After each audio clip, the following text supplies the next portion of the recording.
We're on romance route, right? We got a romance Kyoshka and Tsubasa now. Oh yeah, over half of the endings now, yay!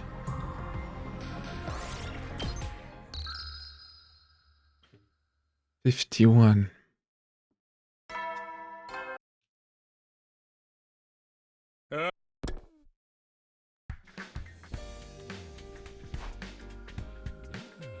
The Kyoshka chapter begins today. Kyoshka would be making her move from now until day 75. 25 days isn't very long. That's what I thought at first, but now I realize it's not about the length of time. I wasn't fated for Kurara, but I feel like I got something so important out of such a short period of time. Wherever the chips may fall, I'm sure I'll get to enjoy valuable time with Kyoshka too.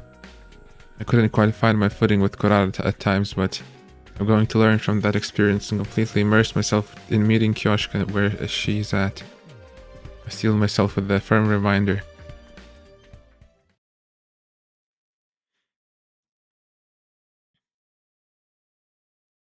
Well, I thought I was steeled until... well, how do I look? Great. Kyoshka had asked me out to the leisure lounge, and suddenly I was in an unexpected situation. What's going on here? Well, I do have one request. Could you help me apply my sunscreen? UV rays are a maiden's greatest nemesis. Yeah, inside of the building. But we're indoors, yep. Oh, you're right, I really messed this one up. Without out of the way. Achoo. Oh my, I'm feeling rather cold now. You haven't even been in the pool yet. Oh, that's right, my body's cold even without going in the water. Well, wonders never cease. It's not that weird. Maybe we should switch gears and get you in some warm clothes. No, my plans will be ruined. Your plans? I mean my plans for a pool tournament. I think she's losing it. Anyway, I was hoping you'd lend me something to wear, Sir Takumi. But don't you have your own clothes? Achoo. I might be overcome with hypothermia any second now. I sorely wish I had a nice jacket to keep me warm, like the one you have on. Hey! Oh, I get it. For whatever reason, it seemed like if I didn't give her my jacket, we were going to be doing this for a while. I gave up and handed it to her. She immediately got some cliches out of the way. Huzzah, now I can do that thing. What thing? I'm just talking to myself. More importantly, thank you for being such a gentleman. Well, what? did I make your heart skip? I guess I wasn't really thinking about it like that.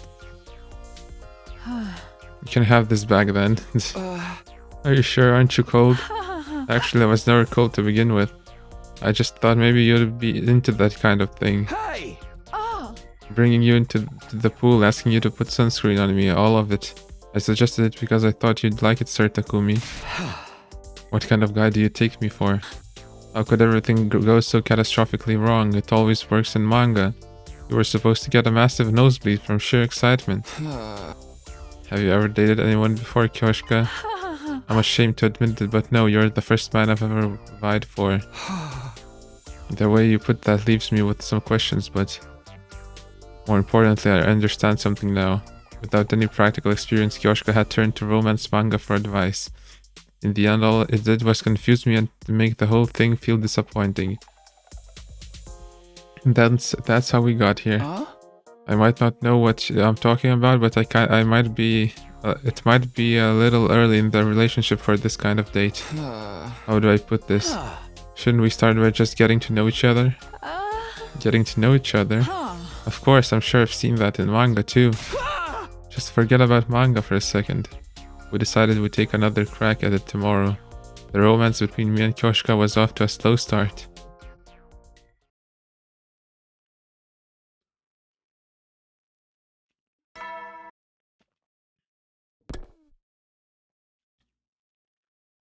The Kyoshka chapter really begins today. I decided yesterday didn't count. Starting today, Kyoshka and I would bear our feelings and spend time together just like in the movies. Maybe that was laying it on a little thick, but...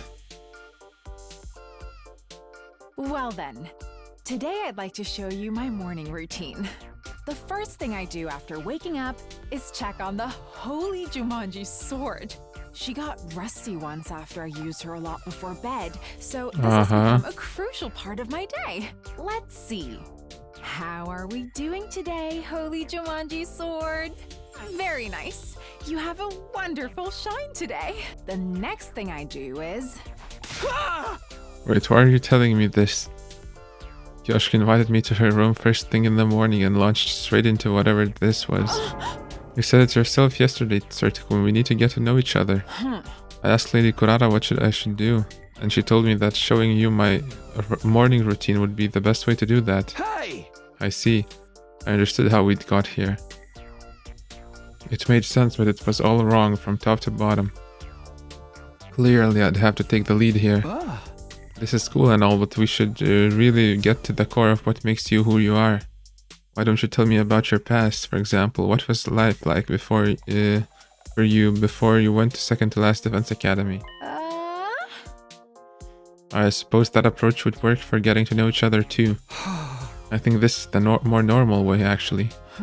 Before now, I was training in martial arts with my master in a forest deep inside the complex. Your master? Yes, my grandfather. He was a parental figure to me, but also a truly strange person. He did everything in his power to avoid contact with the world and dedicated himself solely to training his body and mind. I was training so that I could accompany him in his pursuit. What kind of training did you do? Oh, the usual.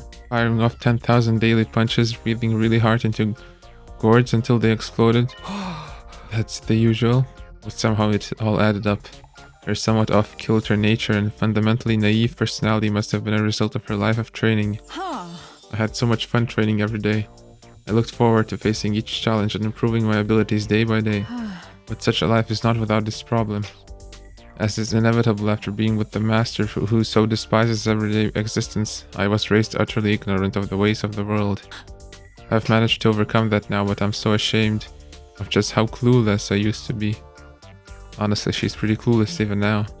But even if Kioshka is ashamed of how clueless to the real world she used to be, I shudder to imagine how bad it was. Anyway, I was so naive. For example, the first time I heard the word titular, I was completely appalled by its filthiness. And the word cock reminded me of another word, so I assumed it meant something dirty.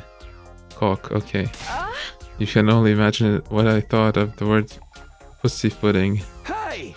You think everything's dirty, don't you? My master realized I was in trouble, so he started going down on the village to buy me manga. Ever since, I've learned about the world through manga. Honestly, to me, manga is the Bible that guides me through life. I see, so that's why you're so influenced by manga. I'd never spoken to people my age until I got here, but thanks to manga, making small talk was simple. I'm totally fine, thank goodness for manga. Kioshka had never interacted with people her own age before she got here. She smiled about it like it was nothing to worry about. Or maybe she didn't know it was not something to worry about. But to me there was something sad about that overly innocent grin.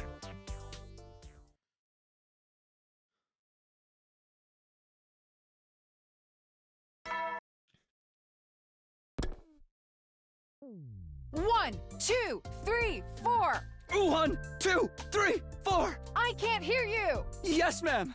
1, 2, 3, 4. 1, 2, 3, 4.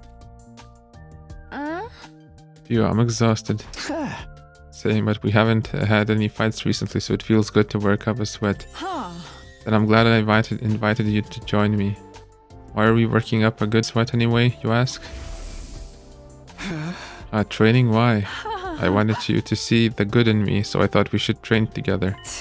Each swing of the sword reveals the way of life of the wielder. What better way to get to know me? Besides, if the date doubles as a training session, we'll be killing 2 birds with 1 stone. That's why. I wasn't able to discern how she lived life from the swing of her sword, but this was definitely the most comfortable I'd felt with Kioshka in our time together so far. At the very least, it was a big step up from the last 2 days. You're so right. Who are you talking to? Oh, apologies. The holy Jumanji sword told me my idea was a good one. You can't hear her, can you? I think you're the only one who can, Kyoshka. Do you really hear a voice coming out of that sword anyway? Naturally, the Holy Jumanji sword is my friend. I was pretty sure Kyoshka wasn't running a long con pretending she could hear her sword. But that didn't mean I completely believed her either. Would you mind telling me a bit more about her? The Holy Jumanji sword, I mean. Like maybe about your relationship or why you can hear her. Not a problem. But where to begin?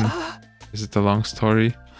It might be a little long, but certainly shorter than 100 chapters. Hey! I sure hope so. I'll try to make it short. The Holy Jumanji sword and I have been together as long as I can remember, but I couldn't always hear her voice. She started speaking to me about 3 years ago. It was shortly after my master passed away. So it's the master's voice, what? Passed away, your master, your grandpa, yes, he's well and truly dead. But there is no need to mourn. After all, he was over 100 years old when he passed. I felt admiration more than I did sorrow after his death. Alright. But even if I wasn't sad, I was lonely. I chose to continue my training even after his death, but doing everything on my own, I was terribly, terribly lonely. It was around then that the Holy Jumanji sword began to speak to me. She said, Kyoshka, you're not alone, I'm here with you. After that, so long as I did with the Holy Jumanji sword, I could do training that I'd struggled with before. And that's essentially the story of how she started talking to me. Sorry, I didn't mean to bring up any painful memories. Oh, it's nothing, don't even mention it. I'm not really holding on to any sad memories now. Besides, every protagonist needs a little tragedy in their backstory to give them depth. I see. I thought Kyoshika talking to her sword was kind of cringe, but everyone has a backstory. I'll consider this a lesson in not making snap judgments. But it's so strange. What is? The Holy Jumanji sword is always positive when it comes to me. But she doesn't seem to think very highly of you, Sir Takumi. What? Yesterday she told me you need to ditch this unkissable virgin loser. Still, this was kind of nice. Talking about memories after working up a sweat during training. Would you mind if we did this again tomorrow? Oh, not at all. And so my new routine for the Kyoshika chapter was set. Do I really give off virgin vibes that badly? We're all virgins here. We all slept like for 18 years in the pods. 1, 2, 3, 4. 1, 2, 3, 4. Put your back into it. Yes, ma'am. 1, 2, 3, 4. 1, 2, 3, 4. You're a quick learner, Sir Takumi. You improve with every bit of feedback, so I end up commenting on everything. No way I'm struggling just to keep up. By the way, there's something I've been meaning to ask. Why so formal about it? Fire away. Do you have a favorite manga? Is that it? It is of great importance to me. You hear all the time about couples who get together but fall apart because they have different values, right? What if I end up with you and we meet a disastrous end because of our manga preferences? The idea terrifies me. I've never heard of a couple breaking up over taste in manga, but... well, maybe anything is possible in this world. I like the usual stuff. Whatever's trending is usually interesting to me, so I guess I like the popular ones. I always read the ones everyone was reading as a kid too. Then you must have read that one too. Which one? The famous one where the boy with the tail collects the 7 mysterious balls. Oh, totally. But why didn't you just say the title? You wouldn't forget something like that. I like it so much that I dare not mention its name. The copyright. The fear might still use its great name if I do. Okay. She's got that super fan mentality. Back on topic, I liked it pretty well myself. Phew, that's a relief. If you were a hater, we would have butted heads for sure. Now I can be at ease when we come together as one. No, I should say that because I'm fated to be with you. It's inevitable that our tastes would be in sync. Okay. Does anyone even hate that manga? They do indeed. Frankly, the Holy Jumanji sword hates all shonen manga, the greats included. She says that erotic, grotesque underground stuff where anything goes is superior. Such posturing. I wish she'd be more honest with herself. Guess not even imaginary friends agree with you on everything. What? I told you can't say stuff like that. Hey! What did she say? Well, she said you have bad taste in manga and bad taste in men. Are you angry? Should I have not told you? No, I'm not mad. I just think maybe you should pawn that hunk of junk. I knew you were mad.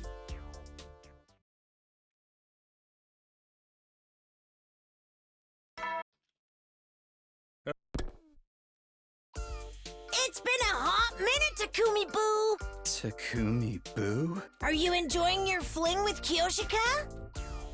Today is a multiple of 5, which means it's a meeting with today with Moko. I am, but honestly it doesn't really feel like a fling. It's more like an extended friendship, even more than it did with Kurara. And it kind of feels like it might just stay that way. I see. What do you mean by that? Takumichu, I'm not saying I've noticed a change in you that you yourself haven't picked up on yet, but you know what they say. Love finds you when you least expect it. I recommend you never ever forget this little saying from generations past, so you won't be surprised when you fall head first in love. Sure, but I don't think I'll be needing it.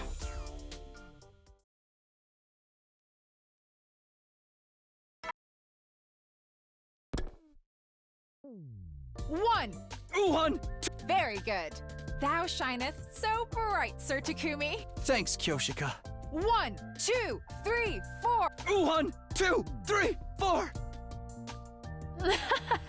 Phew, that was a fine workout. Yeah, I'm starting to get used to this routine.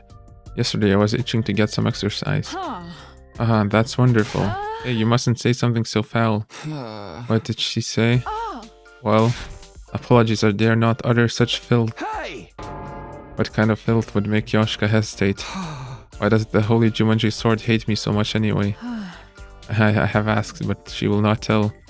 But she's held a grudge against you ever since the start of this game. I believe she might think you are not worthy of being my destined love, Sir Takumi. I see now. That definitely makes sense. From the sword's point of view, the girl she's been with for years and years is suddenly claiming she's destined to be with some guy who showed up out of nowhere. I can see why she wouldn't be amused. But I'm not amused either. Why is she assuming I'm not good enough for Kyoshika? I wish she'd at least get to know me first before judging. Wait, why do I want a sword's validation? I don't care what the holy Jumanji sword has to say about how worthy I am.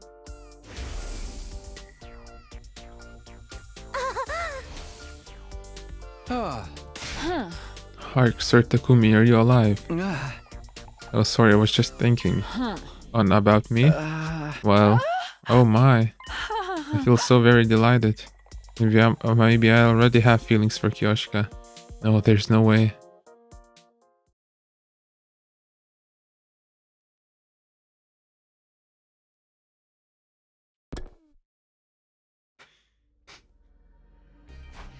It's already been 6 days since the Kyoshika chapter began. It's going to last until day 75, so there's still around 20 days left. There's no rush to figure anything out. No one was pressuring me, but I felt the need to reassure myself. Nice.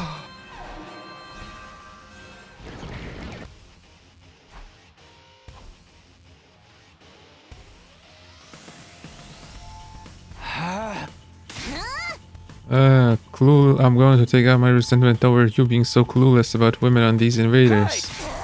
Don't make that face, I'm obviously kidding, come on, let's go.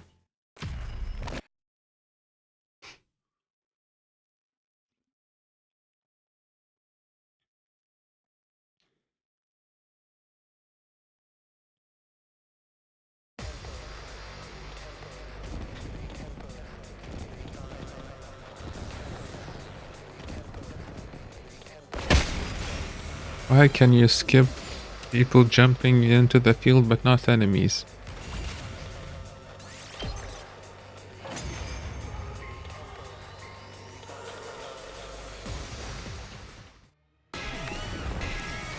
Zenta.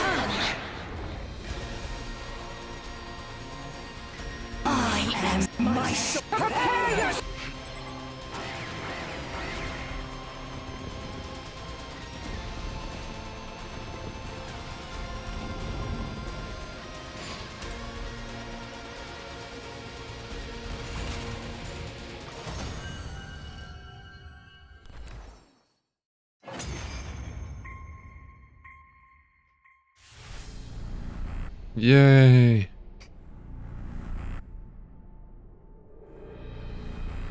Right, this Tsubasa full now?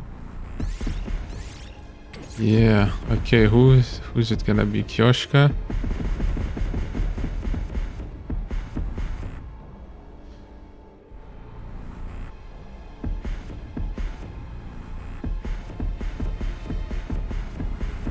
I mean, Kyoshka is good at attacking.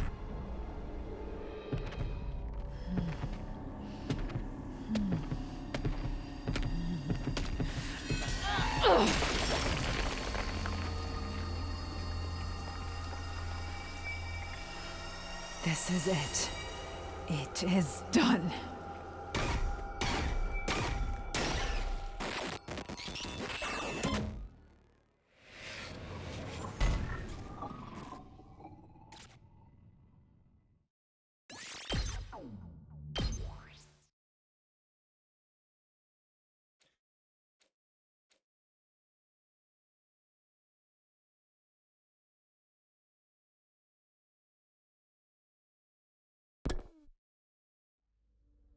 I was in the middle of heading to the gym to keep up my new routine.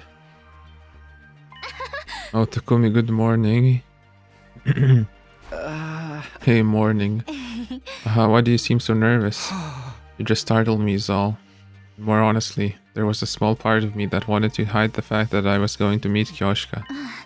How's your whole quest for romance going? It's all everyone's been talking about. You're with Kyoshka now, right? How do I put this? I guess it's all still kind of a mess. The way you put it makes it sound like you don't expect that to change. I have no idea, honestly. Oh, I'm sorry, that was so nosy of me. I shouldn't pry, your business is private. Yeah. Well, good luck, I'm rooting for you, we all are. Thanks.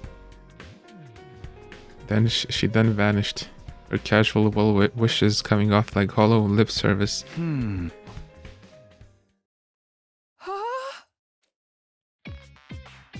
1, 2, 3, 4. 1, 2. Huh? You don't seem as on the ball as usual, Kyoshika. Is she gonna be jealous of Nozomi as well? That's not possible. It takes one to know one, doesn't it? You can't just turn it around on me. Enough of your complaints. 1, 2, 3, 4. May I ask you something impolite? What is it? I'm Sir Takumi. Do you like Lady Nozomi? Hey! Cough heck. I knew it, your reaction betrays you. No, you just surprised me. You were surprised because I'm correct, weren't you? I'm telling you no. What makes you think so anyway? I just happened to see you talking to Lady Nozomi this morning, and I got the sense you were moonstruck by her. Moonstruck? Yeah, that's right. Because I feel a little moonstruck when I'm with you. I get the sense you feel for Lady Nozomi the way I feel for you, Sir Takumi. What Kyoshika was saying was understandable, but it wasn't true. I was not interested in Nozomi romantically. If I did, I wouldn't be caught up in this game. You're imagining things. Could I had the same misunderstanding, but it's not like that. I see. But in that case, would you mind if I asked a few questions? Questions I'll answer what I can. Do you like cute girls or beautiful girls more? I know she's trying to figure out what I really want by asking me about my tastes, but between her and Nozomi I can't tell which one is supposed to be the cute girl and which one is supposed to be the pretty girl. How does she categorize them in her head? Well, I don't need to try to answer correctly, I just need to answer honestly. But I've never thought about it before. Then think about it now. It's time to confront the truth inside of you that you've been ignoring. I don't think this is that serious of a question. But if I have to choose, maybe cute girls. Gwa. Does this mean she thinks she's a pretty girl? Well, on to the next question. There's another? Yes, another, and another, and then another, and another 4 others after that. Have at you, Sir Takumi. I will expose your taste in girls to the light of day, and you will awaken to all of the truths about yourself you've been blind to. Okay, that should be all of them. It's finally over. She really left no stone unturned. She started with typical questions. Do you prefer to be together all of the time, or do you like your space? To completely pointless minutiae Like, do you prefer large or small feet? My brain was numb with exhaustion. Now I have very comprehensive understanding. With some conditions notwithstanding, you like a large-chested maiden. What kind of defamatory profile did you come up with for me? No need to be ashamed, it's in the nature of all boys from birth. The fault doesn't lie with you. It wasn't a question of fault, but whatever. Do I get to grill you about your tastes while we're at it? You don't even need to ask. Excuse me, why not? Well, Sir Takumi, you're the encapsulation of all of my tastes.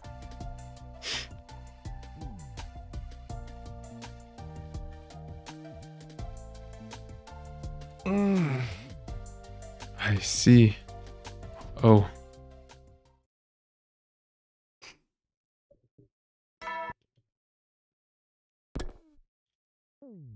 One. I felt relieved. Kyoshika didn't seem interested in dragging out the discussion about Nozomi any further today.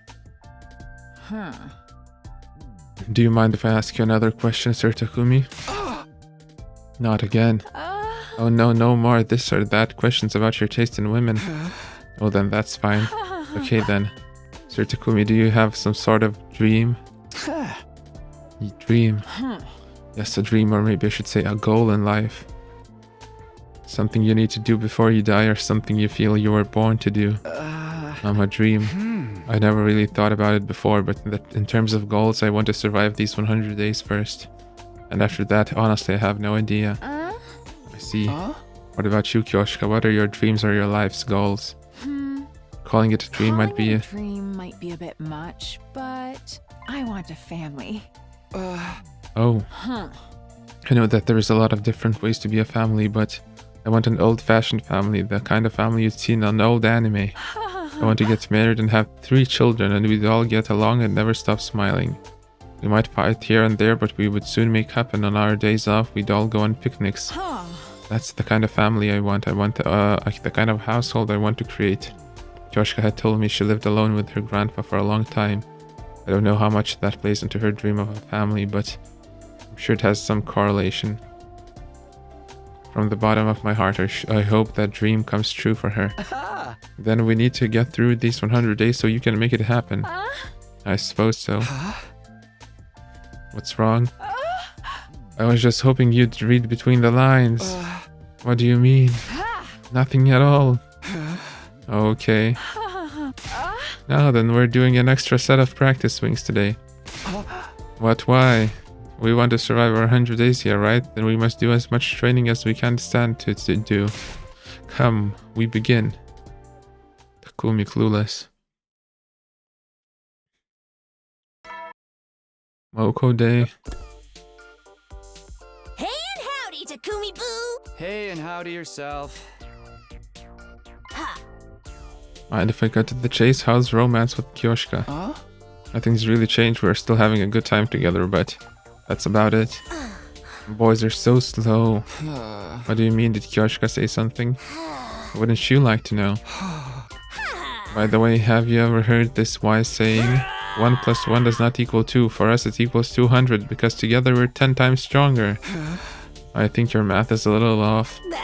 Oh my god, my bad. I got wise sayings mixed up. I have so much pro wrestling trivia up here. Sometimes I get mixed up. That's crazy. This is what I meant to say. Some may never be rewarded for putting in the effort, but you can be sure that anyone who was rewarded did put in the effort. These are the words of my spiritual teacher.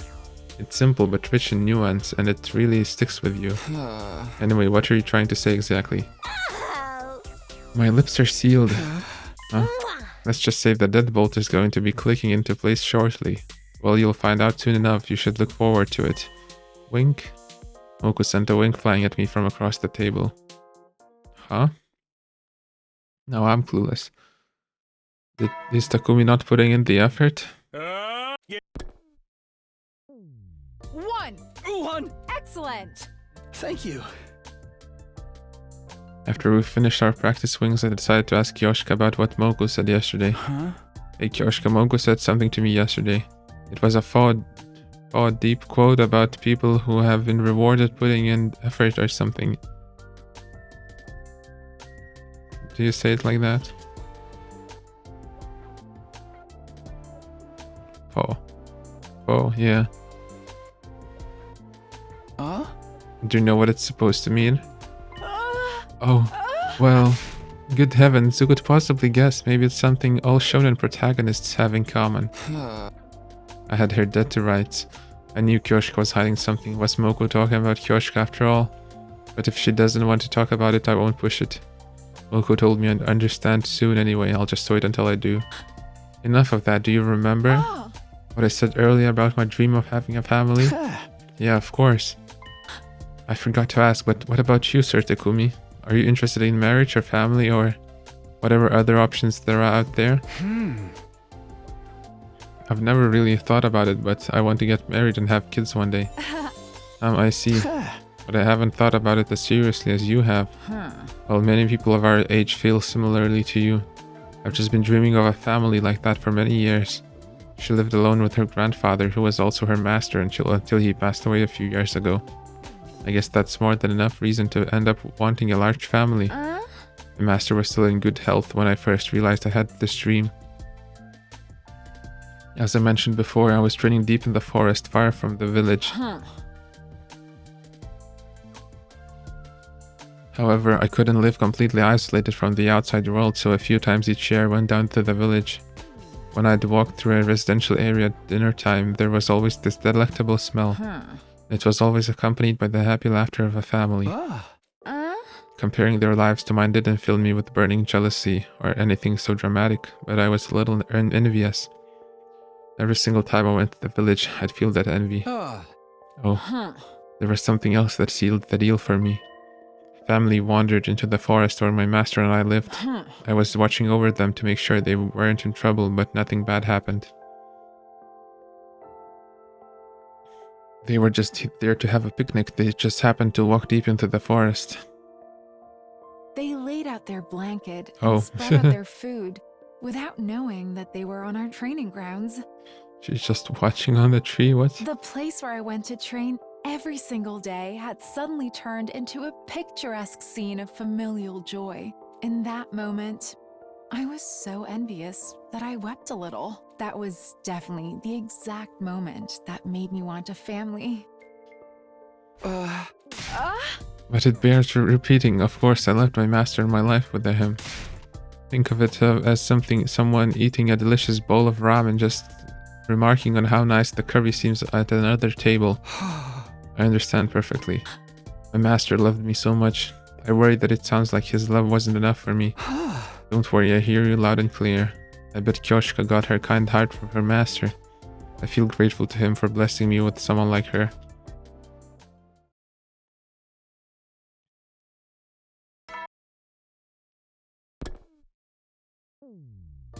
One, two, three. By the way, do you know what you want to name your kids? Not at all, do you? I was hoping you'd ask. With Bat for a boy, Lin for a girl. Bat, Lin, Bat. Bat, is that from something? Oh, is my reference too obscure? Bat.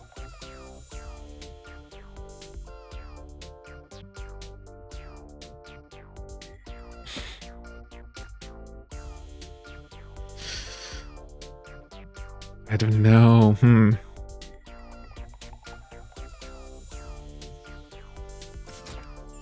Does an average manga reader like you not know it?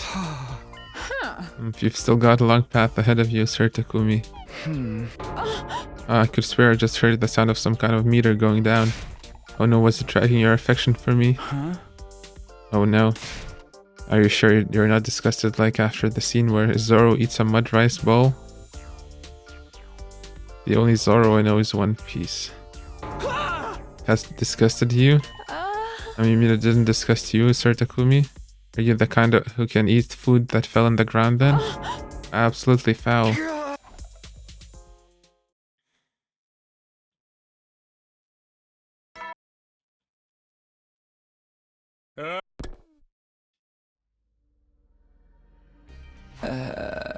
Morning again, off to the gym, I guess. Wow, another one.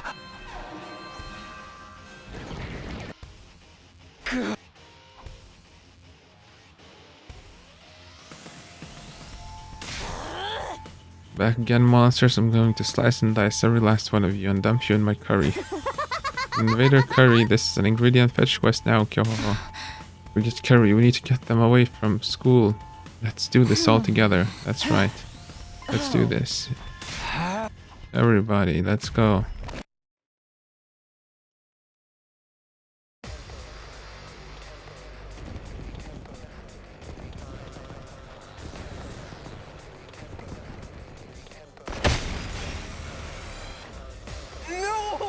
Oh.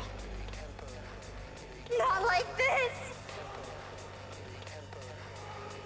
Do you guys? Yeah. They seem to be. Them. Don't listen. Focus. There. I don't want to fight. I don't want to fight.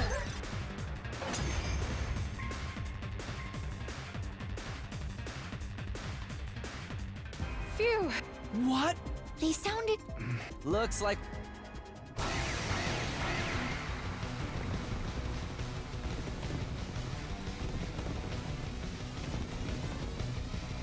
I don't want to fight. Help me! More. Shh. More haters and trolls. Let's get.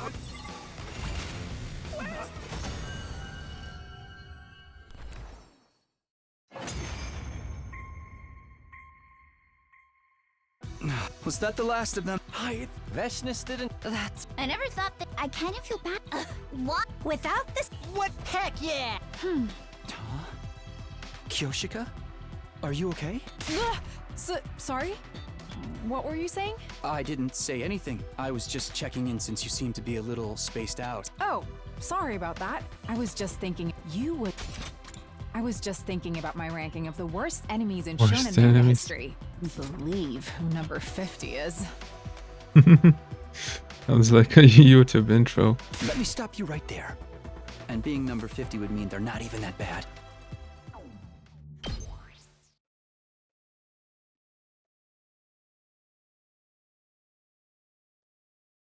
After the disappointing battle, we had a victory celebration to overcome our dissatisfaction. At this rate, we might be able to keep up this momentum all the way to day 100. I was feeling hopeful. Yeah.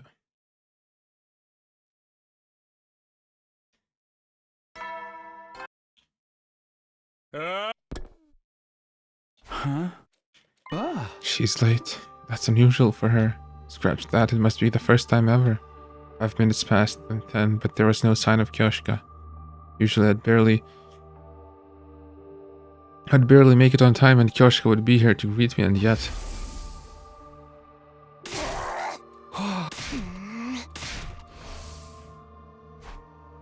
I recalled how Kurata had exploded before she stopped coming over for a few days.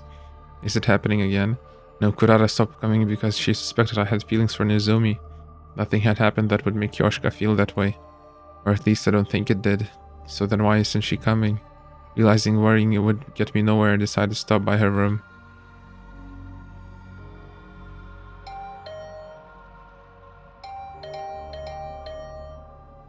There was no answer even after repeatedly pressing the intercom button. I had a bad feeling as I turned to the doorknob.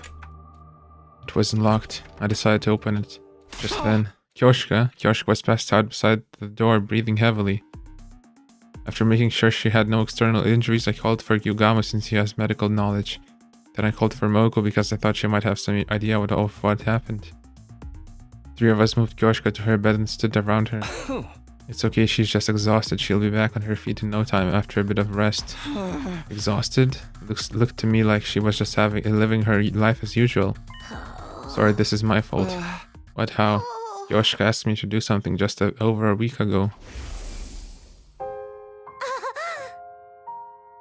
Is this loud? What? What do you want to talk about anyway? I was hoping you could train me. Train you, but you've been training daily with Takumi. Oh my god, don't tell me you found a passion for pro wrestling. That's not it. I want special training to become a bride. Oh dear. The other day I questioned Sir Takumi about his taste in women. His profile showed me that his type is someone who is the polar opposite of myself. She's a cute girl, not a pretty girl. She's more adept in the kitchen than she is in bed. She's smart, not an airhead. She's got a big chest, not a flat one.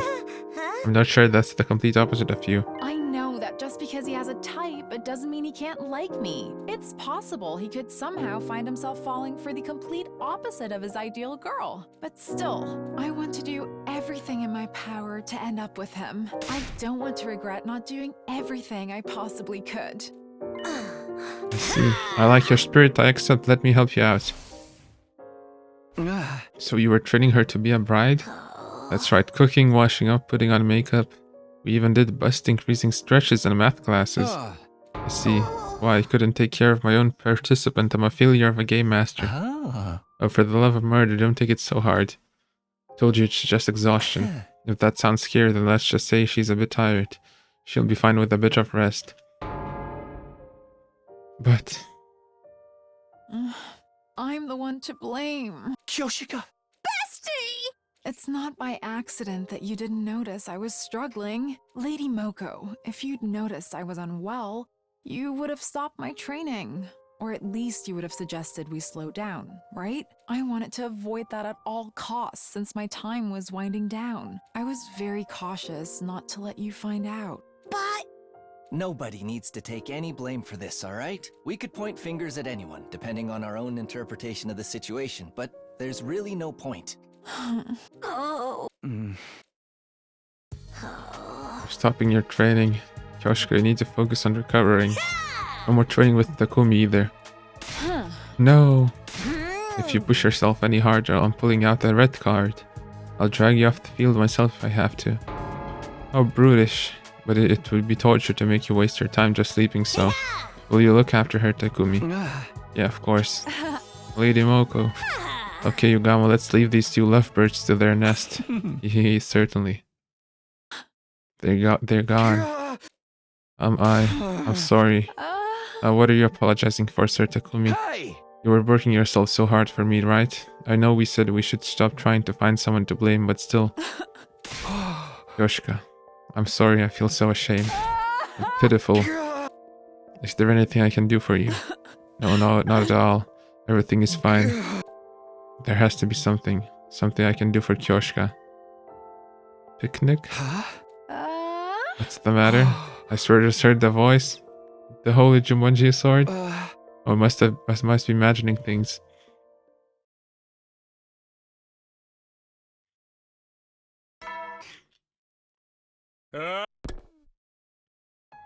how's Kyoshika holding up? She's good. She had some rice porridge and now she's fast asleep. Good. But I'm so unbelievably upset that this happened. Same. I never thought casually answering those questions would lead to anything like this. But still, even after everything that went wrong, I don't regret the bride training thing at all. What do you mean? Yoshika absolutely shined whenever we had a session. She was excited to get a little closer to being your ideal woman. I'm just saying she deserved to be able to shine like that. Alright.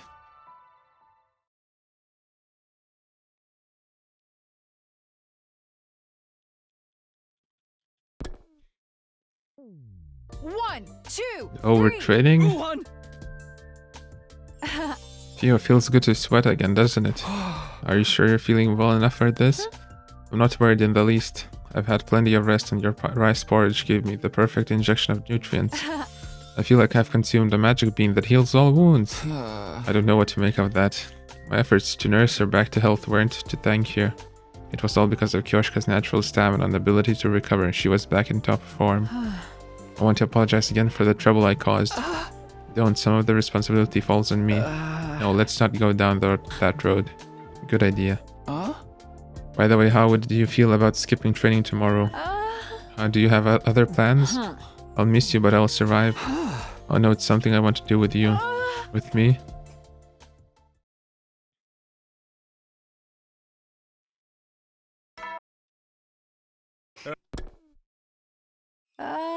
Come on, Sir Takumi, you're going to tell me what we're doing soon, right?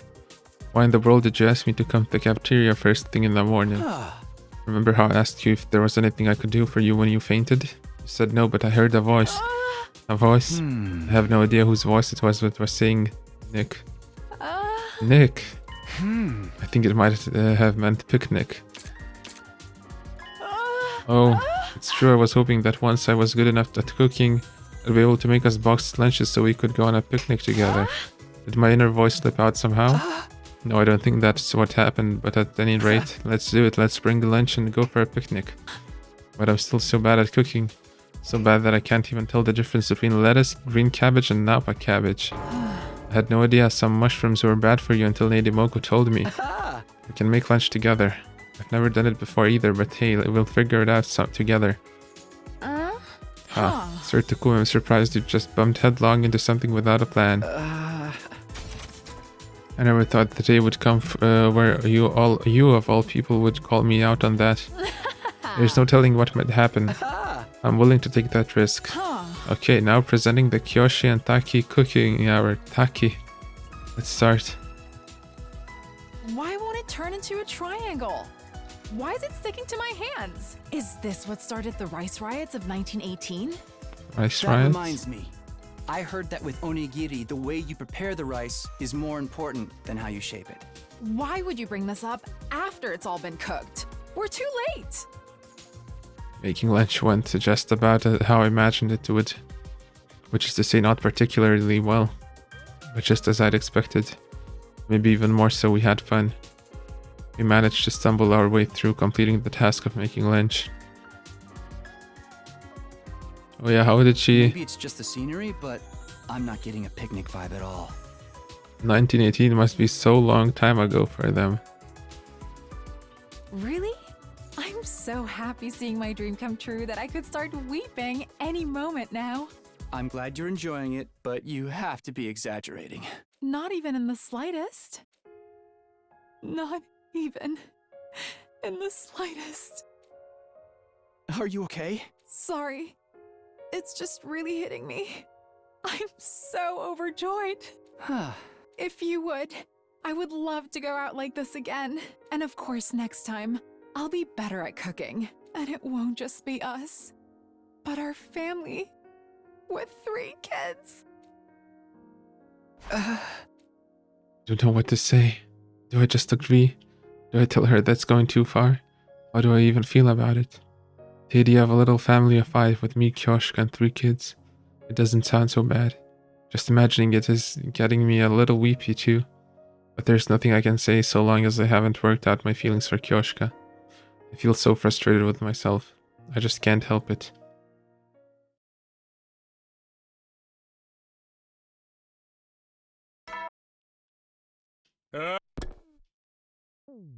What? Uhan!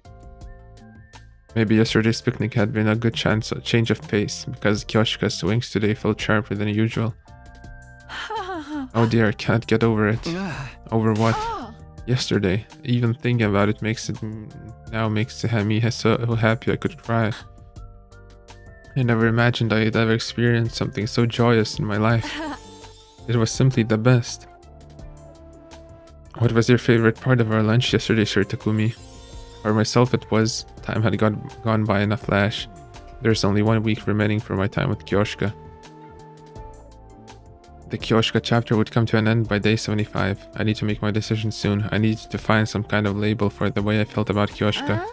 I've made up my mind. Oh, it's nothing, just talking to myself.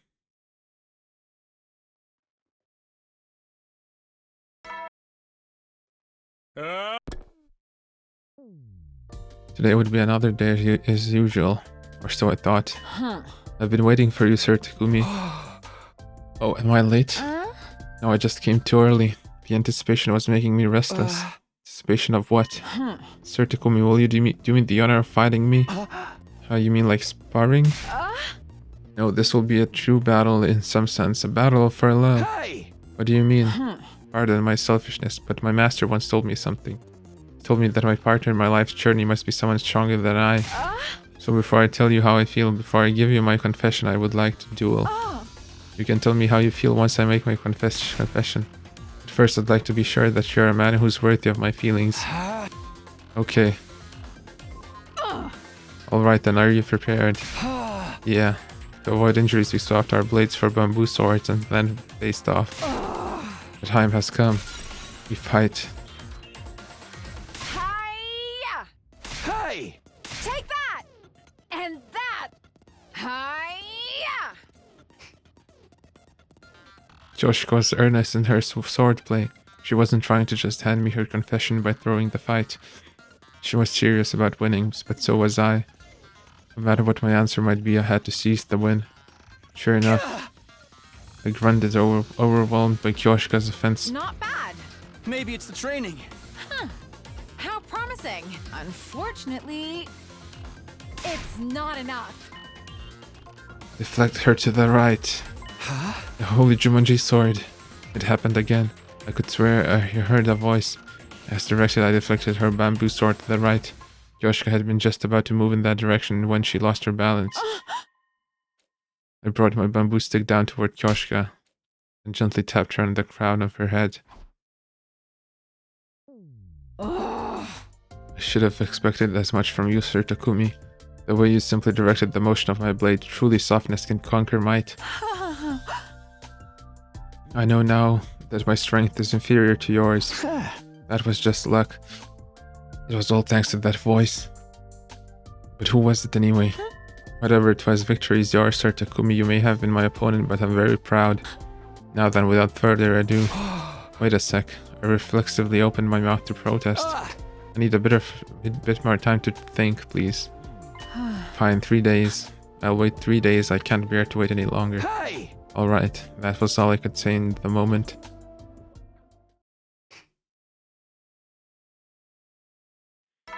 Moko. Ah, it's a beautiful day. You're just saying that. It's completely cloudy. Oh, is it really? Doesn't it feel like spring to you? Not just from the sky, but from the dust in the air. I had a feeling I knew what she meant. Spring? Dust in the air? You must have heard from Kyoshika. Yes, she said she told you. More accurately, she announced she would confess. Same difference, tomato. That's a matter of perspective, but sure. Well, do you know how you're going to respond? No, just like when I was at Kurara, I didn't know how I feel about Kyoshika. They're on my emotions. They're my own emotions, but I can't just pin them down.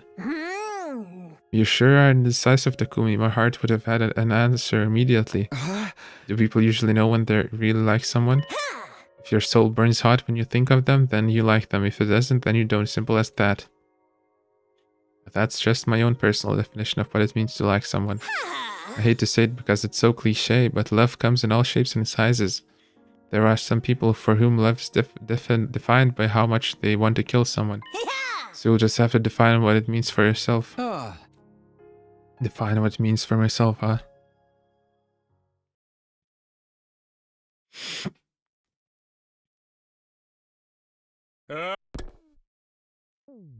One, two, three. There I was training with Kyoshika, as if she hadn't just told me the day before yesterday that she would soon confess.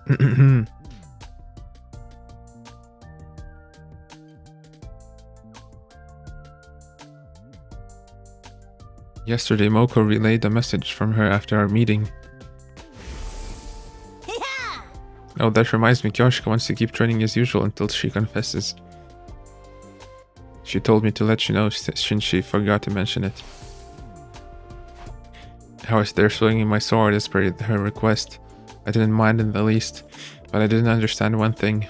What was on Kyoshika's mind when she made this request? Does she think I'm slow? Plagued with worry, I asked her for myself after our training. Why did you want us to continue our training? I got the impression you might want some distance during this period of uncertainty. It just feels normal. Like everything's just a routine for you? No. Of course I'm thinking about how you'll respond to my confession. Right. But I feel like if we just spend a bit more time together, you might come to like me a bit more too.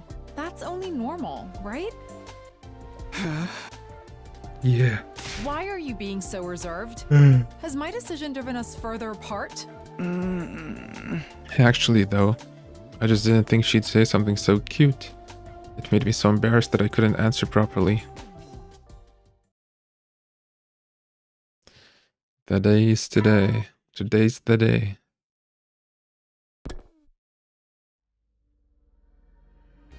Morning again. Wow. Wait, what? The alarm? Whew.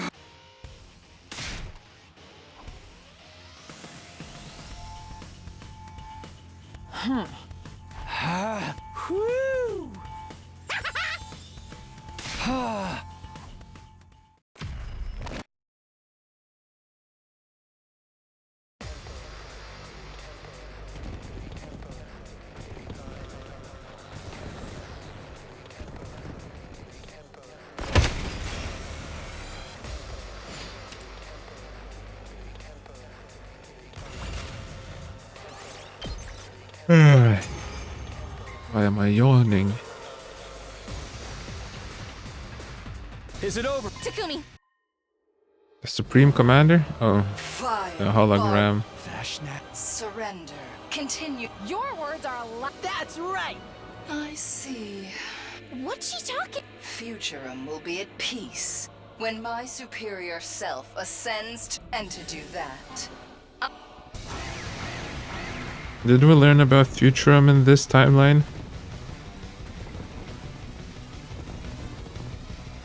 This war will only. Not like this! Not like this. I don't want to fight! The voices. Eerie, aren't they? The voices. Yeah.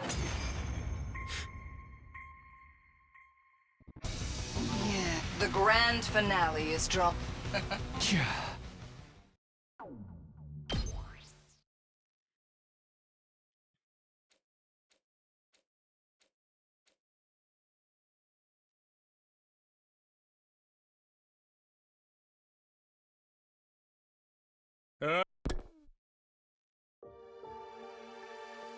Ah. As soon as I woke up, I remembered what day it was. This was Kyoshika's final attempt at victory, a day that needed me to make an important decision. For better or for worse, the Kyoshika chapter comes to a close tomorrow. Yeah, this is the end, but I am going to choose the ending. Do I like her? Are my feelings for her romantic? My answer would determine the future, our future. The way I feel about Kyoshika is... Huh. Sir Takumi, I've waited so long. Really, it's just a bit earlier than usual. I was so nervous I couldn't get to sleep. But I couldn't afford to accidentally fall asleep and miss my moment on a momentous day like this, like today. So I waited here all night. Oh, but I don't have any off-putting body odors. I took a bath with the holy Jumanji sword before I came. It's a grand occasion after all, I wouldn't neglect my personal care. Doesn't she get rusty if you bathe together? More importantly, are you prepared? Prepared to receive my confession? Yes, of course. Now then, have at thee. Prepare for Kyoshika Magadori's confession of love. As you are aware, everything started because I dreamed about you. I was certain my dream meant that our fates were intertwined. Then once this game started and I got to spend time with you, my feelings grew for you with each passing day. They're so intense now that I worry about what happens if it's all for naught. But no matter how you respond, I will always cherish the time we spent together. Whatever the result may be, I will treasure my feelings for you, Sir Takumi. So, here I go. Sir Takumi, I love you. Please, go out with me. She had tried to overcome her fear and work up some courage, but it didn't seem like it was quite enough. She was on the verge of tears, but she'd managed to do it. She shared her feelings with me, Kyoshika Magadori, the naive girl who was a little too happy-go-lucky, a symbol of energy who somehow makes me smile whenever we're together, but someone who in reality knows the pain of loneliness better than anyone. The way I feel about Kyoshika is...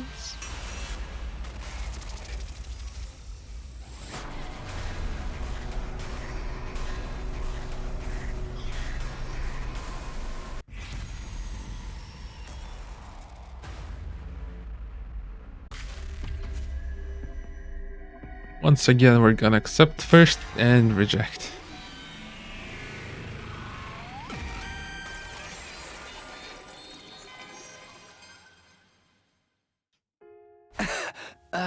Kyoshka, I like you too. Oh. Wait, that cannot be. I can't cook, I'm bad at math, and I'm always saying weird things. I'm not good enough. That's not enough. I like you, Kyoshka. Sniffle, wah, sob. Well then, can I ask you for something? What is it? I've always dreamed of how my confession would go, and I want you to make it a reality. Honestly, I was taken aback by the request, but I'd do anything to make her happy. From now on, I was going to dedicate my life to that goal. I pushed down my hesitation and told Kyoshka what I knew she wanted to hear. Let's get married. Yes! This manga style is supposed to be manga style?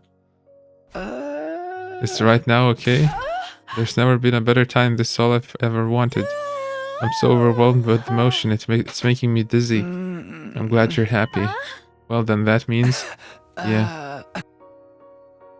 Was it because I'd already done it in a dream? It was supposed to be my first kiss, but it didn't feel that way. I felt like I'd finally gone back to the place where I always meant to be. Like the future that was meant for me had finally become reality. Please take care of Kyoshka. What's the matter? Actually though, I knew it, that voice. No, it couldn't be. Kyoshka was the only one who could hear the holy Jumonji sword. But I hoped that really was what I'd heard just now. If the sword recognized me as a worthy man and trusted me with Kyoshka, I'd be happy. I've got this. Once again, just then the alarm sounded almost as if it was trying to test my resolve. We'd survive this for sure. They had no chance against the two of us together. And in order to secure a happy future for Kyoshka, I would have to survive until day 100, no matter what it took. Kirsten. Invaders! We were just getting to the good part. Let's go. We can pick up where we left off later. Huh? Pick up where we left off? Are you thinking what I'm thinking, Sir Takumi? Probably not. Even if we weren't always on the same wavelength, we still decided we wanted to be together forever. It might take some time, but we'd do all of the things Kyoshka wanted to do. I would do whatever it took to give her the memories and the life that she'd always wanted. Yay.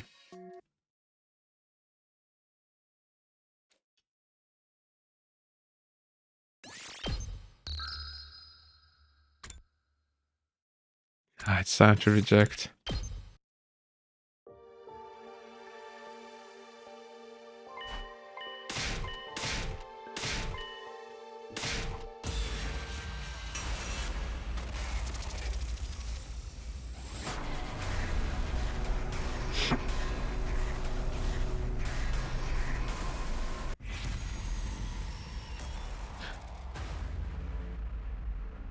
Bye-bye.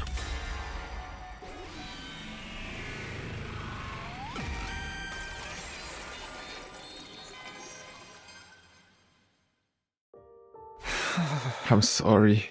I'm sorry, Kyoshka. I just don't feel the same. I see. Still, I'm glad I fell for you, Sir Takumi. Although there were some nights my feelings kept me awake, I had fun thinking of you. And when we were together, I felt as good as I've ever felt in my entire life. So, I hope that you will continue to be my friend and comrade. Okay. Well then, so be it. I will make my gallant exit and think of how I might make you regret this decision. Ha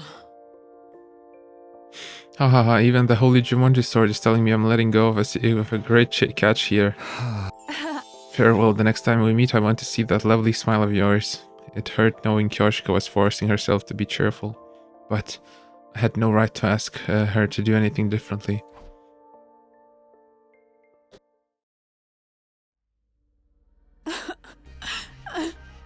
I got rejected. It's been a while, pervert samurai girl. Lady Kurara, I... Stop crying. That mopey face makes you look pathetic and miserable. Wow, but... I found a nice place, come with me. The Rejected Club?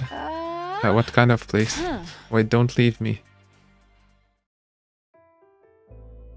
I knew The I bar? wasn't charming enough. The only thing I have going for me is my naivete and my slight perversion. This is out out of character for me, so I'll only say it once. Huh? Don't worry. You're the dumbest, most clueless girl I've ever met, but you're a good woman. Your presence is enough to light up the room. A woman like you would be the perfect life partner. Lady Kurata, thank you. That makes me happy. But... I know. You wish Takumi was the one to say that. Let's drink until the morning comes. Bartender, give us another round!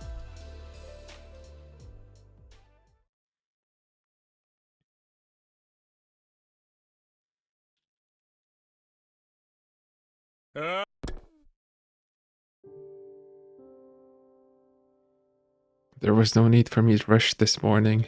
I didn't have to get dressed and head for the gym. Not only did I not need to, but it was a bad idea. It would just make me feel like I was dwelling on the past. I felt the same way I did after my time with Kurara. I don't regret not choosing Kyoshika, it was just about being true to my feelings. If doing what my heart wanted to do was the right choice, then I made the right choice. I can be proud of myself. But there was a dark sensation swirling around my chest. Maybe I felt apologetic, guilty, or remorseful. The same way I did with Kurara. But that only goes for the mix of emotions inside of me. What's different is that I'm still thinking about Kyoshika's face, her cheery voice. I'd literally just finished telling myself I made the right choice. But 1 second later, and here I am anxiously wondering if I was actually wrong.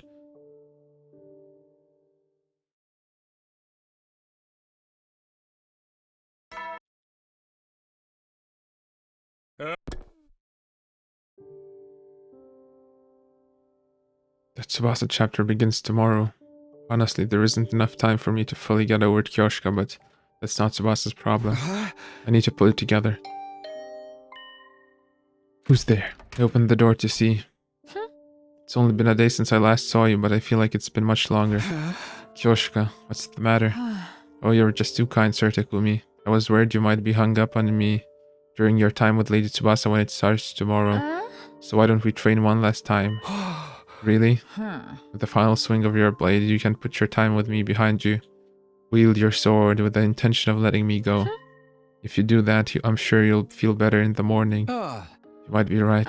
Besides, I know I got impatient and confessed early, but my allotted time with you lasts until the end of the day, so I thought I might as well ask. Also, I just feel like training together one last time is more my style. It certainly beats letting things end so uneasily after getting turned down. How about it? I mean, I had no reason to turn her down, aside from the fact that I was getting a little choked up, that is. 1. Uhan! I can't hear you. Yes, ma'am! 1. Uhan! 2! 1, 2. Uhan! The Tsubasa chapter begins tomorrow.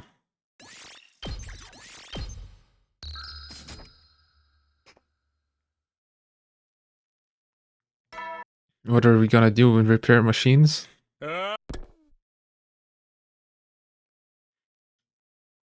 Tsubasa chapter begins today. Tsubasa will be making her move from now until day 100. I'm feeling positive. I know my time with Tsubasa will be as unforgettable as my time with Kurata and Kyoshika. And I need to be upfront and open with her to make that happen.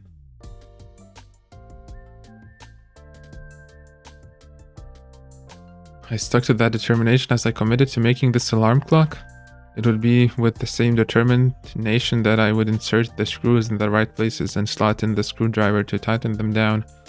I'm going to confront this project head on. Huh? It happened this morning, no sooner than I'd resolved myself to commit. Hey, let's make the best of our time together, okay? Tsubasa had come to my room. Yeah, of course. I know I just got here, but can I tell you something? Or like warn you? Warn me? Yeah, it's like the opposite of telling you how committed I am, so I guess it's closer to a warning. I'm not sure I follow, but go ahead.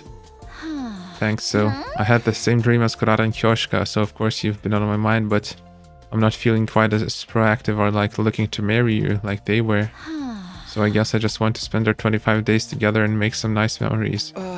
Alright, I felt a little let down given that I just resolved myself to giving this an earnest shot, but it wasn't like I was going to demand that she take this seriously and try to make me fall in love with her.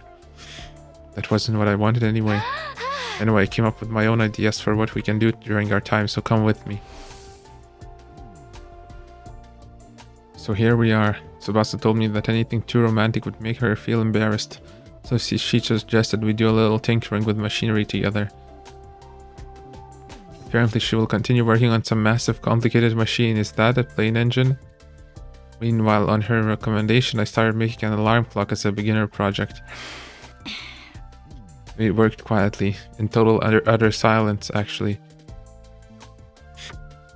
I was sorry, I was so focused, my time just completely got away from me. How long have we been at this? Almost 2 hours, I think. Yikes, sorry, everything else disappears when I'm working with machines. How is your coming along?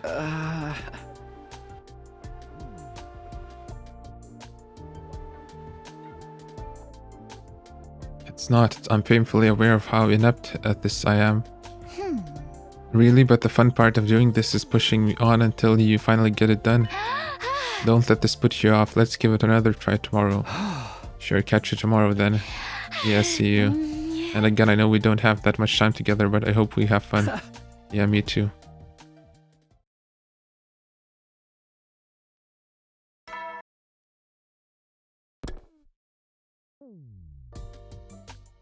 I was working in silence with Tsubasa yet again today.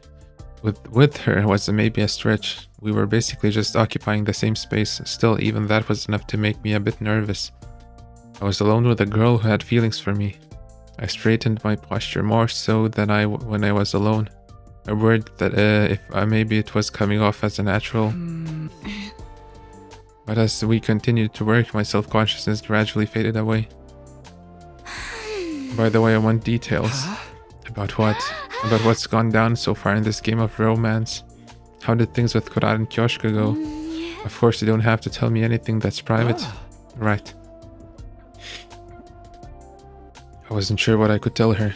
It wasn't that I didn't know what was private and what was fair game, but I had a feeling I wouldn't be able to accurately express our experiences or my feelings no matter how I summed it up.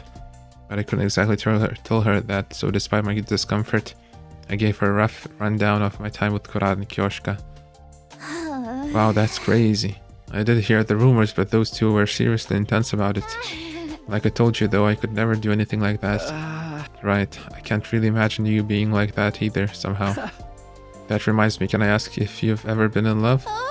I'm in love? You don't have to answer if you don't want to. No, that's not it. I'm just not totally sure if you could really call it love. That's fine, let me hear it. I don't mind if it's not exactly love. Okay then. So totally typical, right? I admired an upperclassman from afar. I thought he was so cool. Oh, like the kind of thing that happens in a manga. Yeah, that's about it, honestly. Yeah, that probably doesn't count. See, I told you. Basically, I've never been in love before.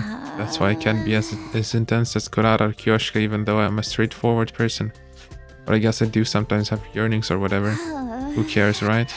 Well, chatting like this was a nice change of pace. Let's get back to it. Right.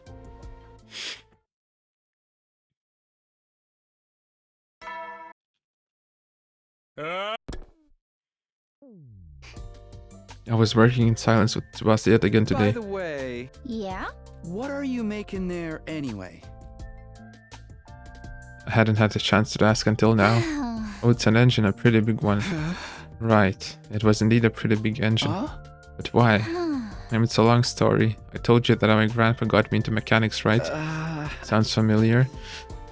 I did remember hearing about it, but I couldn't remember if it was before or after I leapt through time. My answer sounded a little vague due to my hesitation, but Tsubasa continued on, seemingly not noticing. My grandpa runs a workshop. Mostly we focus on cars, but we do some other stuff too. Electric massagers for dogs, specialized dishwashers for wine glasses. Wow, that's an extensive portfolio. Why is it all so niche? But since you asked why I'm working on an engine specifically, I'm kind of testing myself to see what I can do. What do you mean? My grandpa is crazy for machinery just like me, if not more so. He used every spare minute trying to make something new. He made one of these just for fun. For fun? I wanted to keep up with them, so I tried making one before based on what I'd seen of his work, but I failed. But it's been a few years, so I think I might be able to pull it off now. So that's what I mean by testing myself. I see, I hope it works out. Right, since I'm going to all the effort. Don't give up on your alarm clock either, keep going until it's done. My progress as of late was horrendous. Honestly, I felt like scrapping the whole thing since yesterday, maybe she could tell. I'll do what I can. Aha, that sounds like a quitter to talk to me. Anyway, all this talking is making me tired, why don't we have some tea before we get back to work? Then I'll just... No, it's fine, I'll do it. Oh, her hand's touched. Sorry. Me too. too. Let's forget the tea. Yeah. We quickly pulled our hands away and resumed working. I was thirsty, so tea had honestly sounded good, but I was too embarrassed to say anything new now.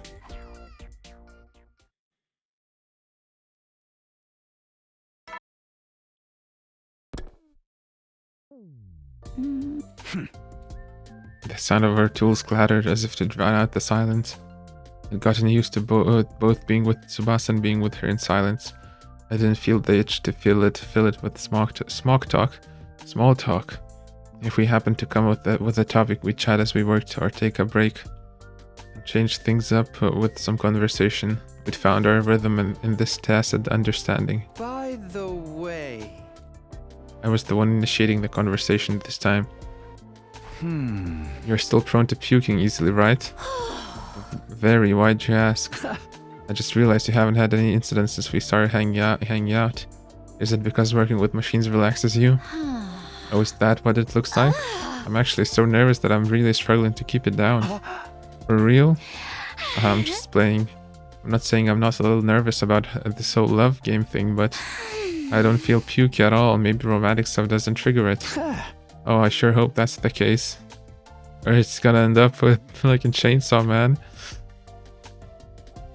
By the way, has it always been a problem for you? The whole getting sick from being nervous or from emotional things?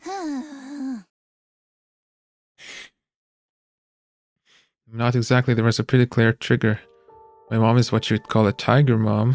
I had lessons from morning till night when I was a kid. I spent every day studying. Back then I thought this was normal and I was desperate to meet her expectations. But I guess I just didn't have it in me. I'm a really average girl.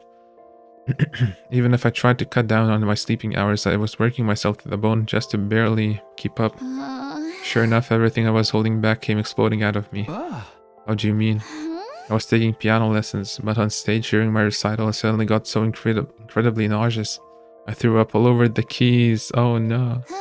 Ever since then I've had a sensitive stomach. Oh, but I didn't just suffer on forever after that. My mom must have felt bad because she switched to a more independent approach for my education. After that, I started going to Grandpa's workshop and fell in love with machinery. So I didn't think it would be such a heavy story.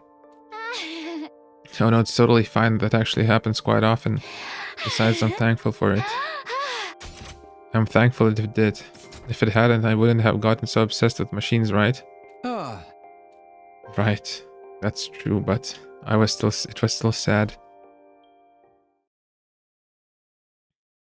Moko.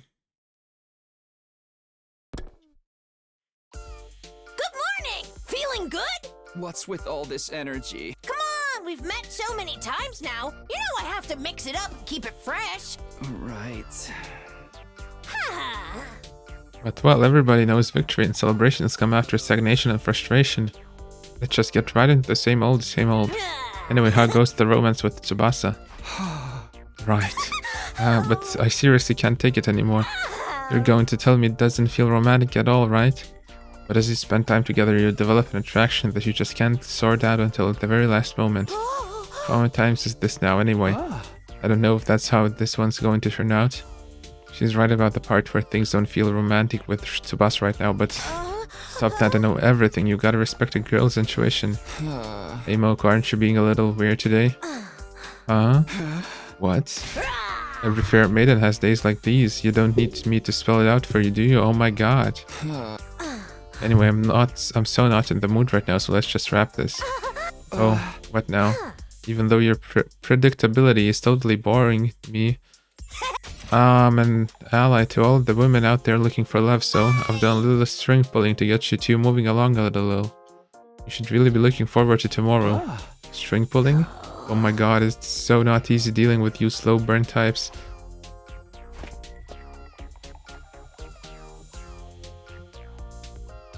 Ignoring my question, Smoke will listlessly exited the room. Women are such mysteries, Moko included.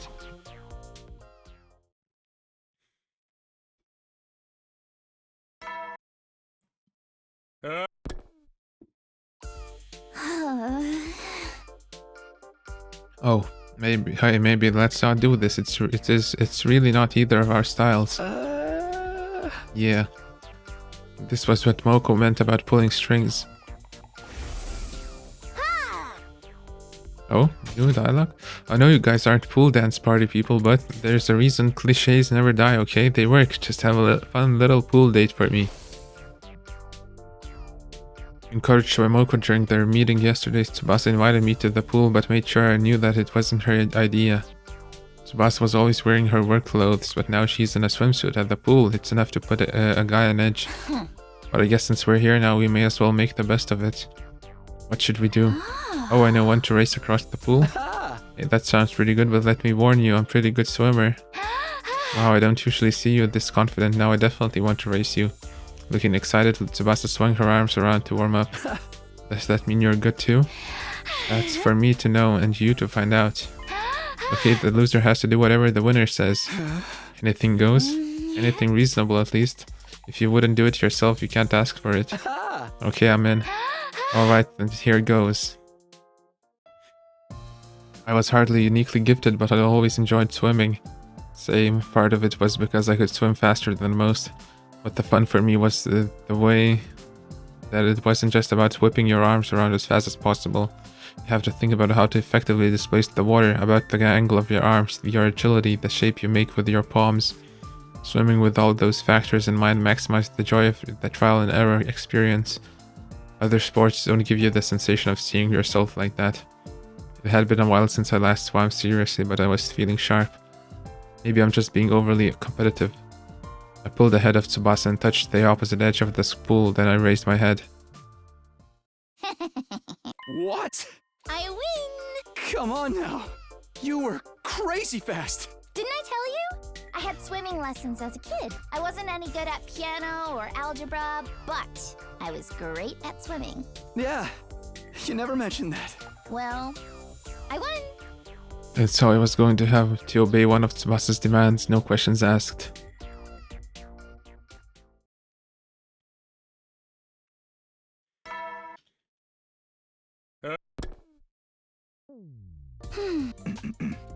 The pool date yesterday must have been a good change of pace. My head felt clearer than usual, and Tsubasa seemed to be in a good mood too. But even if the gears were turning in my brain, I felt like I was trying to solve a calculus problem without knowing any of my formulas. Are you stuck? Yeah, big time. I felt like things were going pretty good, but I can't get these gears to mesh right. I wonder what's wrong. Let me take a look. Oh, of course! This one's tricky. It looks like the gears are angled wrong, but they're stuck because the exterior is warped. Let me borrow it. Sure. She took my half-finished alarm clock and with the dexterity of someone who'd done it a dozen times before. Ta-da! She'd finished the alarm clock in no time at all. You're incredible, Tsubasa. I was genuinely thankful, but at the same time I felt a kind of emptiness seeing all of my hard work rendered irrelevant. Oh, I'm sorry. There's no point if I just do it. I'll put it back how it was. No, it's okay. No, it's not. The enjoyment comes from the feeling you get when you build something with your own two hands and it actually works. She'd barely finished her sentence before she moved so effortlessly that it was like she was rewinding time. And suddenly my alarm clock was back to where it was when I'd gotten stuck. Okay, now you try. Yeah, but it's pretty amazing you got this far on your own. You'll be done by tomorrow. No, don't know about that, but I sure hope so. What is it? Well, we got a little too close just now when you showed me your project. Are you alright? I'm just messing with you. Stop that, it feels too real.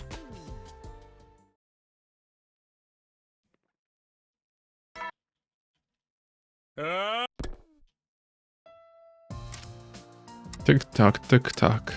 Tick tock, tick tock. That's amazing. I'm even feeling a little emotional.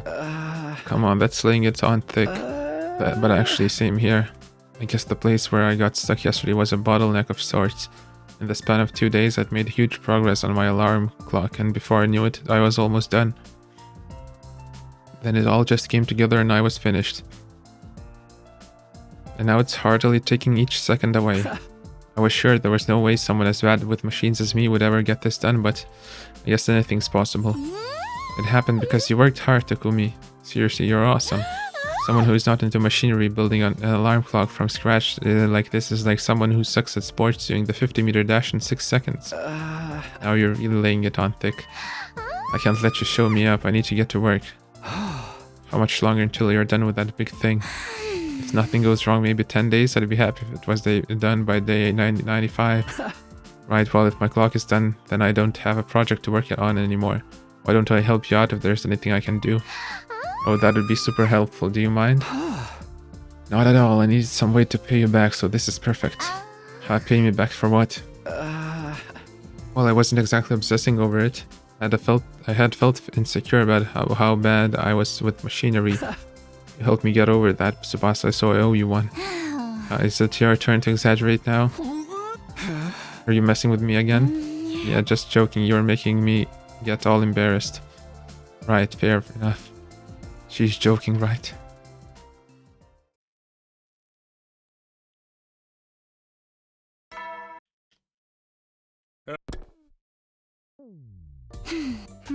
Are you alright? Is anything bothering you? Not at the moment. Okay. Today I'm starting work on a complicated piece of machinery for my first assignment as Tsubasa's assistant. While calling it work is being generous, I was just tightening screws on completely unfamiliar parts and filing things down.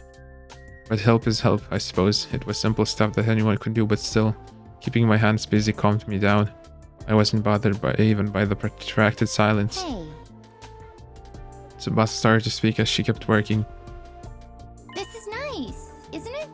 The way the silence doesn't even feel awkward. Oh, I was just thinking the same thing. We're on the same wavelength.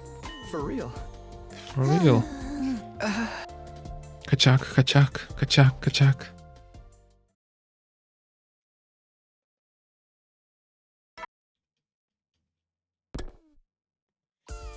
Hello and good day. Hey. I have to say it's so wonderful to be alive. What's up with you? Nothing really. I just realized that the world's a beautiful place in all its simplicity. Bright smiles on faces and shining stars in the sky are just easy to understand symbols of the very beauty of the world itself. This world is so beautiful, it's worth living in it without reservations. No, it's so beautiful, you have to honor it by living unfettered. Hey! Did something happen to her? Was there something that made you have this realization, or... You can't ask an innocent girl strange questions like that. Strange questions. Don't you understand anything? I'm free, no more constipation. Oh. Oh. This is the big reveal, really? So that's why she was so moody at our last meeting. By the way, at our last meeting, I was a little backed up, so I might have been a tad crabby. You're not upset, are you? I'm so sorry. I'm just glad to hear everything's worked out. I'm even gladder she seems normal today. Anyway, how goes it? How's your time with Tsubasa? It's fun. Maybe you heard from Tsubasa, but I finished my alarm clock. And since yesterday, I've been helping her with the engine she's making. Oh my. Hey! I noticed Moko smirking and regretted saying it as much as I did. I can really tell you're having a lot of fun with Tsubasa. But how are things going in the romance department? Do you like her? Hey! Well, I could. You still don't know? Oh. Yeah. The way you can't answer immediately is one of your weak points, but it's also one of the nice things about you. I don't consider it that nice. Oh, don't be like that. If you can't answer immediately, it means you're not giving a half-hearted answer either. People are surprisingly prone to letting themselves get swept up in their emotions. Especially love, right? It's nice that you don't fall into those cliches. I guess.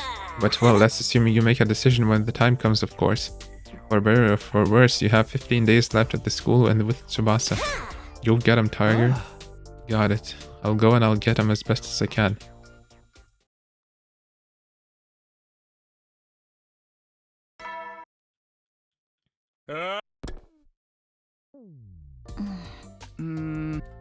Today I'm working on the engine with Tsubasa again. Tsubasa's engine is looking like it might be done ahead of schedule. Though I doubt it has anything to do with my assistance. She was expecting to be done by day 95, but it looks like it'll only take 2 or 3 more days. By the way. I casually struck up a conversation. Huh? If this is your second time making this engine, right? You said you failed the last time. Did you already finish the part that gave you trouble last time? Oh, right, I guess I did explain it like that. Did I misunderstand something? No, not exactly. I was just choosing my words carefully. This is my second time making one of these, but the last one didn't fail because I couldn't actually do it. What does that mean? In short, the problems I had were all mental. I didn't encounter any major obstacles or anything, but as it got closer to completion, I started to wonder if I could really make one as well as my grandpa could. And if I'd be letting him down if I messed up after all the support he gave me. I just got more and more anxious and scared. And as I got closer to completing it, I froze. I got so insanely nauseous too. In the end, I just lied and said I got bored of it and gave up. Oh, Tsubasa's issues with nausea stem from all the expectations and pressure that she felt from all sides. That trauma corrupted the one thing that gave her peace. But I think it's gonna be okay this time. It was around this point in the project last time when I was overcome by the nausea. But this time there's no sign of it at all. I feel like I'll finally be able to do what my old sad self couldn't. I see. Aha, maybe I've gotten stronger too. We can do this. Yeah, we sure can. No matter where the chips may fall when it comes to left between Tsubasa and I, or whatever I decided to do going forward, I really, really want Tsubasa to be able to finish this engine.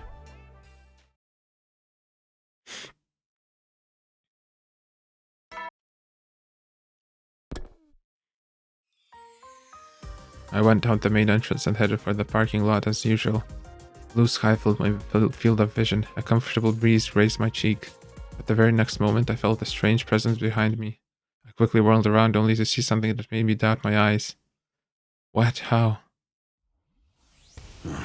Oh, Dalasha, hello. Oh, yeah, day 87. View invaders surely do resemble us in some ways. Is this a commander? But how? We should have killed them all.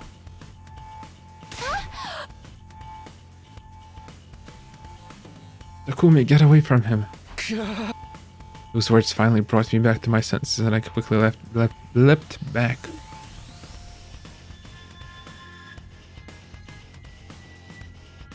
How did he get on the premises without the alarm sounding? Alarm? What are you talking about? Don't tell me he went straight through the undying flames.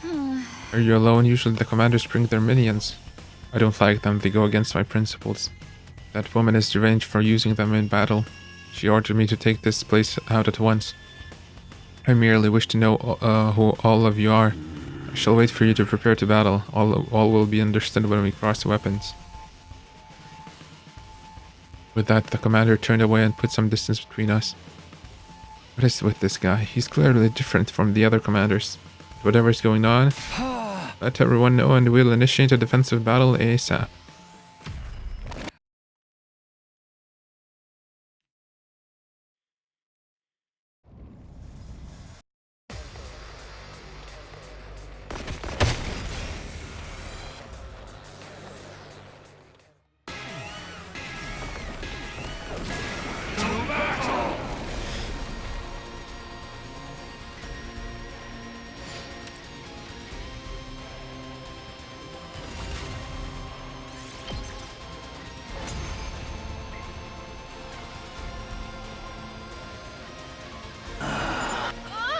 His attacks are...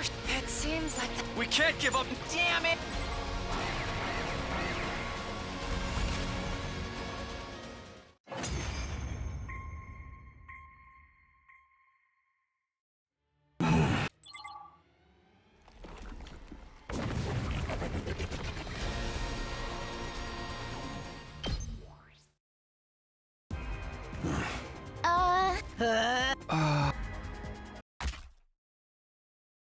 My vision lurched. There was a loud thump. What? Did he snap her neck? When I saw the great blue sky unfurled overhead, I realized what had happened to me. I'd been beheaded. The moment I heard Tsubasa's voice in the distance, my vision turned red, and while I was out, the whole world was enveloped in darkness.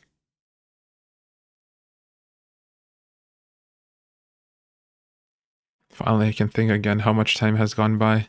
My head ached as if it was being bludgeoned by a blunt instrument, and endlessly drawn-out agony suffocating me. And then it all suddenly eased up. I found myself awake. Kumi, thank God you're awake. Are you okay? Yeah, just a little confused about what happened. Well, he suddenly lopped off your head. Of course, we brought you back with the revival magic right away, but you weren't waking up, so we carried you back to bed. Have you been with me the whole time, Tsubasa? Yeah, I thought someone should stay with you just in case something happened. Wait, that's right. What happened to Dalsha? What happened in the fight after I was gone? After he killed you, he left. He said he'd be back soon. What do you mean? I have no idea, but I can tell you what he said before he left. According to what Tsubasa told me, Dalsha was the father of the Squad 1 Commander Murvram. He wasn't looking to avenge his son, and everyone sensed there was some friction between him and Veshnas. I see. How's everyone else doing? Because he's such a strong enemy, they're all working to think up a plan. They're in the cafeteria as we speak. If you're feeling okay, we should go too. Sure, okay. Oh dear, are you okay? Yep, all good. Anyway, have we come up with any good ideas for defeating Dalsha yet? Just now, actually. Let me hear it. I hate to repeat myself, but apparently Yugama had been collecting blood samples from the commanders for research at some point during all of our previous battles. As a result, he successfully developed a poison that was only effective on Hyuka invaders. So we're using that poison, a new and improved version to be precise. I'll be tirelessly working on the new formula until Dalsha comes back. Yugama let me help. I'm not sure how useful I'll be, but still, it will be quite heartening to have you as my assistant. What should the rest of us do? I don't mean to abandon everyone, but all I can suggest is that you stay vigilant and prepare. Other than that, live your lives as usual without regret. The day he comes back might be our final day alive. Without any guarantee we'd be able to win, we quietly went our separate ways. I went back to my room, but soon found myself with nothing to do. I decided to head to the parking lot as usual. I hadn't checked with Tsubasa to see whether we'd be continuing our work, but unsurprisingly, she was already there working away. I gave her a quick hello and joined in. We'd been through so much the past few days, so the vibe between us, well, it was obviously a little different. I was completely preoccupied with thoughts of Dalsha. Either Tsubasa was in the same situation or could sense what I was thinking, because we worked at a slower than usual pace. Why am I doing this whole romance thing anyway? I tried to push the thought back down. It wasn't the time to be thinking about this. It's too late to be asking this now. Way too late. I looked over at Tsubasa in hopes of clearing my mind with small talk, but then... Huh? It was so subtle I thought I was seeing things, but the massive engine Tsubasa was building was tilted, or more accurately, tilting. I was certain that at this rate it would tip over and crush Tsubasa. Tsubasa didn't seem to have any idea. Tsubasa! I stamped my foot on the ground trying to force something out of my throat. Is everything all right? Yeah, that's not enough impact to mess up an engine like this. I was asking about you. Oh. Right. I'm completely... Tsubasa? Vomiting time. Sorry. I'm getting a bit sick. Are you okay? Yeah, I'm good now. Sorry, I must be stressed over the whole Dalsha thing. We should stop for the day. Good idea. She's nervous because of Dalsha. Fair enough. She'll be fine. Tomorrow's a new day. I repeated these reassurances in my head, knowing somewhere deep down that I was avoiding the reality of the situation.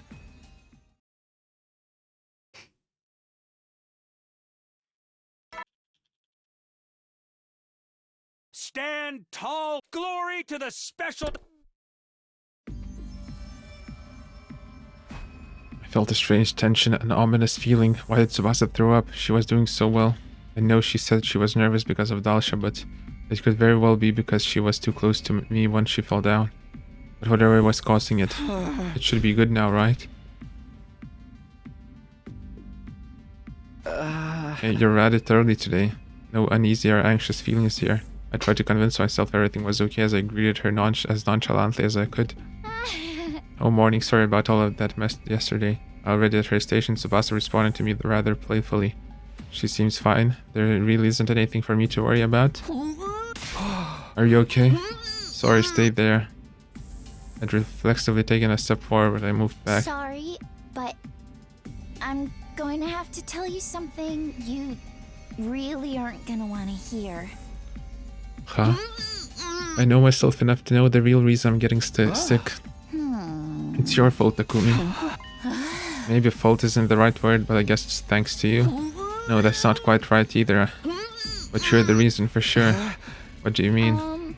It's embarrassing, but... I think I like you more than I did before. Honestly, I was a bit nervous and nauseous being with you before, but it was never this strong.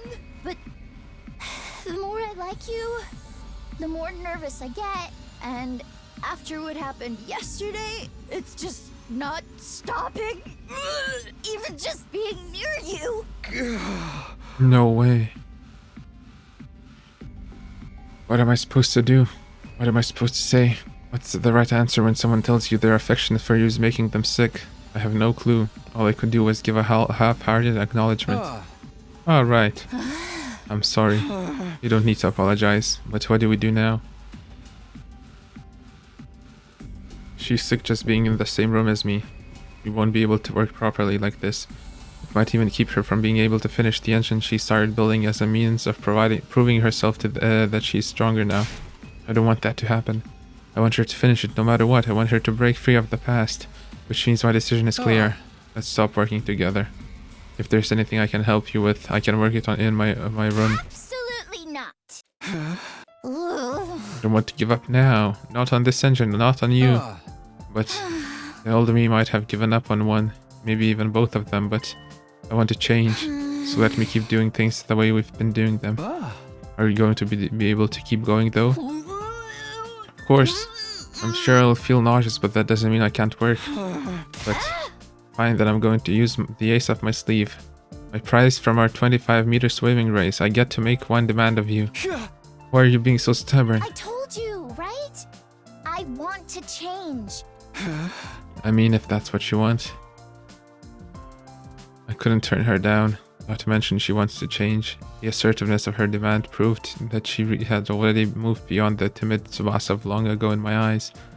All that was left was for her to prove to herself that she'd changed.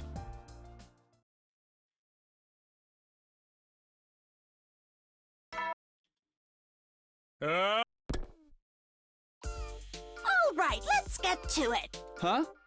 What happened to your glasses? Oh, come on, this is totally a thing. When a girl who wears glasses suddenly shows up without them and makes all the boys go crazy. I wanted to try it out myself. Ah, right.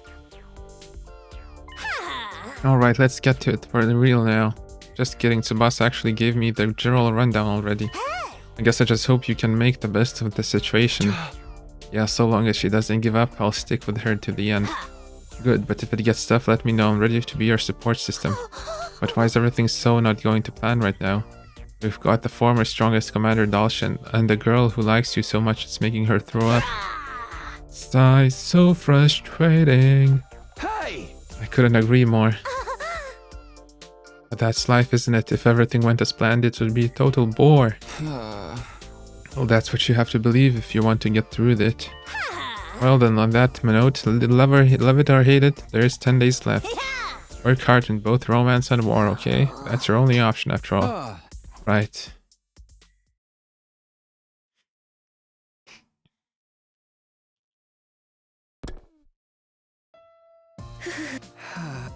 Today was a fresh start when Tsubasa and I were back to work. She fought the nausea caused by being in the same space as me. I felt so guilty knowing it was because of me, but I wasn't going to run away from it. As long as Tsubasa won't give up, I won't either. I steeled myself and kept working. Thanks for sticking by me. probably doesn't feel so good to be told you're making me throw up. I do feel a little guilty, but it's not bringing me down or anything. Plus, I know you're nauseous because you like me. Really? Then that's good. Don't be sorry, that's not going to be the last time. That's for sure. I thought about not telling you about it. I figured I could just hold it in. But I'm glad I did. I figured you'd be understanding, but still I wasn't completely sure. I've been thinking a lot lately about how I'm really glad I started to hurt you. Sorry, I think I missed part of that. Don't worry about it, I'll tell you later. I see. We worked for almost a full day together and Tsubasa never threw up, not even once.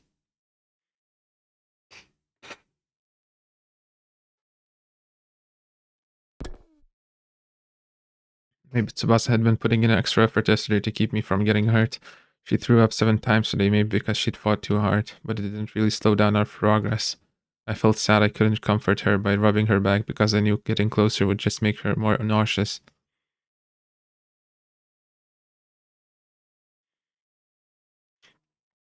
It started before the morning announcement, probably as soon as the sun rose. Dolsha. Dolsha. Yes.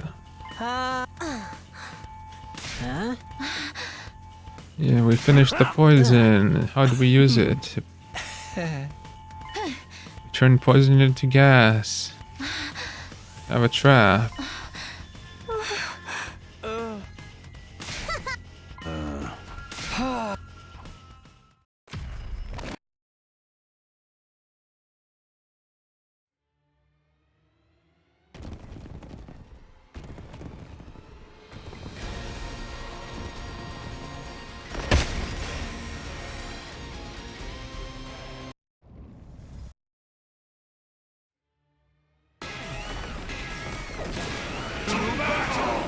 For battle.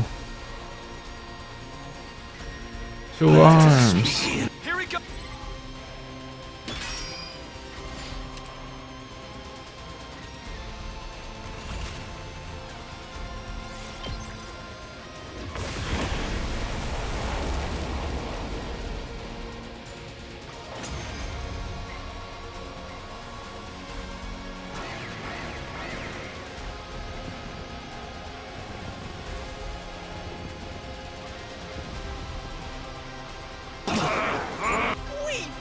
Let's mess him up. No!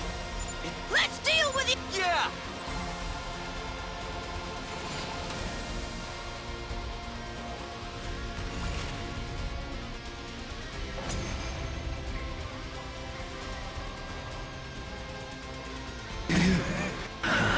Everybody!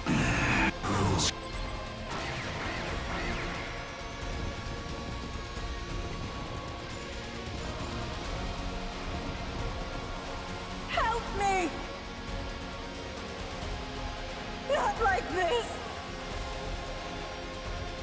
What's this? I want to... You are sick.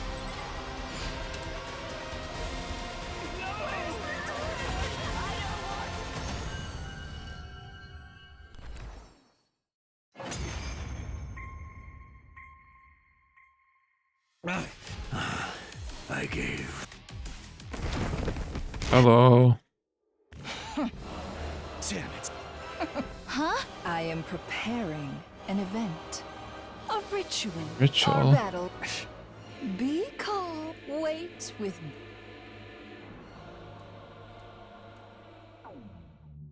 Did the ritual happen? I know the main event was destroying the satellite, but I don't think it's gonna happen this time. Don't remember what was the ritual.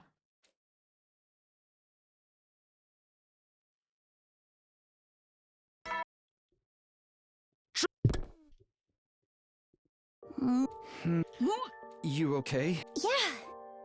Totally. Well, not exactly, but I can keep it down. If you're sure. I know this is out of the blue, but did you think we'd survive this long? Not sure. I didn't at all. I can't tell you how long I thought we'd last, but figured I'd suddenly end up dead with the world suddenly going black around me. Ah. Maybe I was in the same headspace, honestly.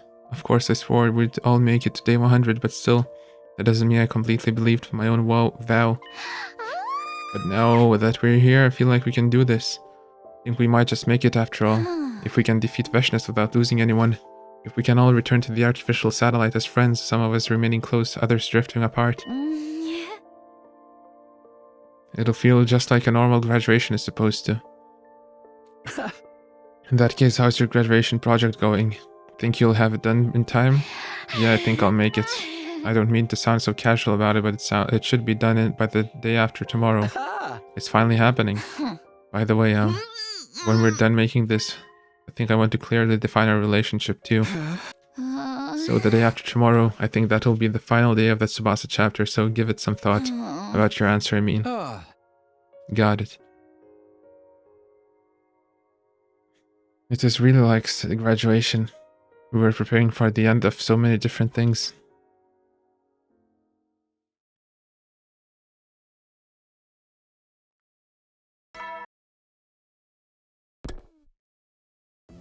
Thank you kindly for attending this meeting. Please take a seat. Pardon me. Ahem. I've brought you here today for our 4th meeting to discuss your romance with Tsubasa. What happened? Why are you being so formal? It's like the beginning all over again. Come on, you big silly. We only have a few days left. It makes me feel like we've really got it to give this the dignity it deserves. We've got to sit up straight and get serious, you know? So that's why. As usual, Tsubasa told me everything that's happened in the past 5 days. It was like so touching. This must be how parents feel seeing their kids grow up. Or maybe like teachers for their students. What do you mean? Tsubasa has changed so much, don't you think? It's so rude of me to say this, but her basic attitude was always defeatist and scared. She seemed like the type to step out instead of fighting for what she wants, right? But now she doesn't want to give up on either becoming stronger or on her romance with you. Sweet, so wonderful. It's gotten into you, but while I agree she's changed for the better. Oh my, sounds so detached. You changed her, Takumi. She changed because of you. Come on. It's absolutely true, you should be proud. Your relationship with her changed for the better, and changing her means you've changed the world. The world? Now you're exaggerating. Okay, true. Anyway, do you know how you're going to respond to her confession? Just kidding, I won't ask you anything so sensitive anymore. I know you'll be thinking about it until the final hour. Yeah, you're right, but still, thank you. Eve, what's this all of a sudden? Are you unlocking a secret route? Was I one of your options without me ever realizing it? No, but you've been a huge help, Moko. If you hadn't run this game for us, I doubt things would have worked out so nicely. I think everyone involved has gotten a lot of encouragement from you. Oh, stop. This is why I feel like a teacher close to graduation day. I'm trying to save my tears for the ceremony. I could tell Moko was trying to keep it light to hide her embarrassment, but it wasn't all jokes. I knew that a small part of her wanted to cry. Okay, then see you later, teacher. Yeah, and don't forget, it's not over until it's over.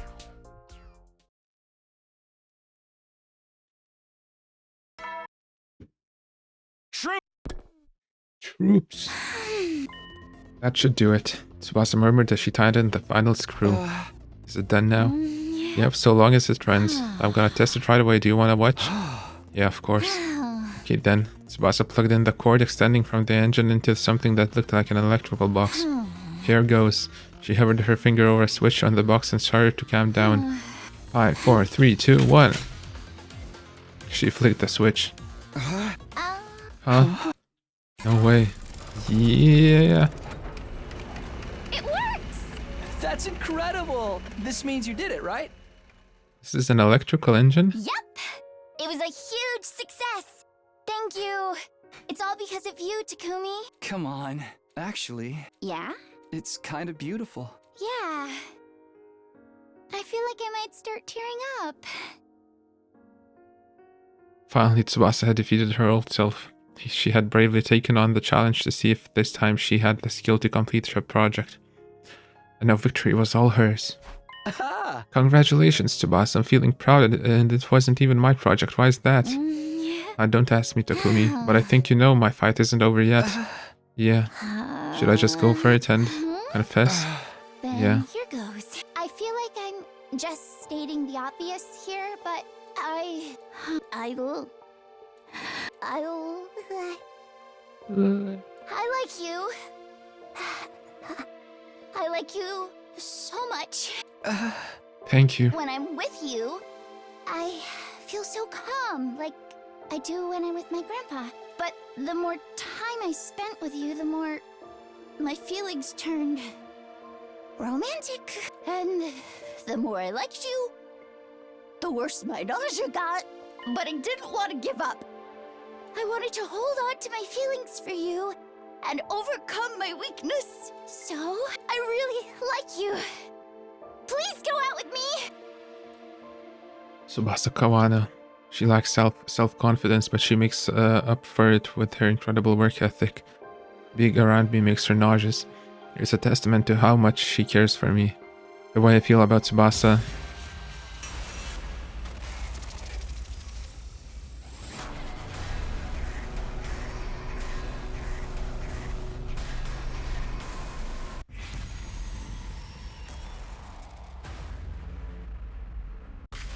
Accept.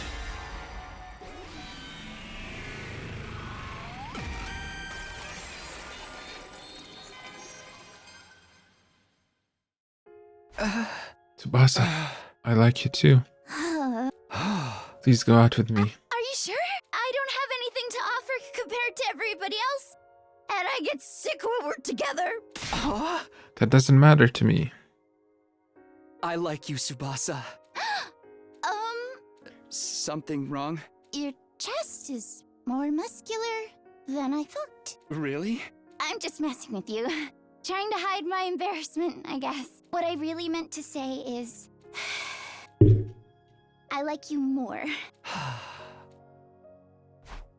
No way, I like you the most. That would have made for a pretty childish answer, right? Instead of answering, I looked at Tsubasa snuggled up to my chest. At the same time, she looked back at me. I thought about the dream, and I could tell she was thinking about it too. As if we were following a script, we moved in closer. I suddenly paused and asked her, how's your nausea? Now that you mention it, I don't feel anything. Maybe it's all better now. Just like that, seems too good to be true. I don't know. Maybe it's the power of love? Oh, come on. More importantly, we were about to kiss, right? More importantly. She was right, that was what mattered in this moment. Was it because I'd already done it in a dream? It was supposed to be my first kiss, but I feel like that way. I felt like I finally got back to the place where it was always meant to be. 3 times, yeah. Like the future that was always meant for me had finally become my reality. I wondered if Tsubasa had chewed gum earlier in anticipation of this. My first kiss tasted like strawberries. No enemy attack?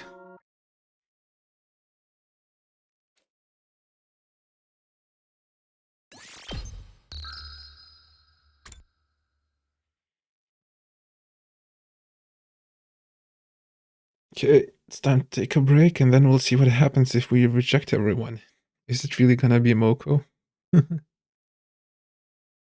Are we just going back to Tsubasa? Not Tsubasa, Nozomi. Let's go reject Tsubasa.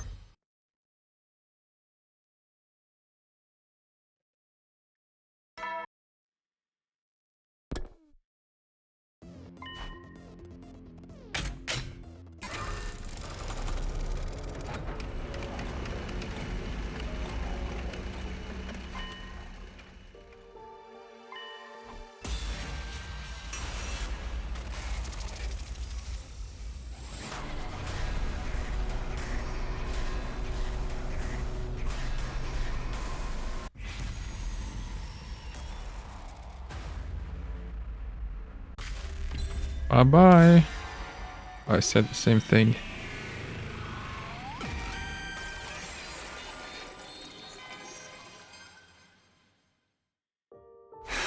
I'm sorry, Tsubasa, just don't feel the same. Right, I see. I mean, it makes sense who wants a girl who pukes all the time. That's not it. That's not it at all. You just don't like me back? Sorry. That was really mean of me. Is everything alright? Yeah, I'm fine. I'm totally fine. From what I could see, she was anything but that didn't change anything. It was out of my hands, fully and completely. Thanks for all the memories, I guess. This is the end of our time together, but Takumi, I'll never forget you for the rest of my life. Thank you. Okay, well, this is really the... Sorry, I was hoping I would be able to keep you together while we said goodbye, but don't worry about it. I don't want to look any worse in your eyes, so can we call it here? Sure thing, I'll get going then. See you. Yeah, bye.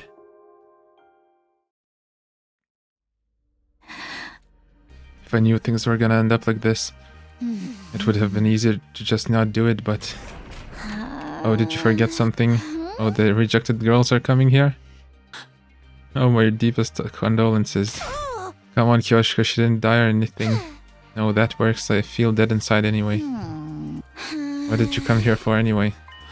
We're here for you. We know your pain after all. I appreciate that, but I'm not really in the mood to talk to anybody right now. It's okay, we don't need you to use words. What do you mean? Well, how do you like it? This is the luxurious massage technique of the Suzuki family. You're experiencing the Shoulder Blade Ripper. Forget your shoulder blades. You probably feel like your whole mind's getting ripped out. And this is the Magadori ultimate finishing move. Sotenkeiken Splitter of Scapulae. I banish these stiff muscles. This actually feels a little too good. You call those stiff muscles? They melted in our hands like putty.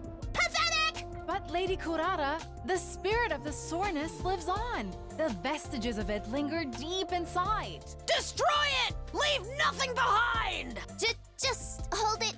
Hey! I'm giving 120%! Me too. My heart meter is max.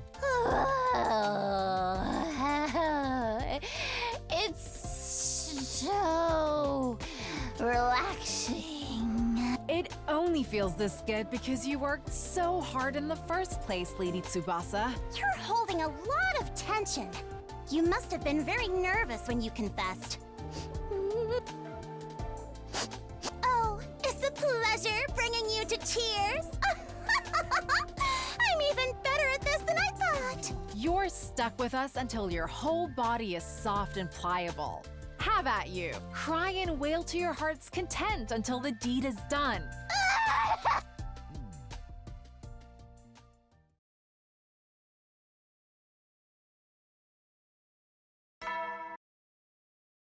What's gonna happen now? A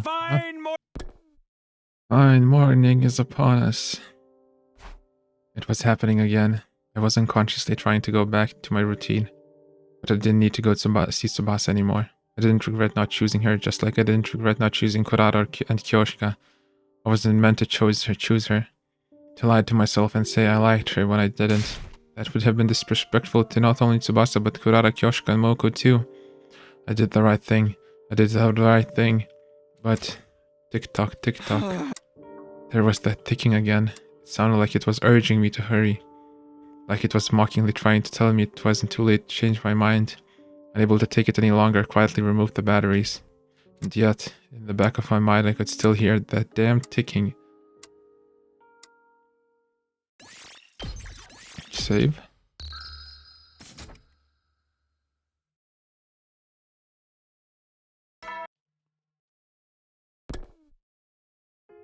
All right, let's get to it. Our final interview.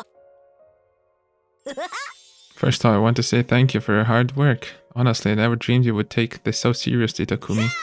Juggling preparations for our defensive battles and the roller coaster of romance, the sense of responsibility knowing you had to respond to these girls' feelings, it must have been a lot. Well, I'm definitely exhausted, but I'll never regret this game so long as I live. I feel truly blessed to have been your game master, but still...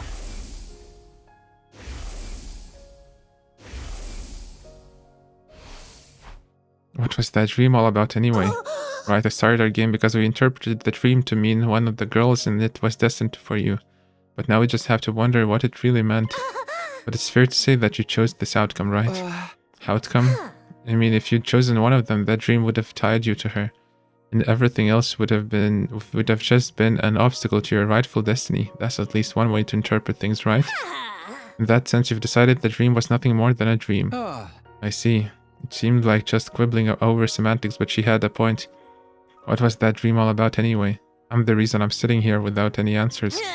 Anyway, the reason you chose this situation is because you didn't fall in love, right? You rejected those girls because you didn't like them like that, right? Or could it be that despite how many times you've denied it, you really do like Nozomi after all? Oh yeah, we gotta choose.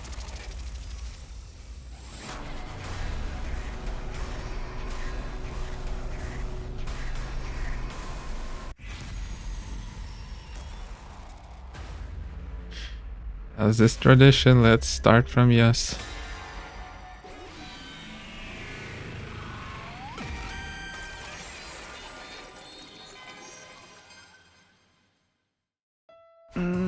Yeah, I'd constantly denied that my feelings for her were romantic, but who was I fooling? I like Nozomi. I see. I really wish you'd said something sooner. Then I could have changed the game or stopped it or something else even. I'm sorry, I only realized it myself because you asked just now. I was like, yeah, I really do like Nozomi, so we don't need to dwell on the what ifs. I'm sorry. Why would you be sorry, Moko? I feel like I might have caused you to repress your feelings with this little game. Come on, that could be true, but there's no sense in bringing it up now.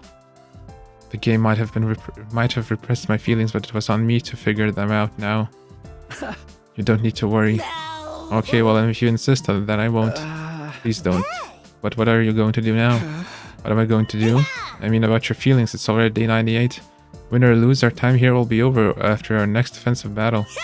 Are you okay with not telling her how you feel, not confessing? But what is there to confess? I have hardly spent time with anyone other than the contestants in the game this whole 100 days. I'd barely spent any time with Nozomi. So you're saying there's no point in telling her because she wouldn't say yes? I mean, that's an uncharitable way to put it, but yeah. You're so uncultured, Takumi. All three of those girls told me something after they confessed to you. That they were glad they told you how they felt, even if you turned them down. Not one of them said they wouldn't have said anything if they knew they wouldn't end up with you.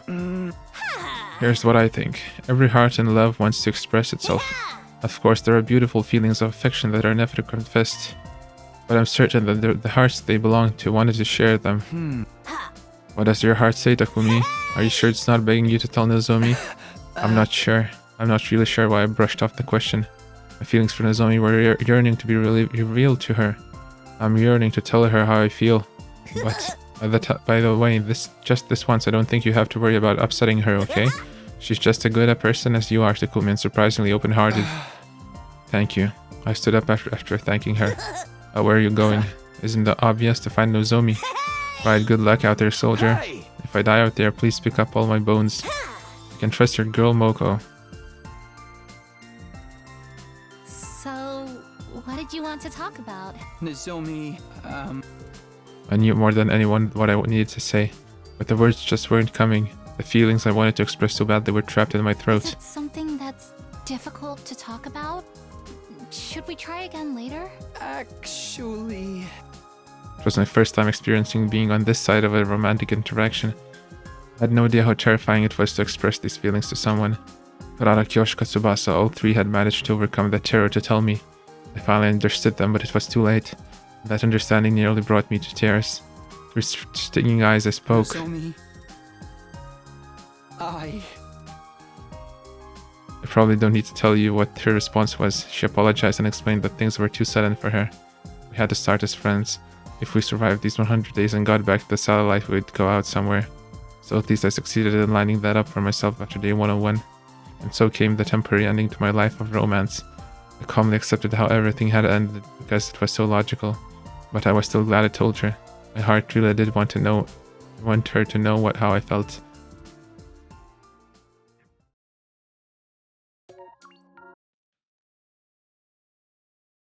How I feel. Okay. So what happens if we say no?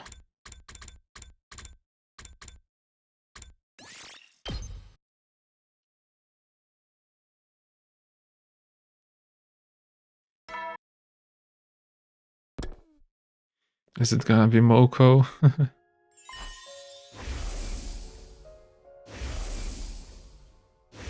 Flashbacks, flashbacks.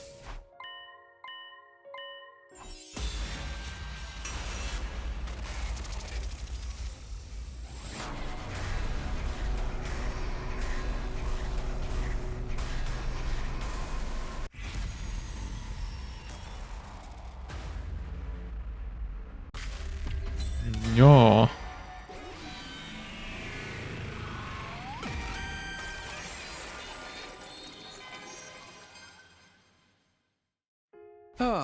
No, I don't.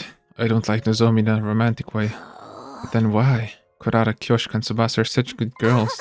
Wait, I know. You realized your feelings for one of them after you rejected them, didn't you? I knew it. That's the exciting development you were hoping for, right? What?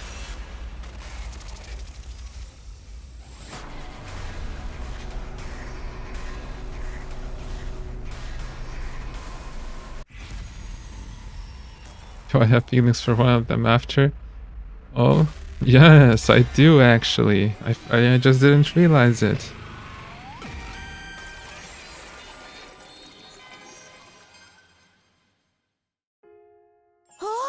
Oh my god, I knew it. Love always wins in the end, no matter what. Okay, oh my god. Then who do you like? Who are you going to choose now that we're in the absolute final hour? Well, oh my god, this just filler endings to just fill up some ending slots.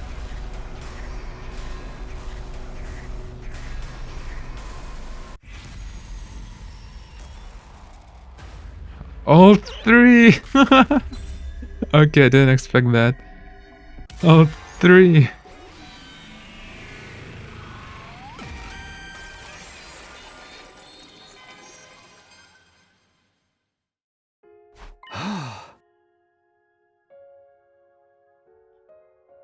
I like all three of them.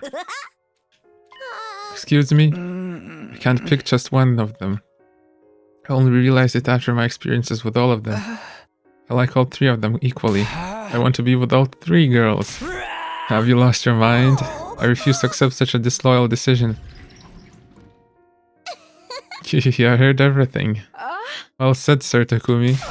What are you talking about? We've been talking amongst ourselves too. We were wondering if you'd be okay with the four of us being together.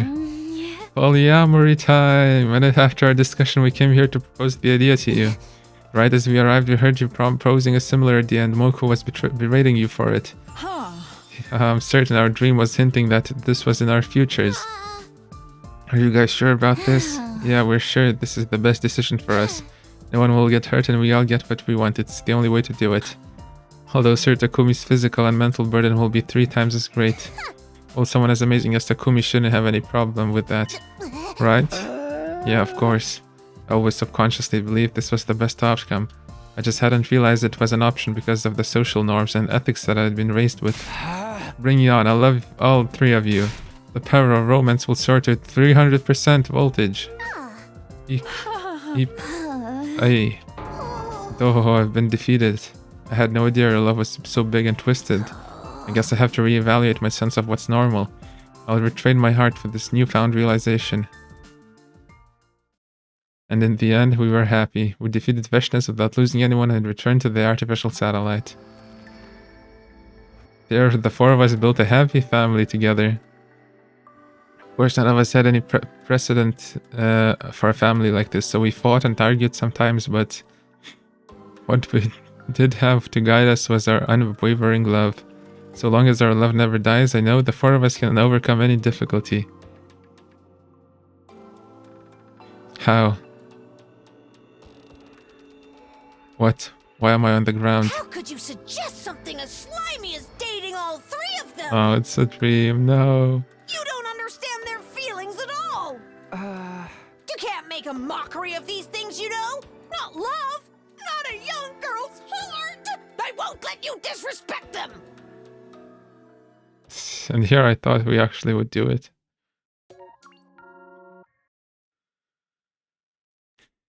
Living the dream.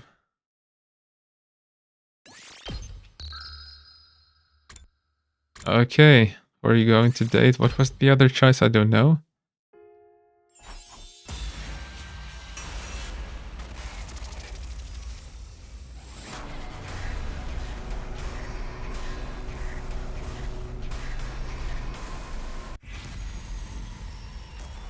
I don't know.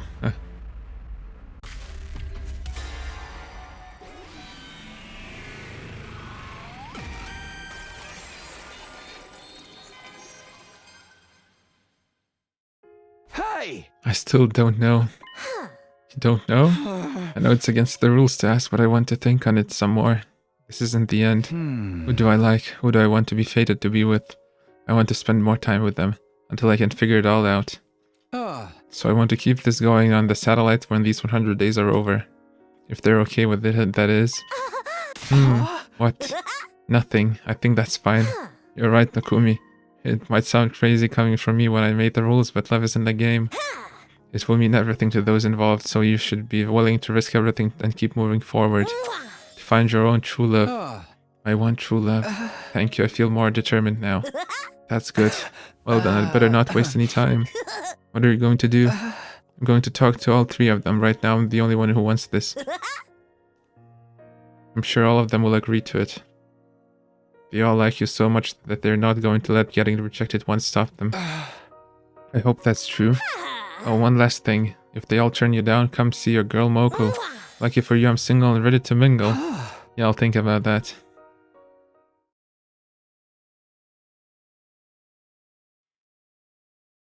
I told Kurara, Kyoshika, and Tsubasa to come to cafeteria so we could talk. While they were confused by my suggestion at first. Oh, pitiful, but if you insist, I guess I don't mind hanging out again. I'm all for it. Next time I'm going to capture a heart through your stomach, Sir Takumi. I'm in too, honestly. I still have a lot of unresolved feelings, so... And I feel like having future plans will motivate me in our last battle. Thank you. They're really such great girls. I need to win this so I can enjoy a future with them. We need to win this. The end? No, it's going. At last, the fate of 99th day had come. Where?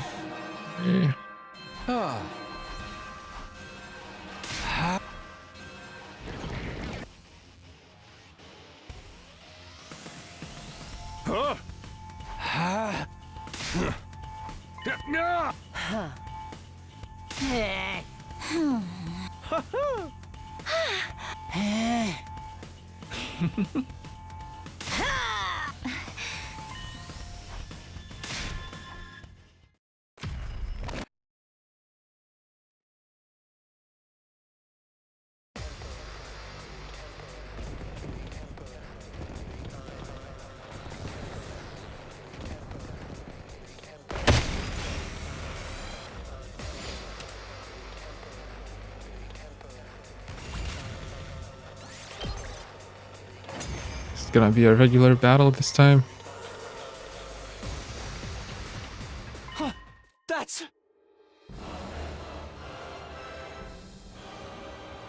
Don't think your power and I should.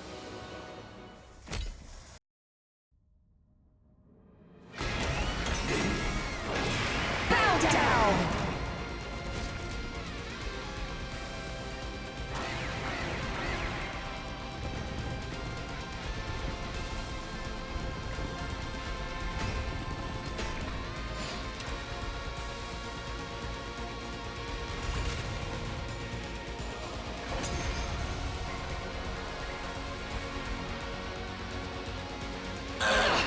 You better get it. What your feet? The power of our love! The power of love. Here we go, everybody!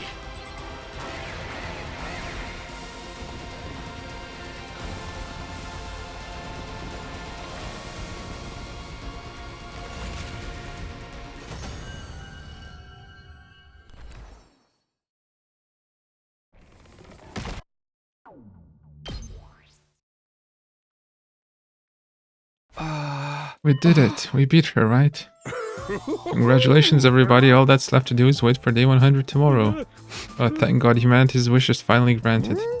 This is the end of our thrilling school experience and nobody even died? No, I want to do a do-over. Where's the reset button?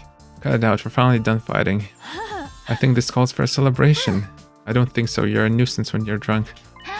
Then why don't we eat something sweet? Oh, that's a great idea. A tired mind and body needs sugar. And that settles it. We talked about everything that had happened so far and about what tomorrow would bring over cake. Cake has never tasted so sweet.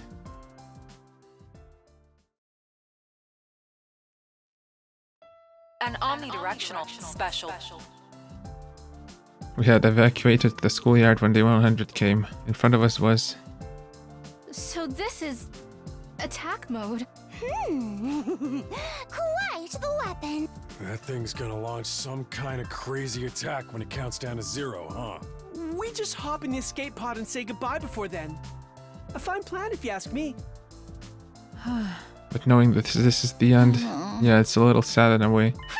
Graduating isn't the goal, it's the first step of a new journey. What are you talking about? Is that a wise saying from a game great master? That's a Moko original right there. I wanted to say something impressive at the end. I could swear I've heard it somewhere before, though. Well, whoever said it, they're right. This was the end of our 100 days, but our lives would begin anew after. Our life after Day 101, which we so desperately fought for. Hey! Pervert sword girl! Keep away from Takumi! Lady Kurata, you must stop looking at Sir Takumi like a maiden in love yourself. Hey, you two. Be nice to each other.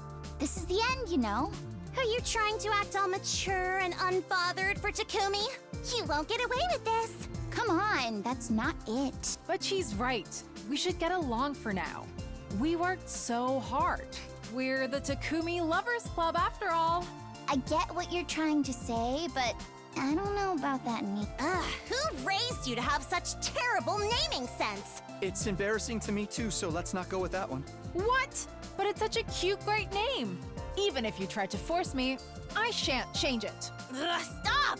We'll come up with a new one in the pod. Right. We have plenty of time. Plenty of time. Who would I pick as our time unfolded? Thinking about it ties my stomach in knots, but I'm happy to have the luxury to feel that kind of pain. I might even go as far to say, I love it.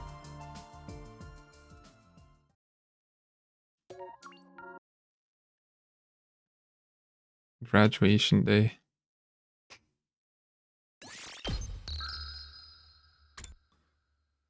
Okie dokie.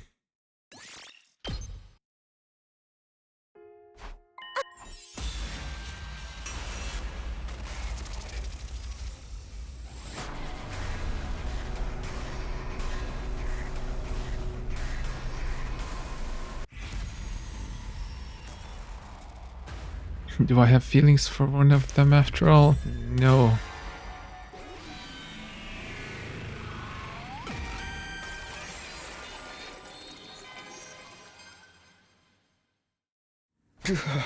No, that's not it. And what is it? It's just how things went. I didn't end up liking anyone romantically, so I didn't choose anyone. Am I weird? Or some kind of monster? No, wait, that's just the human heart. There's nothing weird about liking or not liking someone. Honestly, it was exhausting. I don't regret starting this game, but I'm tired. Once I came out and said it, it was like the dam had broken. I couldn't stop the words from coming out. Honestly, this whole time I've been thinking. Playing protagonist in a romance game while fighting invaders is completely insane. I had bigger things to be doing. How could I possibly sort out my feelings in a situation like this? Kumi. It just like completely wore me down. It sapped my soul in time. It took everything I had out of me. I do always have to be the one making decisions. It's so tiring. It's exhausting to reject someone's feelings like that. I don't want you to bite your tongue off, so grit your teeth for me, okay? Huh? Bonk. Oh, why?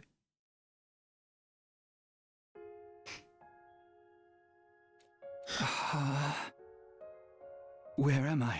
Oh, you're finally up. You're in my room. Huh? What am I doing here? That doesn't matter. Just keep your mind empty and stop thinking for a while. But I can't do that. It's okay. No one will blame you for taking a little break. You did great. You worked really, really hard. I was ashamed. I hurt those 3 girls because I don't even understand my own feelings. What's wrong with me? Oh my, are you tearing up? Oh, rest your head in my lap, okay? Yeah. There. You've been through so much. I'm just saying. Maybe there's a future out there where you choose me. Future where I choose Moko? What is she saying? But then again, does it even matter? Right now, honestly, I just don't want to think anymore.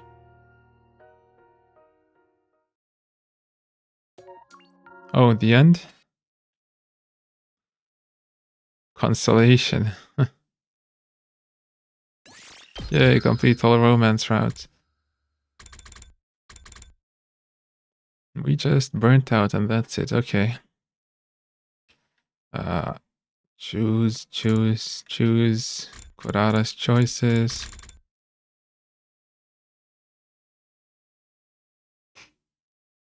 Ooh, what's this? Kiss Hiruka, oh yeah. No, don't kiss Hiruka, okay. Let's not kiss Hiruka.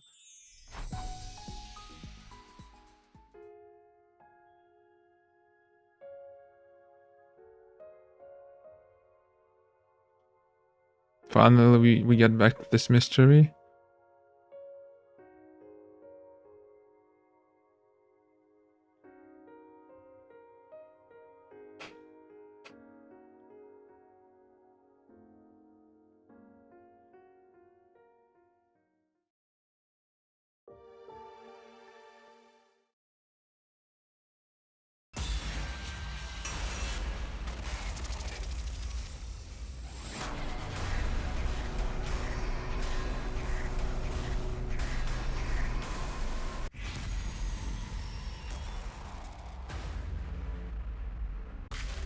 No.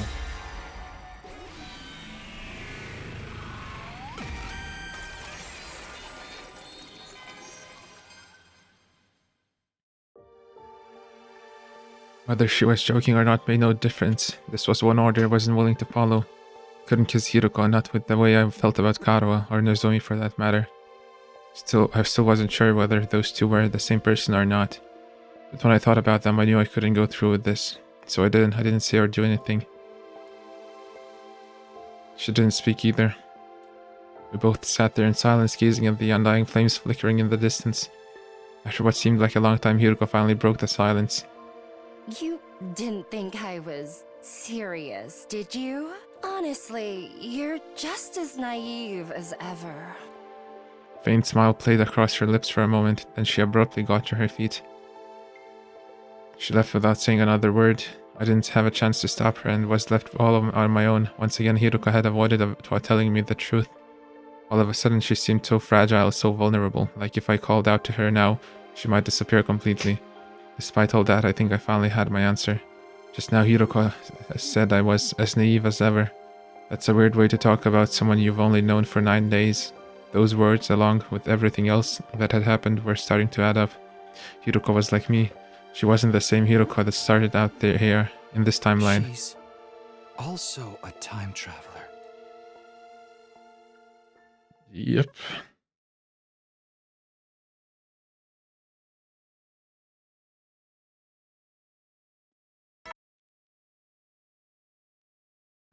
Get ready. Wow! Look at you! Hello, this supplemental broadcast. Ignored the announcement about celebrating your milestone already unlocked all the classrooms. And that means you don't get anything special today. Just use this time to train extra hard, okay? Training, huh? I doubted I'd be making time for that today. I had something much more important to deal with. Namely, picking things up where I left off with Hiruko. She'd blown me off again last night. I was getting tired of this. Today's the day I get the truth out of her. Of course, just saying it was one thing. How do I actually do that, though? Technically, I'd refused to carry out Hiruko's final order. That meant our deal was off. If I tried the straightforward approach, she'd only blow me off again. But what else can I do? This sounds like a cliche, such a cliche. Maybe I could give her a present. Something special, something that would show her I really care and get her to trust me. The only problem is I can't think of anything that would move Hiruko that much. I thought about it for a while longer, but I still didn't come up with anything. Guess I'll just have to ask the others. Oh, we're talking. So after breakfast I set out to ask around and try to figure out what to get Hiruko. Alright, who should I talk to first? Okay, let's start. Eito. Right. Oh yeah, he's locked in here, right? Hello, Takumi. I've been thinking about when you visited me a while back and said you're alive. I've been trying to figure out what you could have experienced to make you say that and what? You really want to know? Yeah. Then let me out of here. I promise I'll tell you then. So that was just another ruse, huh? Was it though? I assure you it's a very convincing theory. As if anyone would fall for that, I glared at Eito for a moment in silence. If you did let me out, I could be useful in other ways too. I could act as your advisor. Help you out with any little things you don't want anyone else knowing about. Not interested. You're the one who is visiting me. Why are you even here if not to hear what I have to say? I came here for ideas on how to get through to Hiruko. But even if Eito did know anything useful, he was the last person I wanted to get help from. Oh, don't look at me like that. I might just have to tell everyone about the other thing, you know? Which other thing? About you coming from the future. You still haven't told them, have you? I'm kidding. I wouldn't do that. It's a secret between you and me. And a secret this important isn't something to blurt out in the heat of the moment. No, I'm saving it for the right moment. Suddenly, I noticed something sticking out of Eito's pocket. I darted forward, reached in, and pulled it out. What's this? A balloon? Can't you tell it's a balloon? Not just any balloon either. It's made of special kind of rubber that makes it extra sturdy. I stared at the balloon in my hand, trying to piece some things together. You can have it if you like. There's plenty more where that came from. I shoved it into my pocket and left. What? What? I know it's in the gift-o-matic, but what is it for? What? Takumi, perfect timing. Can I put you in a Cobra twist real quick? I'd rather you didn't. And what are you even doing here? What is there to do in a gym besides wrestling? There's tons of stuff. It's okay, I get it. You've come to interrogate me about that thing, right? Well, it's true. I opened the valve for the fountain in the courtyard all the way. What about it? You're saying that could have had something to do with how Eito escaped? I didn't say anything about anything yet. This sounds like it could be important, though. Can you tell me more about that? It was yesterday, really early in the morning. It said 1 AM on day 9. I felt really hot and I couldn't sleep, so I went for a little walk in the courtyard. Then I ended up talking to Eito. I've been wondering just how high that fountain over there can reach. Maybe you'd be good enough to turn it up for me, huh? Once you mentioned it, I got curious too, and I opened the valve and the water started shooting up like a huge geyser. And you just left it like that? Yeah, Eito asked me to. Said watching it would help him sleep. That definitely sounded suspicious. I wasn't sure what it meant yet, but I felt like I should remember it for later. Right now I had to focus on Hiruko. I switched gears and asked Moko if she had any idea what she might like. She thought for a moment before answering. I don't know how much this will help, but she once told me she likes stuff that comes in sets of 3 colors. 3 colors? Yeah, stoplights, sports medals, that kind of thing. Even wine, that's got red, white, and rose. Oh, and another thing. Moko reached into her hood and pulled something out. Sanshokupan? No. It's 3 flavors in 1 bun. I got it from the cafeteria. I was gonna eat it later, but I've got plenty more. You can have this one. I had no reason to say no, so I took the bun and left. What are we gonna do? What's... Shoma.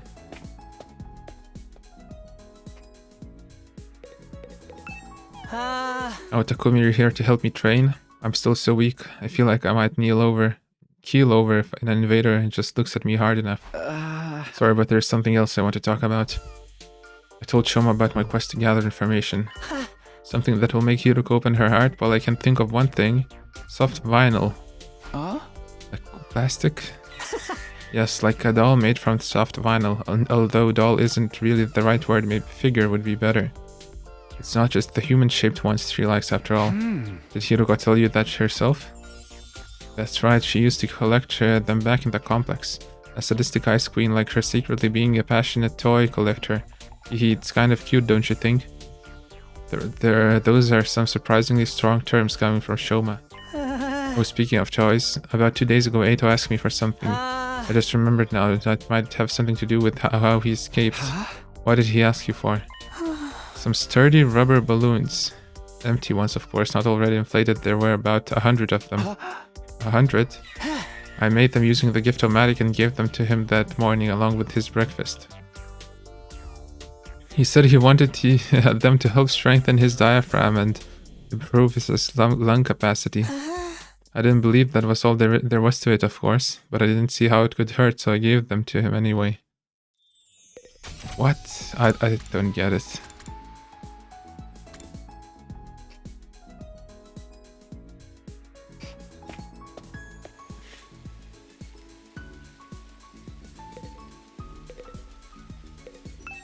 Aha! Please don't disturb the crime scene, Mr. Sumino. The world's greatest mystery-solving twins are working on a case here. A case? Isn't it obvious? The sad or scandalous Aotsuki disappearance for short. Why is the short version longer? Have you found any clues? No, not yet, but there is one thing that's interesting.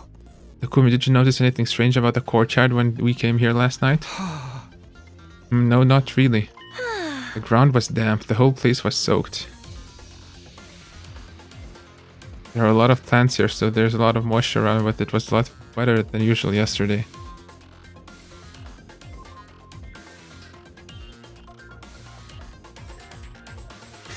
What, did the fountain fill the whole place with water and Eito swam up from the top? What? Just like the courtyard had been doused by a sprinkler or something. I didn't notice that at all, but what's this got to do with the sad case? That's the question we aim to answer during this investigation. The ground in the courtyard was wet. It's weird, but I've got other things to worry about. I asked Hima and Kako for ideas on what might make Hiroko open her heart to me. No, the top is closed, so it wouldn't work. To their credit, the two of them gave the matter some serious thought before answering. But what would he do with water balloons? What?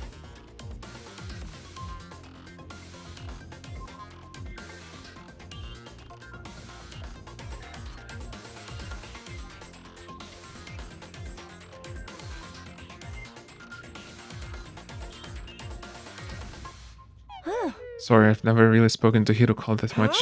Me neither. I don't think I can tell you anything useful. That's too bad. Here, maybe this will make up for it. Kako reached into her pocket and took out something. What's this? It's a piece of poop. What? She's kidding. It looks like some kind of animal fossil to me. She couldn't tell you what the kind of animal it was, though. Found it while we were looking for Eito before. It looks rare, doesn't it? Here you go. Without waiting for a reply, Kako pressed the strange fossil into my hand.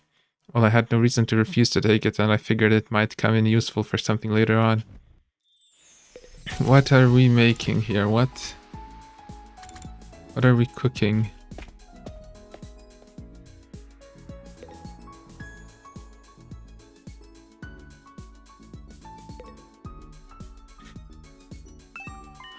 Something that would touch Lady Hiroko's heart? I'm not sure how useful this would be, but I believe she likes cats. Cats. You know, furry creatures that go meow. She had a pet boy back in the complex. She admires their independence, their ability to work at night, and their hunting habits. Apparently, they remind her of herself that way. Cats, huh? If I may, I've been wondering about Sir Eito. Do you really think he could have broken out of his cage without any assistance? Is something bothering you about that theory? Maybe nothing, but something curious happened 2 days ago on the night of day 8 after we'd all assembled in the cafeteria. When I heard there was to be no post-battle celebration, I wandered into the courtyard to get some air. While I was out there, I heard a voice coming from the animal pens. It was Sir Eito, of course. He requested that I close the drain in the corner of the grounds. So yeah, it filled with water, and then what? What? Did the water break the electricity of the cage? What? The sound of the water was keeping him awake. Even a prisoner deserves humane treatment, and I thought it couldn't possibly do any harm. So you did it? Yes, I don't see how it could have had any bearing on his escape, but I thought I should mention it. Did he fill the balloon with water and then sprayed some electronics? What? I think this is all I'm going to learn for now. I don't think if I'm any closer to winning Hiroko over, but at least I know more about her interests now. Cats. Toys. So if I want to give her a present, a vinyl figure of a cat should be the way to go. Not just any cat. There's one more important detail that I learned, and that's 3 colors. So a cat with 3 colors. In other words, Calico. Oh, alright, I'd better head over to the Gift-O-Matic and whip up a Calico cat figure. Yay.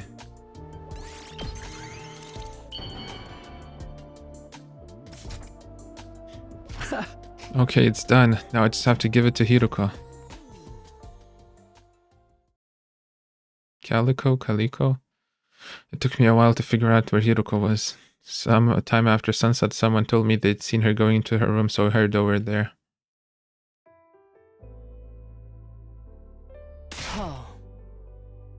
Takumi, what are you doing in here? Haven't you heard of knocking? Oops, sorry, I have something for you. What? I don't know if it's your kind of thing or not, but I handed the Calico cat figure to Hiroko. Oh, controller.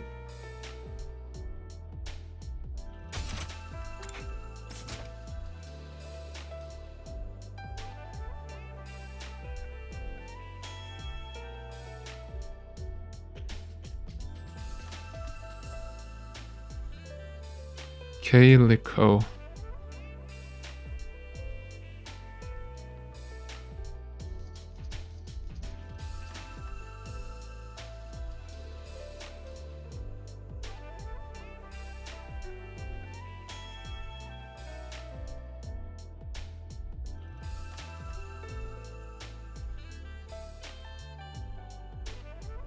Calico. What? The text-to-speech says Calico. Okay, maybe I just don't... I cannot read the pronunciation. I don't understand. It's a present for you. I thought you might like it. Hiroko stared at the little plastic figure and tears filled her eyes. Wait, tears? It's her cat. I wasn't prepared for this. I didn't think she'd like it that much. It's not possible. What do you mean? You couldn't possibly have known. About what? Hiroko didn't reply but slipped the cat figure into her pocket. There was more going on here than I realized, but I'd gotten through to her, that much was clear. Pressing my advantage, I looked her in the eyes and asked again. Hiroko, please tell me the truth about you.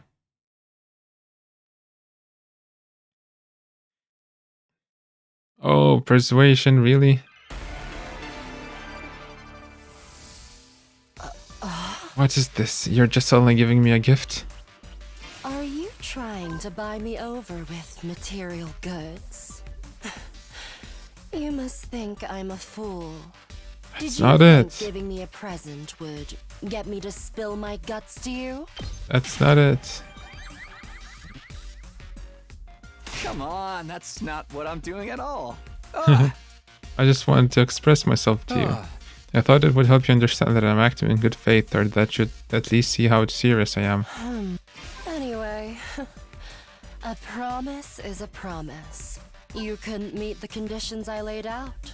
You didn't follow my final order. You mean last night? Bad. Are you...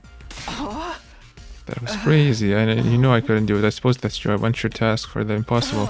But you're the one who agreed to my terms. There's nothing you can do about it. Just give up.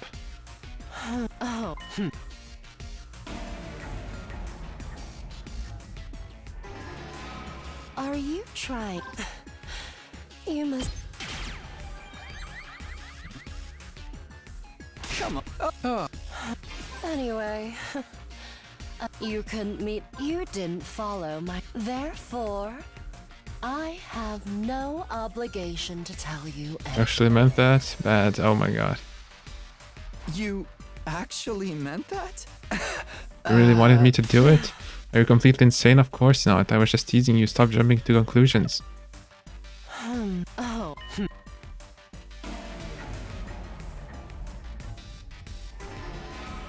Are you trying...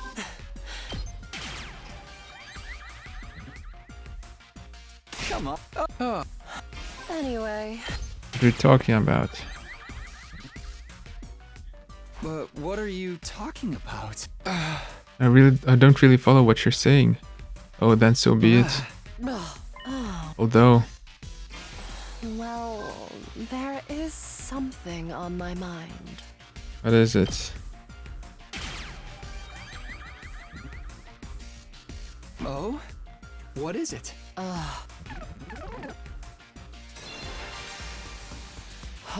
Let me just ask this. Why would you give something like that to me? A Calico cat figure. What made you pick this to give to me of all things? No. Oops. I didn't manage it. Manage it in time.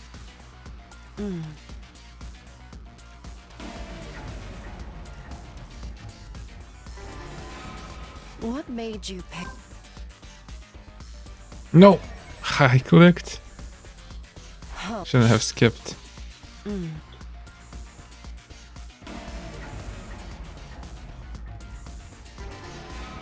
What made you pick? I just felt right. Bad. Oh. Oh. Felt right, huh? Anyway, there's nothing left. Okay.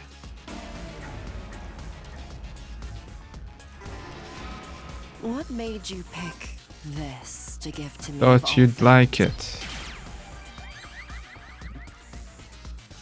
It's like I told you before. Somehow knew you'd like it. Oh. I see. It's true, I do like Calico toys. Being totally honest with you, I was happy you gave it to me. But how? How did you know?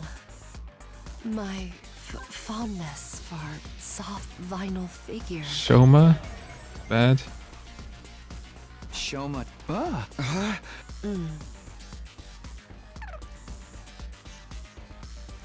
Huh.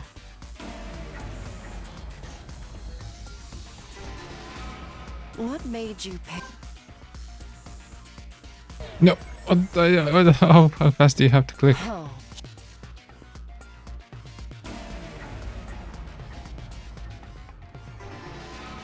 What made you pick? It's like Oh. But how Wow. did you know? My fondness. You couldn't possibly have known about You that. told me yourself?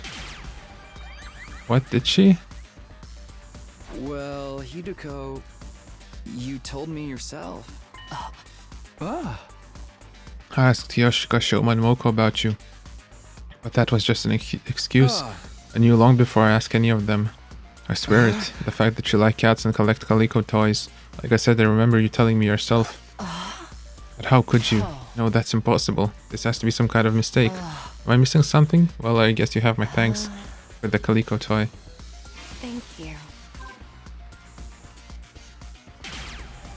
Oh, I had to say nothing? Nice.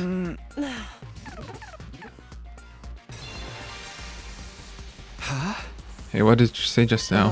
What did you mean by that's impossible? Never mind, don't worry about it. How am I supposed to? Told you it's some kind of mistake. There's no way you could have known. I do know. I do know. I know all too well. Oh. What is it you think you know exactly? All the pain and suffering you've been through. Watch your mouth. Are you insane? Don't Then- say things like that so... You've been isolated.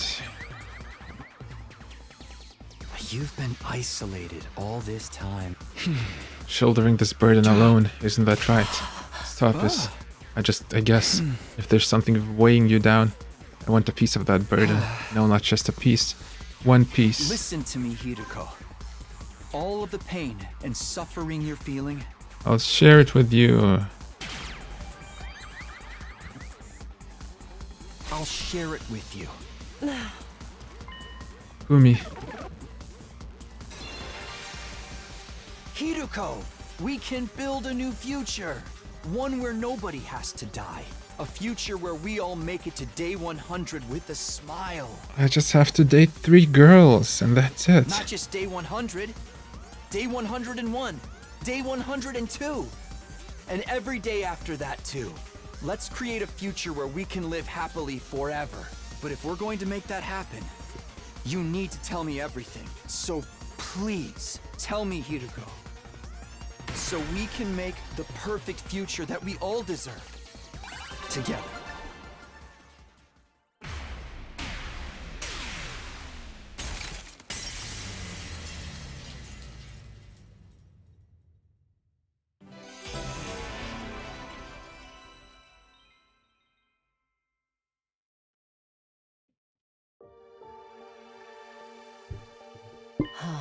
Takumi, are you sure you can handle it?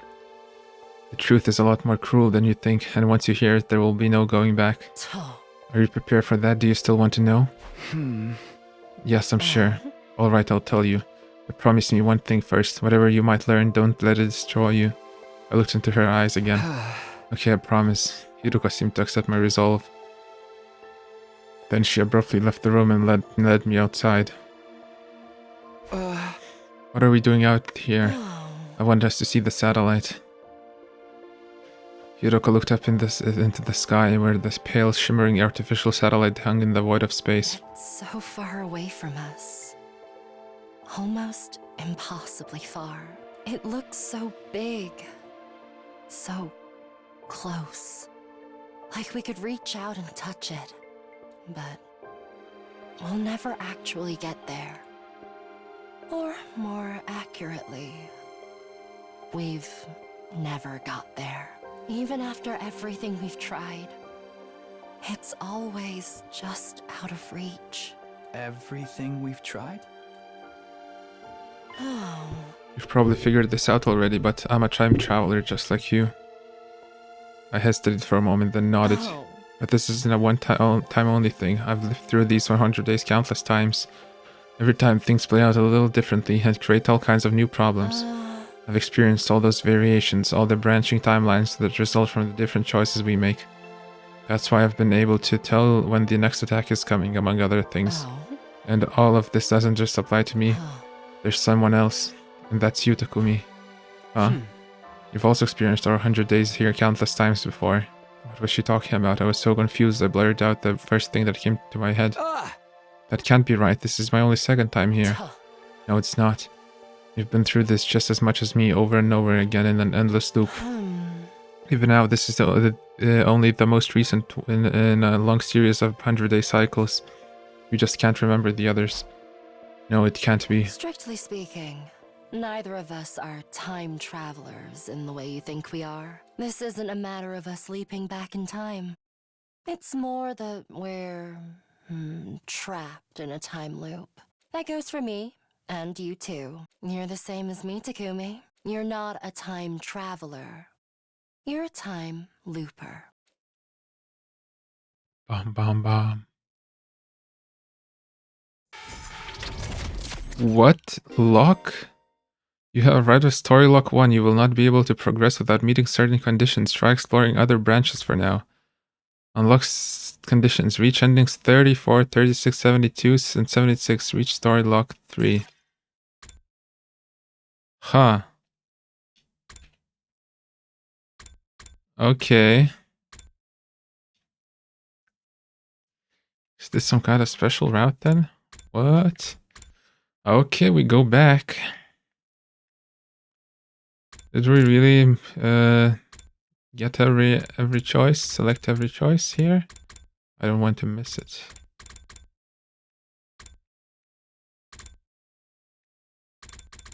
Looks like it.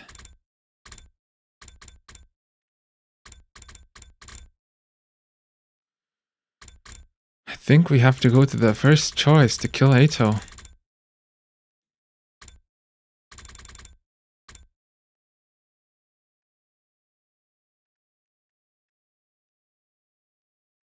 Yep, decide Ato's fate.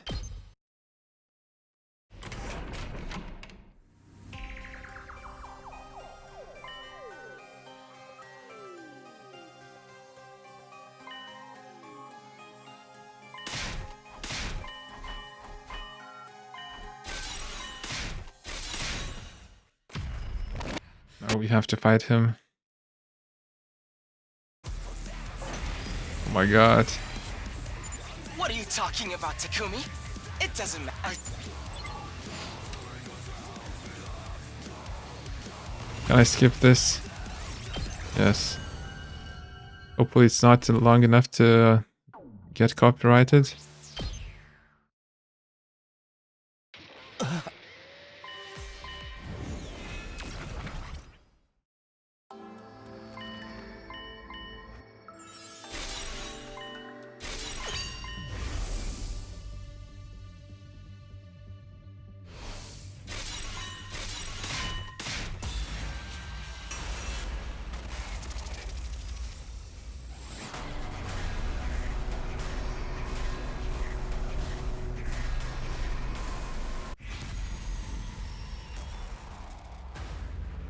Kill him. Kill him. Kill him.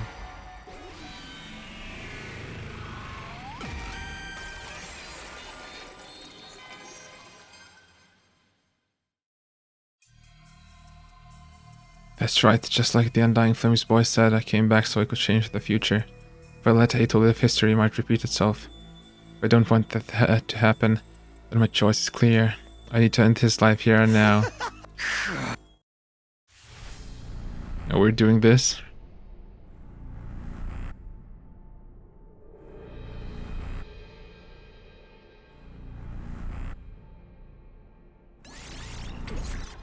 No. Somebody has to do it.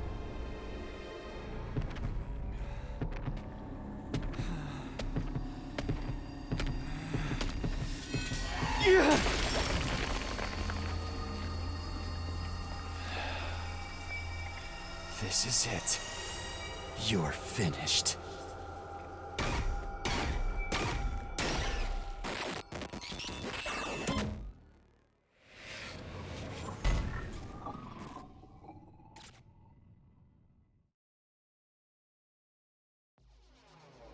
Suddenly, I found myself walking to my room. It was almost like I was running from something. I only made it to the rooftop when I saw them there, as if they had been watching, waiting for me. What's going on with you, Sumino? Why would you leave the gym without saying anything? Maybe you didn't want to see Otsuki looking like that. You have nothing to worry about, Sumino. You made a wise decision. You did the right thing. He was trying to destroy me, your commanding officer. That's not all. He was trying to slaughter all of humanity.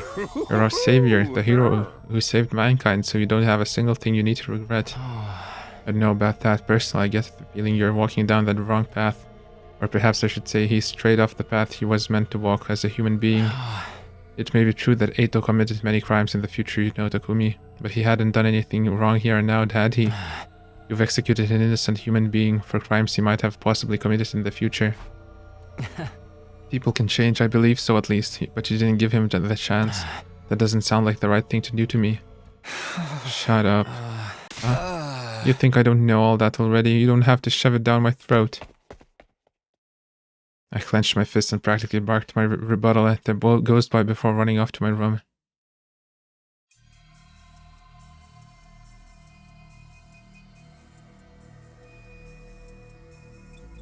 It was oppressively silent in my room. I didn't bother to turn the lights on. I just sank into a corner and wrapped my arms around my knees.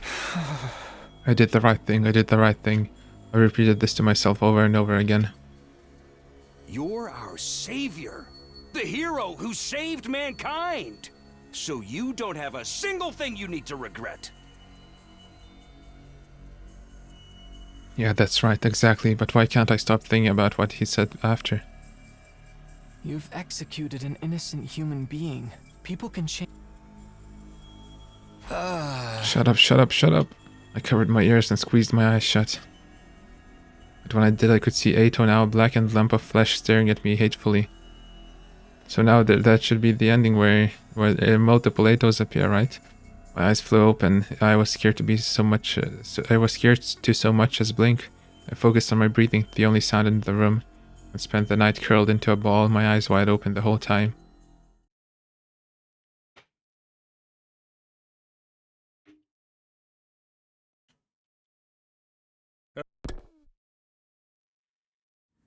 Takumi, what the hell, man? Why did you... Eito, he... Everyone's cold eyes pierced through me as I stepped into the cafeteria. They were all staring at me suspiciously. We all saw the body in the gym, and then Sir A showed up. Right, I explained what happened to everyone. Told them that you came back from the future. I told them Eito was abnormal and that he tried to destroy me last night. I told them everything, but they seemed reluctant to believe me. Obviously, you tell us he came back from the future, and you think any of us are dumb enough to just be like, oh, well, if you say so. Yeah, none of us are that stupid.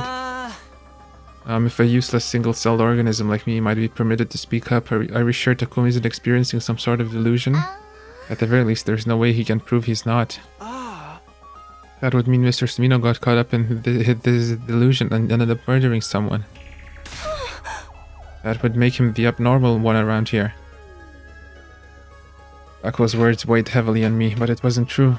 I'm not sure if I'd made the right choice last night. I still don't have confidence in my decision, even though I already made it. But what I experienced last time really happened. There's no way it was a delusion. I need them to understand that, if nothing else.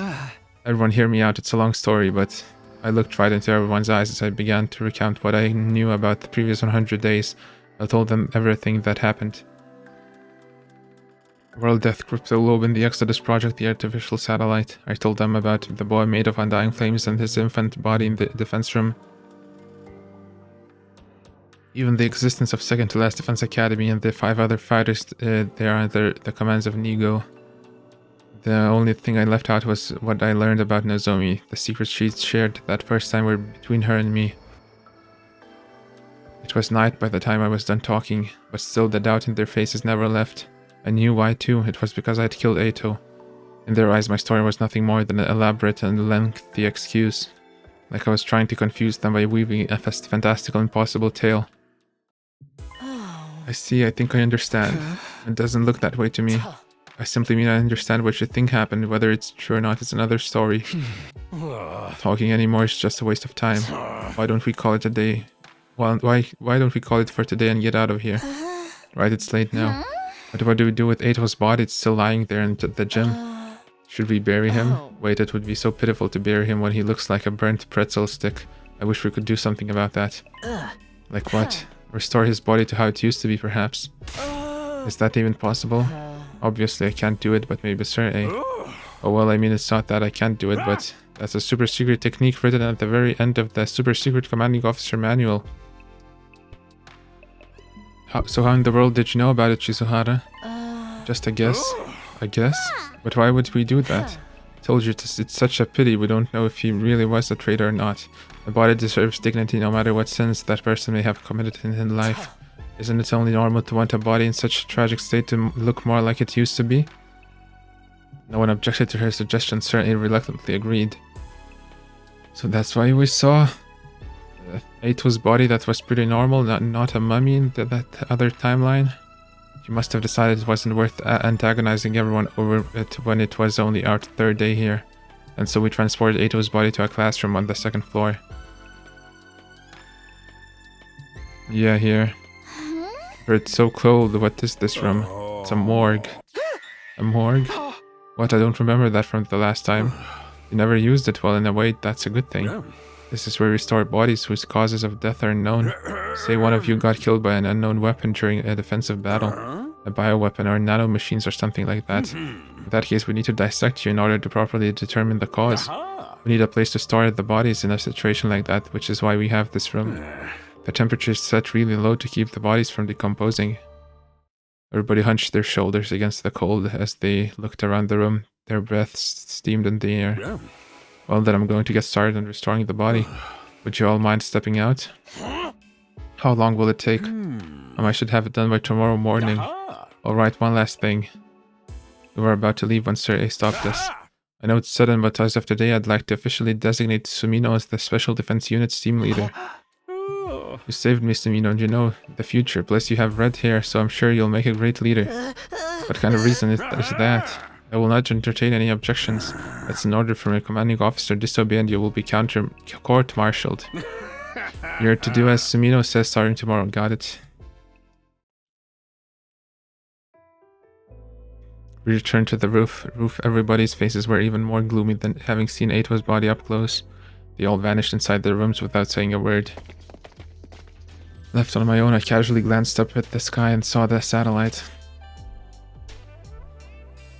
Artificial satellite hung in the sky, lit with countless mechanical lights. It felt further away than the last time I saw it. Just then I heard a pop inside of my head. What? Then the very next moment I was suddenly unconscious. Pop inside my head? Did someone shock us? But why inside my head? In the morning I skipped going to the cafeteria and went back there. Instead, someone else had got there before me. Hiroko. Good morning. Did you eat breakfast? What happened? I heard a pop inside my head. No, not yet. I'm not hungry. I could maybe go for a frog though. Oh no. No, Takumi, no.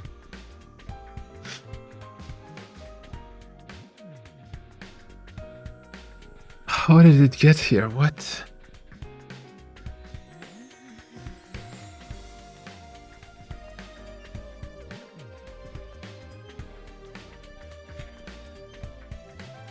Oh. Frog. Huh? Forget that. What are you doing here? After a moment of silence, Hiruko answered. Probably for the same reason you are. I want to see the results of the restoration. Sir, he's not here. Does that mean he's done? Only one way to find out. Hiruko approached the body. She stopped in front of it and quietly pulled back the sheet covering Eito's body. Looks like it's done. It's done. At the very least, he's not a burnt pretzel anymore. I felt vaguely relieved seeing him. Of course, I hadn't forgiven him for what he'd done to us last time, but I felt some guilt about bringing him to such an undignified end. Now that his body was back to the way it used to be, the painful mass of emotions within me eased a little. It feels wrong to bury him in the dirt after all this effort to get him so pristine. Why don't we leave him like this for a little longer? Hiruko covered him with the sheet once more. No sooner had she finished than Gaku came barreling into the room. There you guys are. We found something messed up. Come look. Messed up? Just hurry. You'll see for yourself. Hiruko and I practically flew down the stairs as we followed Gaku to the classroom on the first floor, dashing inside upon our arrival. Leave the school now or I'll kill you all. Spray paint. Someone sprayed a message on the digital blackboard. I looked at the message. Leave the school now or I'll kill you all. Yeah, I was the first one to find it. I finished breakfast early and was wandering around the school when I saw this. Then he came back to the cafeteria and told us about it. We all came running to see for ourselves. But who would pull some kind of dumb prank like this? Prank. I said what I said. Who would take this shit seriously? Looks like some snot-nosed kid wrote it. Yo-ho, I believe it though. It's way more interesting than that way. I smell a killing game in the air. Whether it's serious or not, we do know it's not the work of an invader. The alarm would have gone off if one of them tried to get in here. They don't know our language. On top of that, I doubt it could have been one of them. So, was it us? What if it was Eito? Huh? Maybe the restoration brought him back like a zombie. I don't think that's possible. His appearance may have been restored, but his cryptoglobin is gone. And besides, we just saw him. He definitely wasn't breathing. So this means that the person behind this threat is in the room with us now. Everybody glanced around, trying to see what everyone else was thinking. Their eyes were filled with distress and unease. Wait, but hold on. There's one other person it could be, right? Everyone seemed to have an idea of what I was getting at. That's right, Sir A. I definitely wouldn't put it past him. But why would he write the threatening message like this? We can figure that out later. For now, we need to find him. Please don't be dead. And so began the hunt for Sir A. We found him only seconds later. It turned out he was very close to the classroom.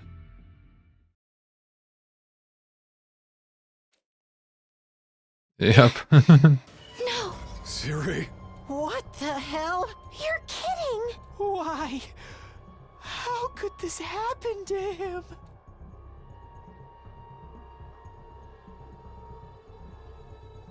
Everyone was deeply disturbed, but the shock I felt went far beyond theirs. After all, I'd seen this very scene before, the last time I went through this. Back then, Eito had been responsible for it, but Eito didn't exist in this world any longer. I'd killed him myself 2 days later. Later?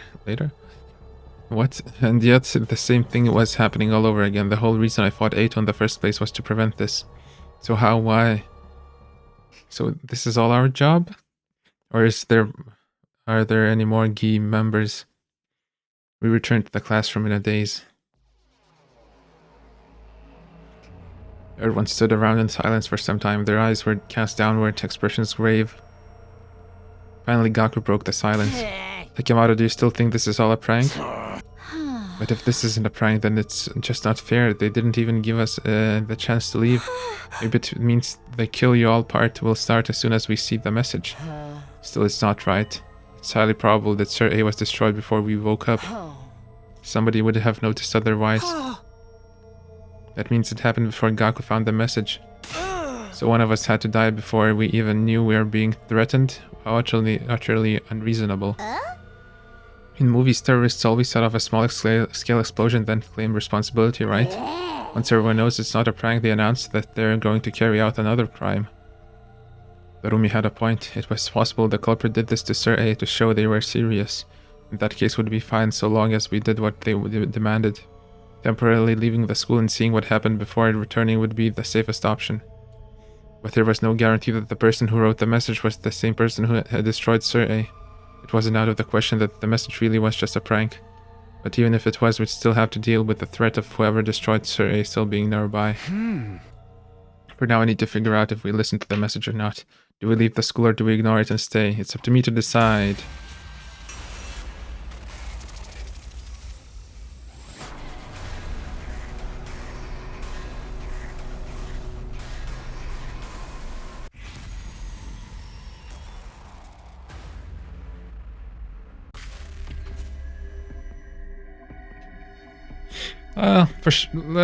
Let's do it. Whatever.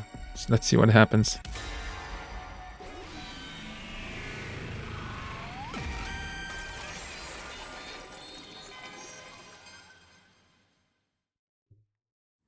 Everyone listen up. I think we need to get out of here for now, even if it's just temporarily. Oh, why is that? Someone destroyed Suri. They might be trying to send us a message. What happens if those monsters show up, huh? If they take out the school, we're screwed. Maybe you're behind all this shit, and that's why you took out that bucket of bolts. Why would I do that? Beats me, but you're the one who murked Ato. You're saying Mr. Sumino is behind all of this? I suppose it's not out of the question. Damn it, I didn't think they'd suspect me of doing all this. Yep, I think we should stay. A threatening message can only mean one thing, right? Time for a blood-splattered killing game. I'm gonna go out flashing 2 peace signs with my tongue hanging out. I'm super psyched. Somebody make sure to get a pic. What the hell is she talking about? Let me ask you something, Takumi. You say you've seen the future, right? Right, but it looks like you guys don't believe me. What makes you say we should leave? The school would be defenseless. I assume you understood this when you made this proposal. Right, I came back after living out an entire 100 days. I remember all of the defensive battles we had. The invaders will attack again on day 7. That leaves us 3 days. One more thing, like I said yesterday, we have allies a fair distance from here. If we can meet up with them, we'll be better off in our battles, so I'd like to take the opportunity to go get them. I summarized everything I'd said yesterday as a reminder. All about Second to Last Defense Academy. Second to Last Defense Academy, is there really another school out there?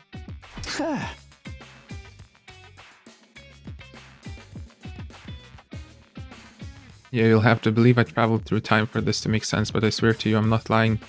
Huh? I believe you, bro, I do.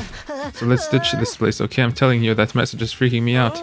Mr. Maruko is literally shaking. He's definitely the one who died first in a horror movie. Don't put that evil on me, dummy. Takumi, this threat didn't appear in the future, did it? No, it didn't. Maybe my coming back to the past has caused something to deviate. Deviate? It means that he's altered history. Something happens now that diverges from a historical precedent. It naturally creates a variation, a new timeline, just like in sci-fi stories. What the hell does a historical precedent or whatever got to do with anything? So you mean that Mr. Sumino coming back from the future is changing the past? Yeah. His whole tale about traveling through time is suspect, but let's assume we believe what he says. If things are no longer aligned with the future he knows, there's no guarantee the next attack will be on day 7, is there? Well, I knew it too. I felt like something was off even beyond the threatening message. But I killed Ato to change the future. Our biggest risk factor should have been taken care of. I doubt this deviation is that big just yet. The chance of the attack date being different is low. I think we should consider the risk of this threat and evacuate for now. Yeah, I'm with Takumi. Gaku seems pretty traumatized by the whole thing, maybe because he was the first to discover the message. I appreciate that it got him on my side, but he's shaking so much I'm worried about him. Honestly, I have no idea what we should do. My thoughts are just swirling around, Herc. But I think I'm going to try and have faith in what Takumi's saying. I'm going to leave the school with them. You're right, this threat is no mere prank. It's too dangerous for us to take it lightly. I'm riding with Takumi. Riding with Biden? Riding with Takumi? Really?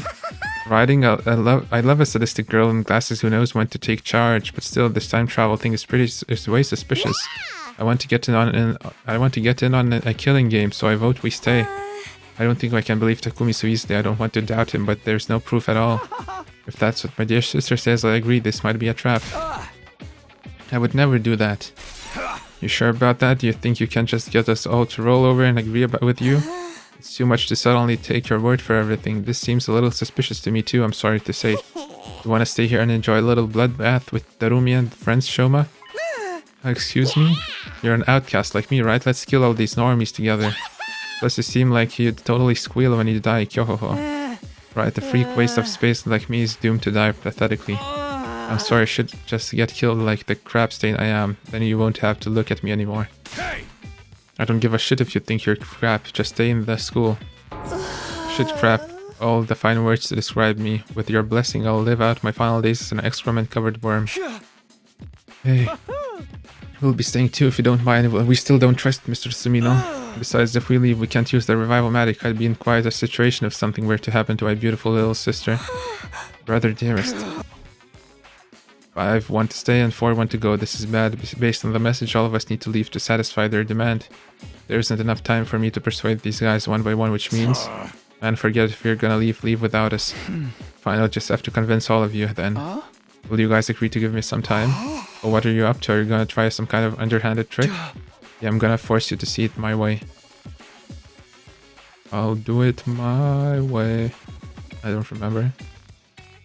If I can prove I've really traveled through time, they'll have to listen to me. I have to use the ace up my sleeve.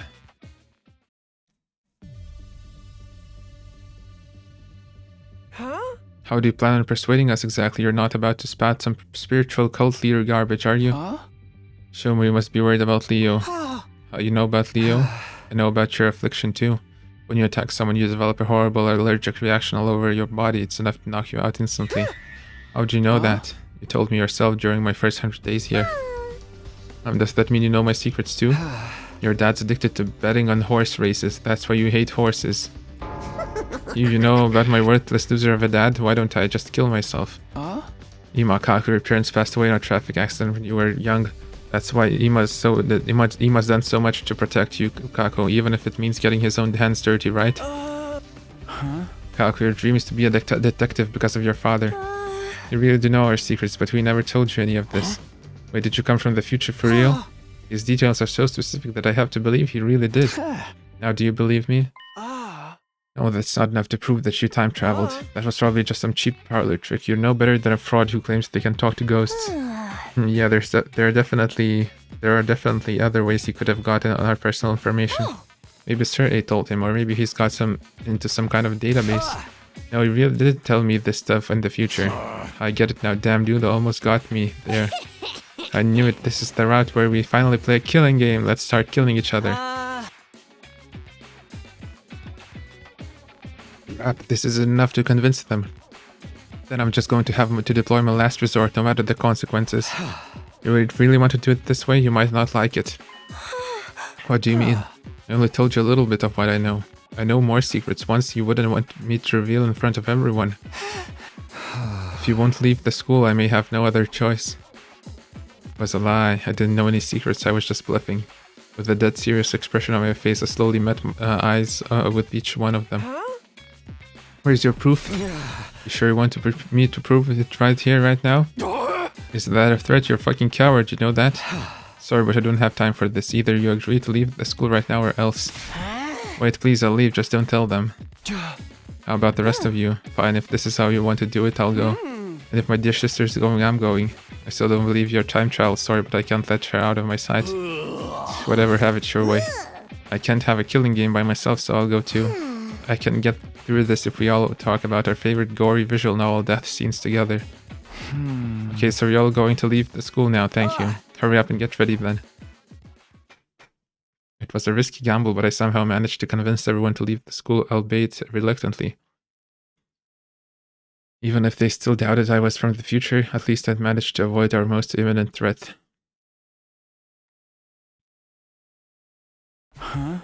Phew, it's night already. After managing to convince the others, I got ready to leave, but no one else had come yet. I'm exhausted. Maybe it's because I'd been so desperate while trying to convince the people who wanted to stay, but now fatigue is really setting in. I let out a deep sigh and closed my eyes for a moment. This is making me sleepy. If I had a bed in front of me right now, I just know I'd be knocked out in an instant. Rob. Iggy. My head feels heavy and sore, maybe because I'm tired. Makes sense, the situation is turning me into a ball of nerves. But thankfully the pain woke me up. I smacked the side of my face to pump myself up for the trip. Hey! Snap out of it, Takumi. By this time, everyone was showing up at their entrance, now ready to go. You're all here, let's get going then. Yeah, it's dark now, but it will be okay, right? Huh? Tomorrow, anyone who's able to should head for the second to last defense academy. But for now, we need to get through the wall of fire. We'll be roughing it tonight. You mean sleeping outside? I sure hope we don't run into any invaders. Sister dears, your dear brother is here to be your personal blanket and keep you warm. You don't have to do that. So this fire extinguisher you were talking about really works on these flames?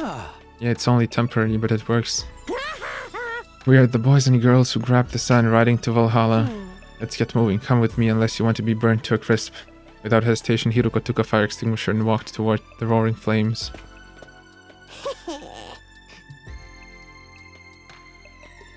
Oh my god, Mistress Hiruko is so cool. And she's gonna die looking cool too.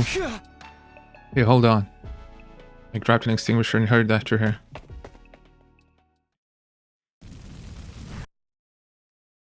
And that's how we all ended up escaping to the other side of the wall of fire. Everyone was at a loss for words after seeing the massive raised ruins all around us. But maybe exhaustion won out in the end because they seemed to just accept what they were seeing before long. Tomorrow we head to second to last defense academy, and then... It's no good, I'm too sleepy, I'll worry about tomorrow when tomorrow comes. I give in to the listless feelings and close my heavy lids. Why did we go out in the evening?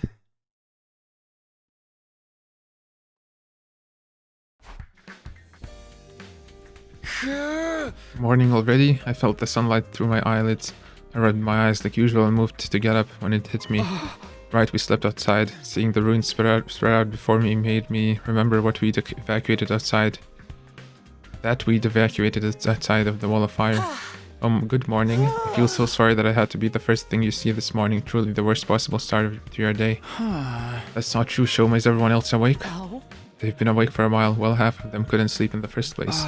Oh, really? Who could sleep knowing the invaders could show up without warning? I could feel my stomach churning all night. Same, and Darumi wouldn't knock it off with her creepy talk. All I was doing was sharing my top 100 massacre scenes. Morning is so depressing anyway, I hate it. I wish I was dead. Damn it, if anyone's depressed now, it's me. Everyone seemed pretty low right now. You seem to sleep well, Mr. Sumino. You must be quite the masochist to be able to sleep on such a hard surface. Huh? You must have been really tired, are you alright? My head's a little fuzzy since I just woke up, but my body feels normal. If I had to complain about anything, I guess my back hurts, but that's just the price you pay for sleeping outside. I'm fine, I slept like a log. After hearing my answer, Kako smoothed her head over her chest with a relieved look on her face. Was I sleeping that hard? I hope I don't have drool marks on my chin. But everyone seems to be fine, thankfully. I was sure and irrelevant nobody like me would have been killed by now. Well, we just left like the message just said. Now the culprits got in what they want. Right? I think so. We kept up our end of the bargain. The message didn't say don't come back or anything. Surely wouldn't be killed if we went back on day 7. We just have to make our way to the second to last defense academy today, right? Yep, but considering how far it is, we should go in a smaller group. Just how far is it? Pretty far if we walk, but if we use our Hemo anima, we shouldn't be a problem. But we should stick to those of us who have the stamina to walk for an entire day. If we want to keep a good balance between who stays and who goes, I think 4 of us should go. Takumi and I are given. Do we have 2 other volunteers? Hiruko's dead set on going, huh? Well, having her makes me feel reassured. Oh, I think I see an event flag for Hiruko and Takumi. Huh? Darumi smirked as she looked at me. What does she think is going to happen? Oh? Everybody must still feel suspicious of Takumi because of what he did to Eito, right? In that case, we need people who can stop Takumi without hesitation in the event something goes wrong. So that's where you're going. Takumi, you can get away from Mr. Hiruko. Yohoho. I guess she's warning me that she'll kill me if she has to. I kind of already knew, but everyone's pretty aware of me right now. If this is what it takes to get them to work with me, take Shoma and I with you. Shoma? Just in case you need a sacrifice, I understand, then by all means. I got all twisted. This is a good chance to toughen you up. You've got a loser attitude that's gonna get you killed real quick. I'm gonna use this trip to straighten you out. I think I might be beyond hope. But if you're saying even a dirtbag like me can change, I want to try. That's what I'm talking about. Time for Hellfire Takemada's superintendents to Hell and Back training regiment. Hey, sir. Are you kidding me? No, wait, that's 4 people, right? The rest of us just wait here. I guess so. I don't think we should go back to the school until Takumi's group gets back. Grab these allies or whatever and get back here as soon as possible. I hate horror movie stuff, man. Right, we need to bring them back. We need all the people we can get to achieve our goal. Hey, are you even listening? Oh yeah, sorry, don't have any change. I wasn't asking for any. Way to be classist.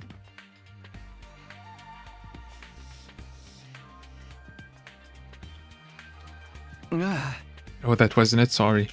I wasn't listening at all. I really need to get it together. We're wasting time here, let's go. Come on, Joe, must start with 5 miles of jump squats. Yes, sir, time for this pathetic worm to stop crawling and start leaping. I'm a pathetic slimy frog.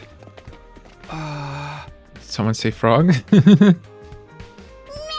I hate this ad. I'm a hikikomori.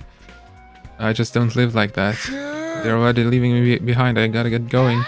Good luck, we'll hold down the fort here. Be careful, Takumi. Thanks, we'll be back on the morning of day 7. I waved goodbye to the group staying behind and left the campsite. We need to get to the second to last defense academy quickly.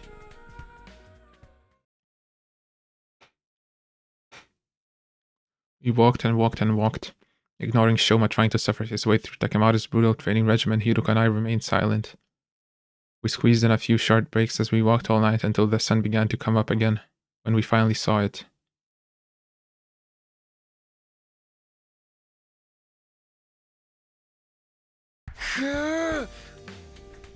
We made it. This is second to last defense academy. We sputter. It's real.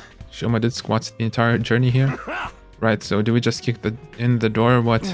No, we're not here to fight anybody. Just be normal, please. Let's start by saying hello. I headed for the front entrance where the familiar face popped up from the building.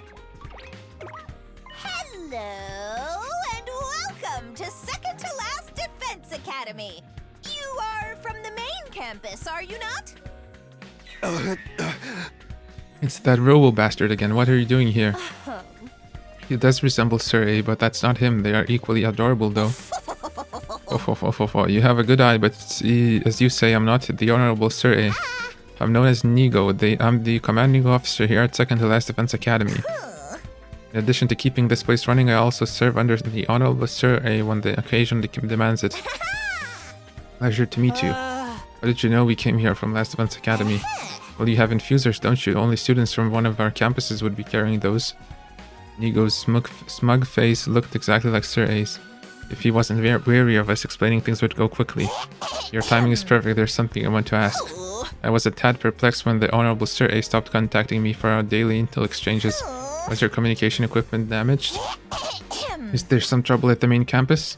I remember having this conversation before, but the situation was a little different then. I'll explain everything, but first could you bring your students out here too? I want to talk to everyone at once. I don't like the sound of this. Okay, come on in, I'll get the students.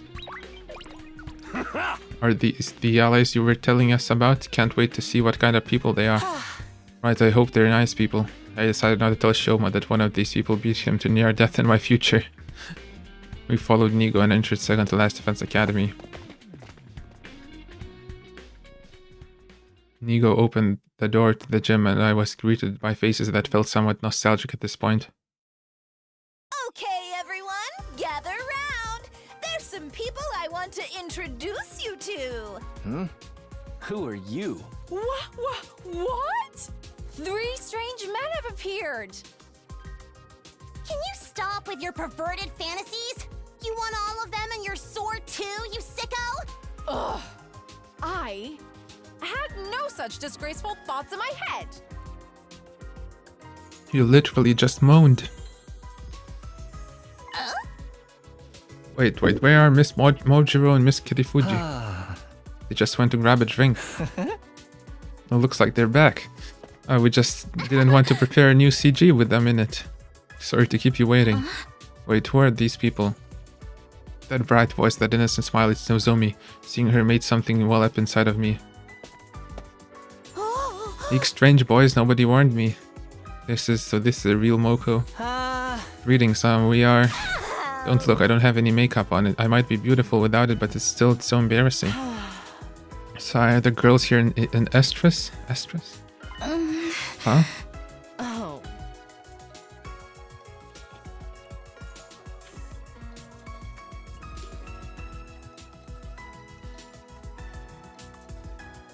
In heat. Oh, okay.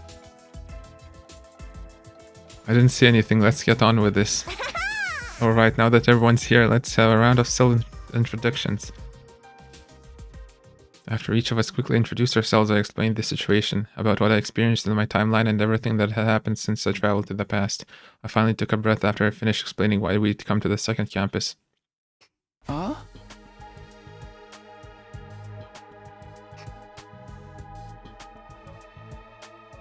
That's everything. I don't know if you'll believe me, but...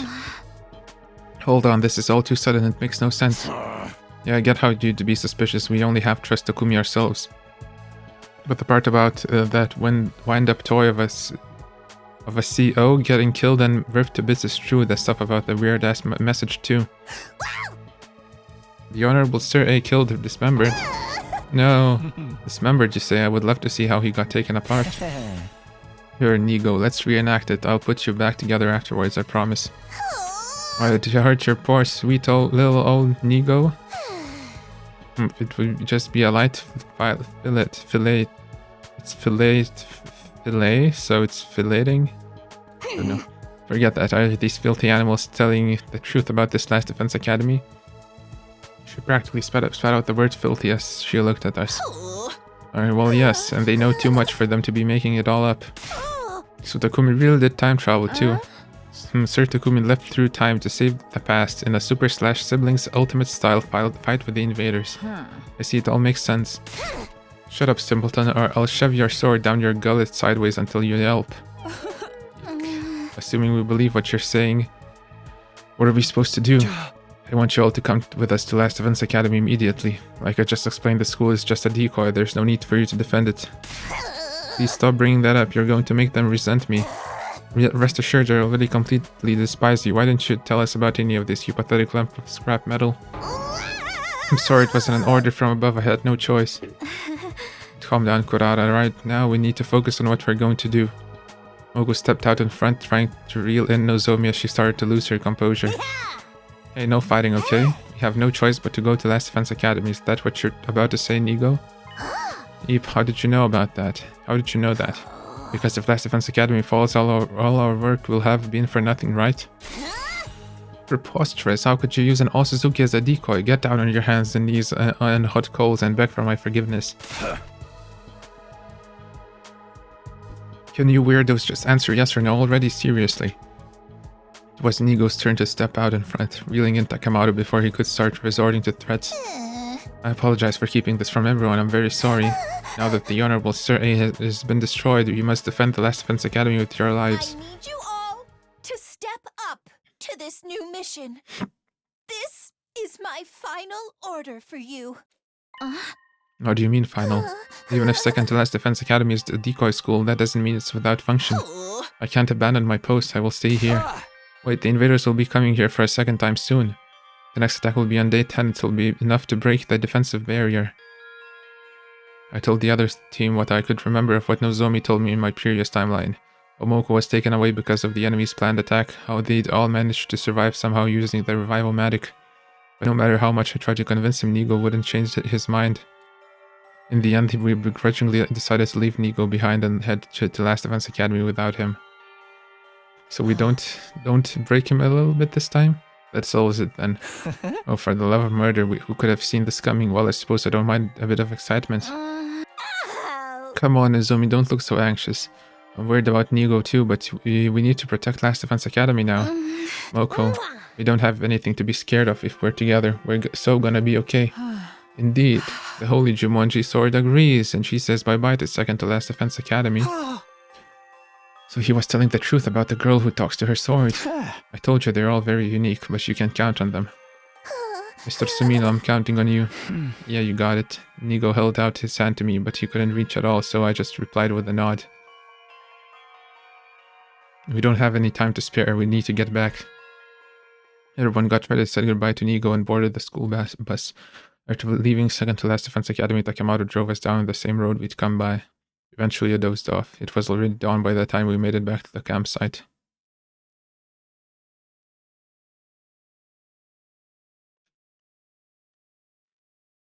Everybody who had been waiting came running over once we got off the school bus. Welcome back, thank goodness you're all okay. Are these the second to last Defense Academy people? Hey, are these the rest of your teammates? They look poor, don't you have any shame? You should be begging to be forgiven for ever being born while you bounce off the windshield of a luxury vehicle. Dang, get some freaking manners. Yo, these new characters are totally freaky, I love it. Sorry, Kurari's always like this around you people. Always? It's how Lady Kurara shows her love, so says the Holy Jumonji sword. Lady Kurara, and you can talk to your sword? If anyone knows about love, it's this freak and her sword. You should see what she uses as a sheath, if you get what I mean. That is not true, my relationship with my blade is purely platonic.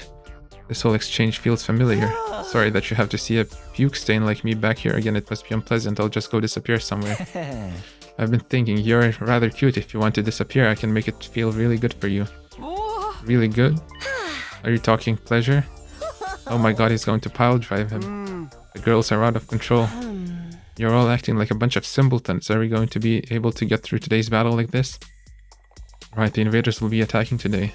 Last time the other team were awkward with the rest of us for a while after we first met. It took some time for us to get close. But we don't have that kind of time right now. I need to get things organized. Everybody listen up. The invaders will attack today, so let's head back to the school and get ready. Back to the school, aren't you worried about that threatening message? But you're gonna sleep out here like a coward forever? You can die out in the wilderness if you want, but you'll be on your own. Let's go back, let's go back. Damn it, why does this always happen to me? I just want to end up in a pool full of cash someday. We quickly introduced ourselves to one another and then set off toward the school. The second to last Defense Academy students looked on in amazement as we used the fire extinguishers to open up a path through the undying flames. And so we returned to last Defense Academy for the first time in 3 days. It had been days since we were last there, but nothing seemed to have changed. We showed the newcomers around the school and examined it from corner to corner ourselves. Finally, we arrived at that classroom.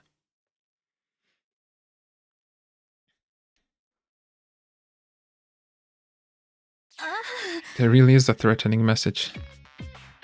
The message on the blackboard still looked as creepy as it did the first time. You still haven't found the culprit? I swear, when I find out who is behind this prank. I'm gonna hit them with a nasty Destino! A prank, you say? Is that really all it is? Why are you laughing all creepy like that? I can tell by the way they're written the word kill that they have a lustful blend of love and hate. The rider's thirst for blood is pulsating off the board. Ah, I'm all turned on. This guy's scary. Don't worry, Lady Kako, my holy Jumanji sword will protect you. Speaking of lustful, that sword of yours is a biohazard. You should keep it far away from children. The holy Jumanji sword is not a tool of licentiousness, I swear. Do I have to look this up?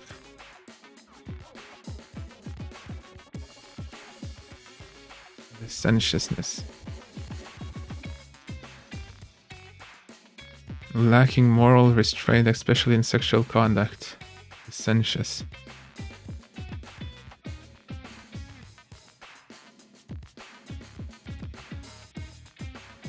Licentiousness. Dissolute indulgence in sensual pleasure. I have a suggestion.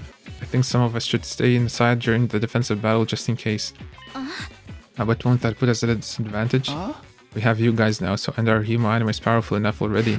Besides, I'm worried about leaving the inside of the school defenseless. Who knows what could happen? The message is still bothering me. Now that Sir A is gone, I'm not comfortable with all of us leaving. Then I'll hang out here and wait. I'd way rather get hunted down by a crazed murderer.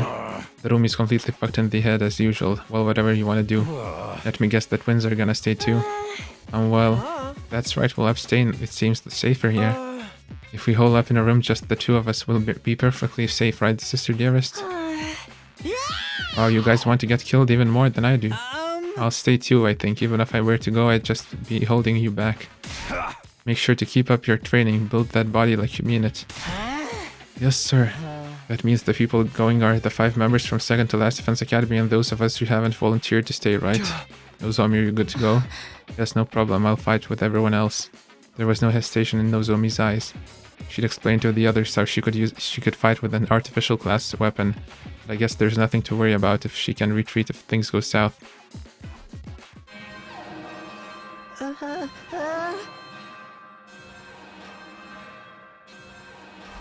Intruder. Whoa, they're really here. Oh, how remarkable. It happened just as Takumi said. We have the swordie.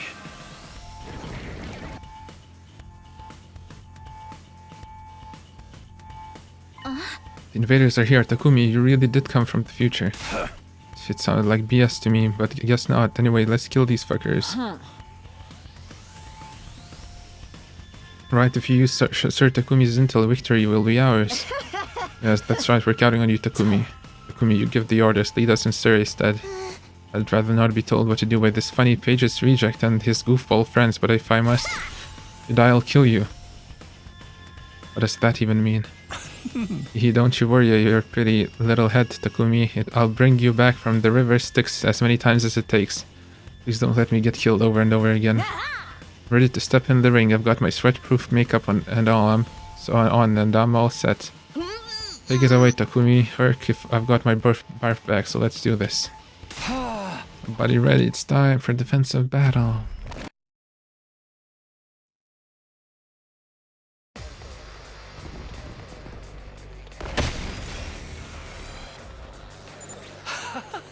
They're hideous on the outside. Oh, the way their brain. Stop bonding over weird stuff. Forget that sh**. It's fine. Got it. Get ready to face these black.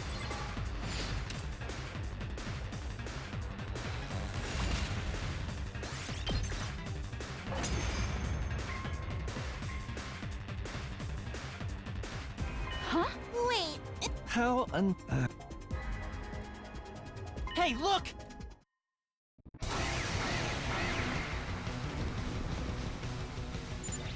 What?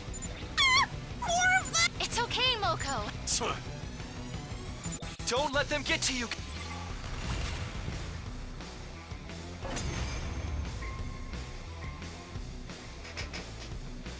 Have we?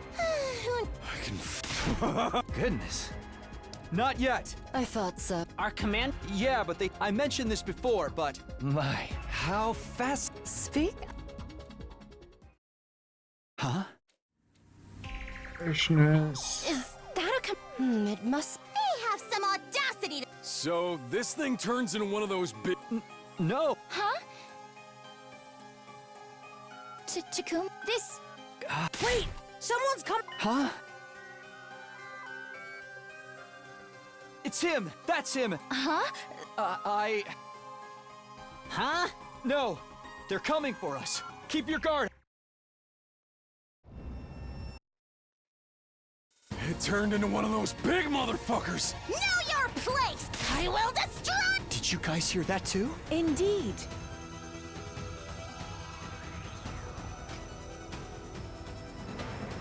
Hey, Taku, you're from the. I don't know. Huh? We thought, now that we've got this many fighters and we're hella strong. Yeah.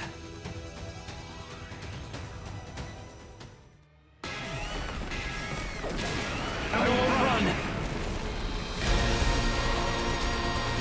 Loud, what?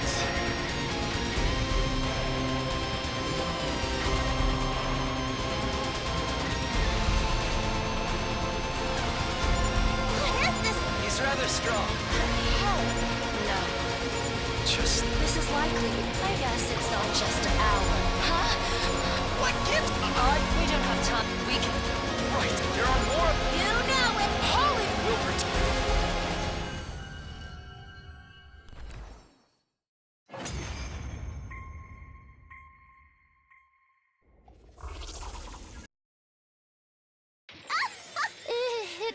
Yeah. Hey, Takumi! I told you. Hemoanima sure is. I suppose it's fitting. Oh, for the love of murder. More importantly, Perhaps a What do we do with this guy? Is this thing begging for its life? Shit. Hey, I thought Takumi said. I'm pretty sure this is all because. Hey, can you. Yes, I wouldn't recommend getting familiar. I guess so. Hey, Gamo vanished and immediately circled behind the enemy and then...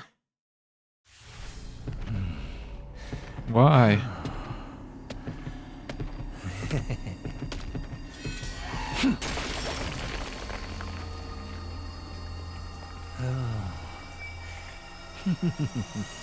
how precious.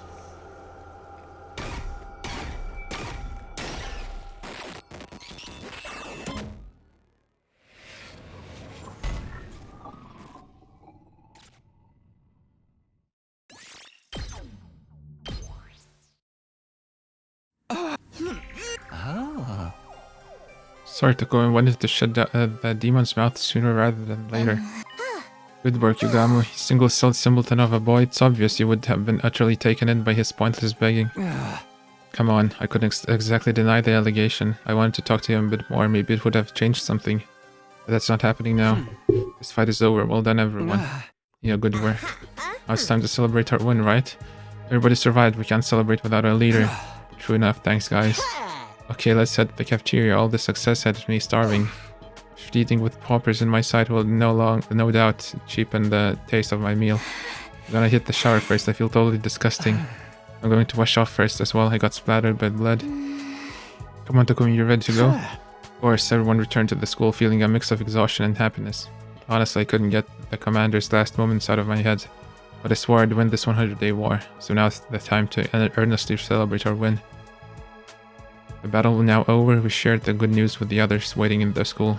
According to the Rumi and Shomo who had been patrolling the school, nothing unusual had happened. I guess that's good news. What was the point of that threat after all? Who wrote it and why?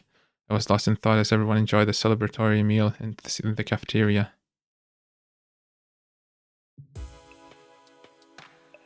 Huh? Phew, what a long day that was. The celebration was over and I was back in my room. I let out a sigh on my bed. Feel kinda sluggish now. The exhaustion was setting in now, leaving me with a nasty headache. I was just about to close my eyes to get myself sleep when suddenly he showed up again. Takumi, you murderer. You again, sorry, but I'm tired. Let me rest. I can tell, but I really want to check in on you. Why is that? You intrigue me, seeing as you used my power to jump through time and redo the past. I was sure that your second chance at this world would be one full of hope. Hope all would be saved. But it looks like things are a bit different from what I was imagining. You're so relentless that you'd even end the life of a traitor without hesitation. It's frightening. What are you getting at? It seems to me like you've changed. Strange, isn't it? I don't share any of your memories of the past, but I'm starting to get the feeling you're not yourself.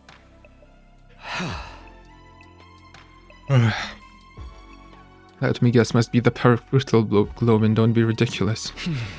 What do you know about me anyway? Nothing at all. Relax, I'm not here to meddle. All I can do is watch from the defense room. No, I'm sorry, that was messed up for me to say. I'm just tired. Understood. Good night. And with that, he quietly vanished. I don't really understand that guy. I'm Takumi Sumino, nothing's changed about me. I'm going to keep doing what I'm doing and find a new ending to these 100 days.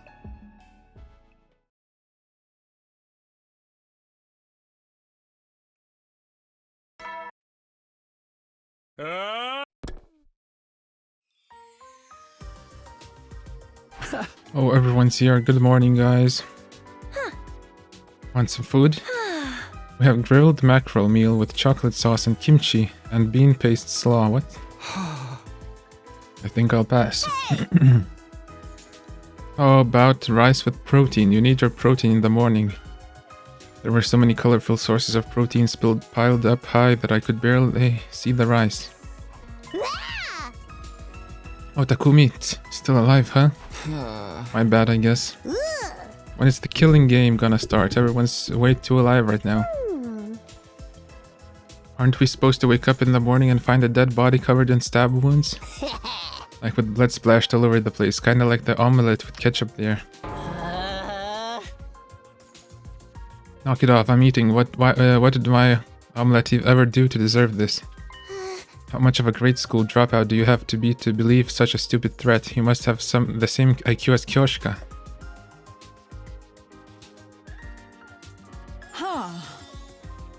Haha, just like me. That means you can do everything except carry the numbers in an equation. Oh, she doesn't know she's being made fun of, poor thing. I don't want to believe the message, but that doesn't mean we should ignore it. As we reported yesterday, while everyone else was fighting, the room and I checked the school from top to bottom. We didn't find anything out of the ordinary. Hey, couldn't that mean that you're the culprit? Me? You now, that's a twist, Kyoho. But I'm not smart enough to be the culprit, plus it's much more fun not knowing when I'll get killed. Yugama would appreciate it if you didn't point fingers without evidence. We still have more fights for the invaders waiting for us, so I don't want us to be jumping out at our own shadows. Yeah, sorry Takumi, you're very right. Anyway, when's the next enemy attack? You should know, right? Not for a while, not until day 17 I think. Then we have some time, we'll be able to get prepared before then. What are you thinking? Well, Hemo anima training of course, but also class weapon simulations. Also maybe getting closer to everyone here, we just met so we don't know each other at all that well yet. Yeah, I'm on board with that. We have to build mutual trust if we want to keep winning all the way to day 100. Excuse me, you want me to fraternize with these oafs? I'll gouge a third eye hole into that miserable head. Don't say that, Kurara. We won't get through this if we don't cooperate with each other. Friendship, hard work, triumph. I learned this from the Shonen Manga Bible. Barf, trust and friendship are words normies used to curse the rest of us. None of that has anything to do with me. Keep it away. I'm not good with conflict, but I'd be happy to make some friends. I doubt anyone would be willing to accept a guy worth less than a belly button lint collection, though. You don't need to rush it, just take your time and build up trust and rapport. Rapport? He's right. Fine, if Takumi wants it, then I don't mind. Everybody reacted differently to the idea, but no one seemed to want to protest. Don't worry, we'll do this together. It might take time, but we need to be proactive about approaching everyone and deepening our connections.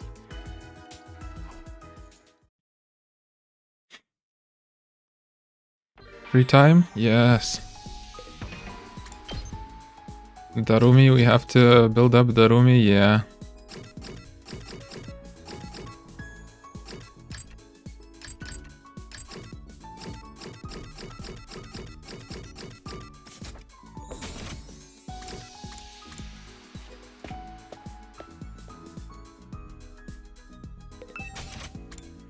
Okay, which one?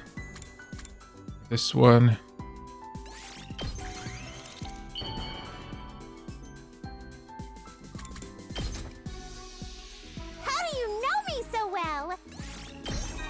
Yay, finally. Okay, Takumi, let's not beat around the bush. You want me to recommend my favorite killing games to you, right? Yes. Amateurs always expect to be spoon-fed information without putting in the work. I've had to shed blood and tears, trawling through miles of crap to find rare gems worth playing, you know? Killing game genres overrun with stale copycats and rip-offs. So many of them are more like a checklist of tropes than anything original. I can't talk to anyone who hasn't plunged into that cesspool of despair and tasted the indignity themselves. So anyway, my favorite killing game, right? I'm in the midst of making it right now. You'll just have to wait until it's ready. I'm gonna pull all these ideas floating around in my head together into the magnum opus of all magnum opuses! It's got high school kids killing each other while dungeon crawling. An escape room with gambling elements offering great cash rewards. Killing each other while dungeon crawling. Am I brilliant or what?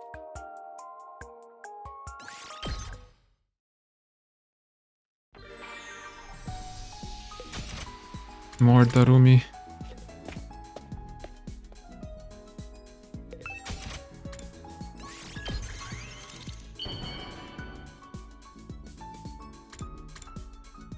I won't have enough screws, right? How do you... Huh?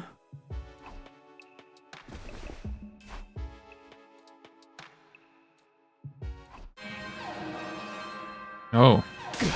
Oh yeah, last time it also... Okay. I skipped it, probably shouldn't have. Yes, I need to start rebuilding the trust I had with everyone all over again. The hell's going on? Oh, what? Okay. Hey!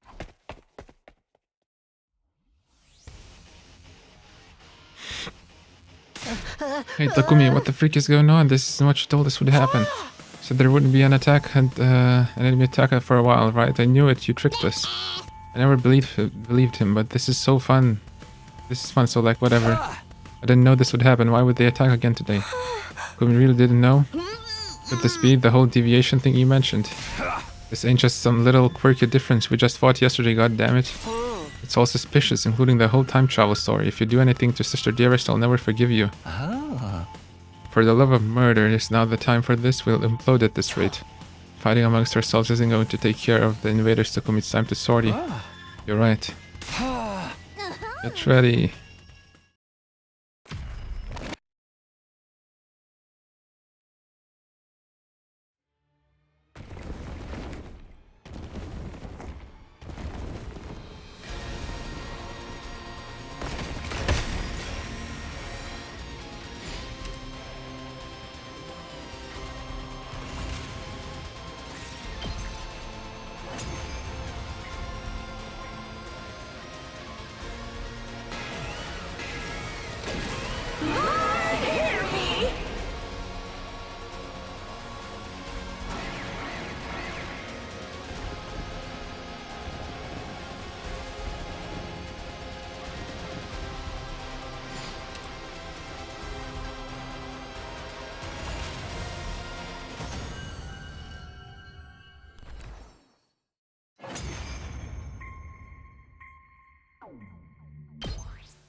Done already, but I still want to play. I had my guard down. I didn't expect to fight 2 days in a row.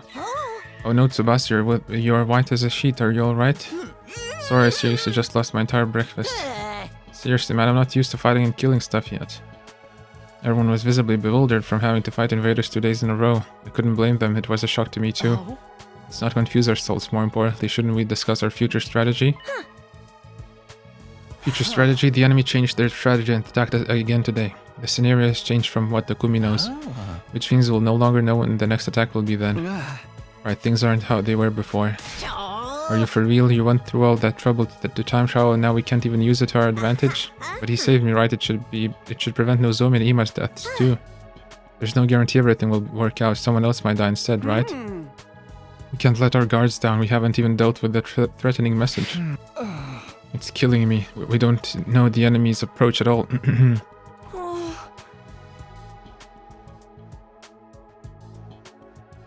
Yeah, what are we supposed to do? And why don't we ask Nigo? He might have some information. Right, we should be able to connect with him. I'm curious how he's holding up. Let's call him. He probably self-destructed already. Nozomi immediately set to using Sir A's old communicator. Nigo, I wonder how the second to last Defense Academy is doing right now. But no matter how many times Nozomi tried, Nigo never responded. Why can't I get through? I'm sure I'm using it right. And the communicator seems functional. The signals should be reaching him, but...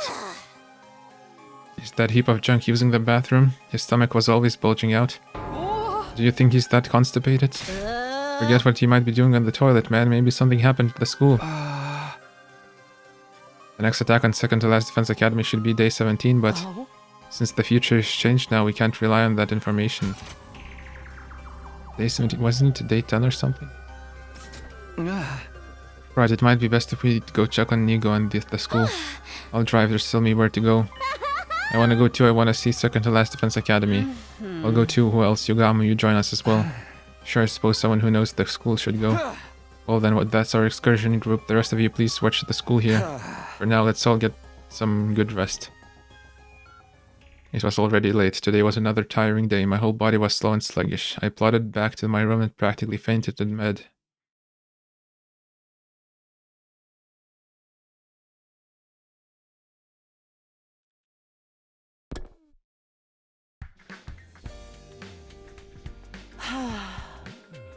Nice of you to join us, Takumi. You still look half asleep. Sorry, just barely woke up. Everyone's here then. Yeah, good morning, Takumi. A fine morning for some torture, no? No such thing as a good morning. There is non-existent as a hot girl who will talk to a basement dweller. Everyone's levels of excitement were all over the place, but we at least seemed ready to go. Okay, everybody on board. They'll have us out here in no time. So this is second to last Defense Academy. It looks just like our school. It does, but it's ever so slightly different. Can we, like, start killing each other when we get there? You know how to have fun, don't you? You can do whatever you want if you can catch me. I know. Every time one of us catches the other, they can cut out one organ. Whoever gets immobilized first loses. That's some messed up imagination. I spend a lot of time lost in my imagination. I never run out of things to fantasize about. Come on, stop talking about that. Just thinking about it is gonna make me... Don't be frightened. I'm sure you look just as cute on the inside. Thinking about it is getting me all worked up. I cherish every last little piece. I don't know if bringing this guy was a good idea. Hiruko kept silent as everyone else chatted. It was almost like she was in an entirely different world. Is she time looping as well? Time passed as we continued on until the school bus arrived at second to last Defense Academy. Right.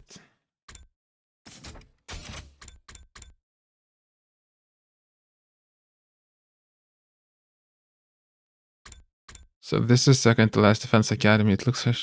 What? But we're here. There already, no? Okay, but when we got off the bus, we were immediately confronted with a scene that almost made our hearts stop. Whoa, what? What's going on? No way! Looks like the enemy attacked. There's destruction everywhere. Oh, bummer. It was all over before we could play our killing game. How depressing. There were no signs of invaders anywhere. They must have withdrawn a while ago. So this is why we couldn't reach Nigo then. I had a feeling. Why are there undying flames in the second academy? Call it a gut feeling. Was it the same for you, Takumi? Yeah. But I didn't think we'd deviate so much in so little time. No. This is way beyond a little deviation.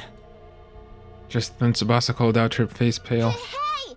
Everybody! Over here! Rip. There are parts everywhere! A body has been discovered! Okay. I recognized it immediately. The pieces were definitely belonged to Nigo. So this is Nigo. He really looks just like Sirei. I wonder if the invaders got to him. What do you think, Yugamu? He must have self-destructed. An attack from the outside wouldn't scatter him all over the place like this. I don't see any defensive wounds or invader blood around. Maybe he self-destructed before they engaged him. Yugamu began his post-mortem on Sir A. You mean Nigo, right? With the precision of a seasoned pro. Why are there so many mistakes now in this route? Right, Hiruko must have brought Yugamu with us in anticipation of this. Maybe he left some kind of message for us before he did it. We don't have any further business here. Let's go back. After we buried what was left of Nigo, we silently boarded the school bus. How could second to last Defense Academy fall like this so soon? What are we meant to do? I was utterly confused by this unexpected assault. By the time the bus was back at the school, it was already late at night.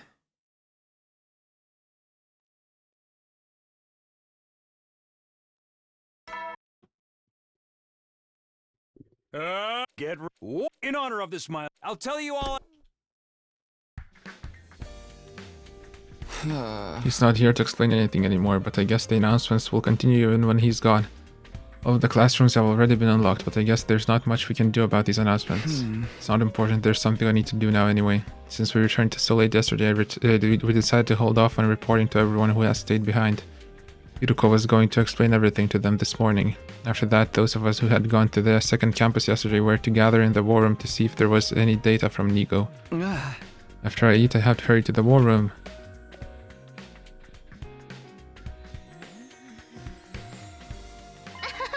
Oh, good morning, Takumi. Nozomi? Oh, you have rice on your face. You must have eaten in a hurry. Nozomi grinned and plucked a grain of rice off of my cheek. Being on the receiving end of this gesture made my chest tighten. Karo used to do the same thing to me. She'd laugh at me for getting crumbs from my lunch on my face. Hey, peasant, you were having vile thoughts about Nozomi just now, weren't you? Huh? You can't fool me, you were leering at her. Probably violate her in your mind every night like in some kind of pervy comic. I would never do that anyway. What are you two doing here? Two of them insisted they be allowed to join us after hearing about last night's events.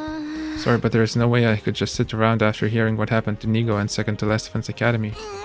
That stupid Jankheap blew himself up. I want to hear his last words. That's no problem, but we don't actually know if he had any last words. We got something, voice data from Nigo. Really? Yep, I haven't opened it yet since I thought we should all be here to listen to it. And also, Darumi said she'd be missing out because her low blood pressure is affecting her mood. So now that Takumi's here, that's everyone. Let's hear it. Tsubasa, if you don't mind. Right, of course, here it goes. Tsubasa touched a button on the panel and a staticky voice message began to play. Dearest students, there's something I need to tell you. The invaders have attacked second to last Defense Academy, and there's quite a number of them. They must be serious about taking this place down. Thankfully, all of you are at last Defense Academy, but it's only a matter of time before they realize this place is a mere decoy. You need to defend last Defense Academy at all costs. I need you to promise that you will, for the sake of keeping humanity's hope alive. To tell you the truth, I worry about how last Defense Academy will fare without the Honorable Sir A to guide you. But I know you'll be alright in the end. I have complete confidence in you. Oh, the lights just flickered, what?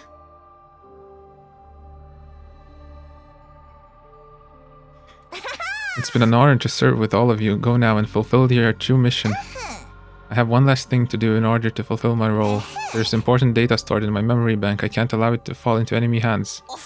This is where we part. You, I, and second to last Defense Academy. Fare you well.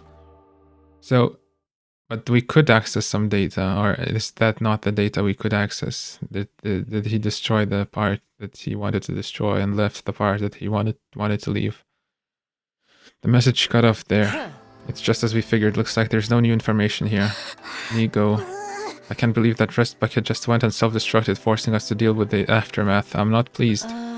Now that second to last Defense Academy has fallen, the enemy will concentrate all of their fighting power on us. Second to last Defense Academy has fallen. Billions must perish.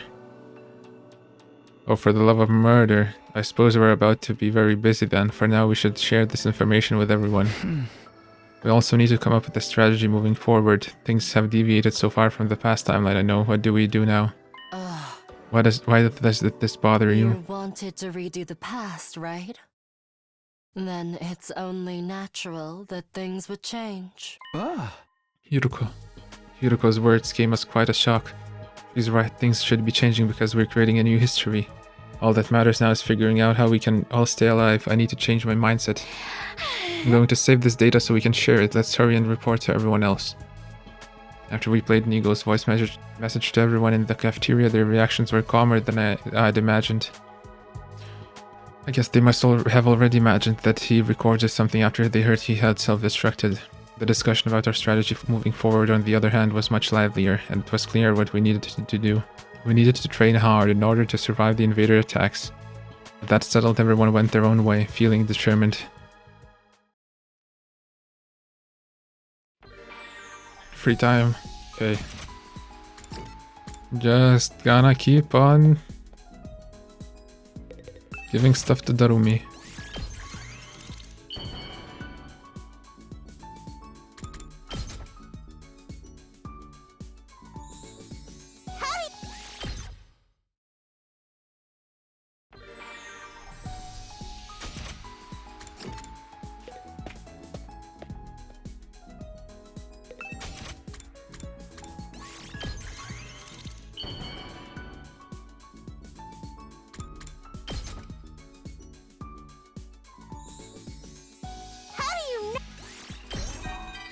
Yay.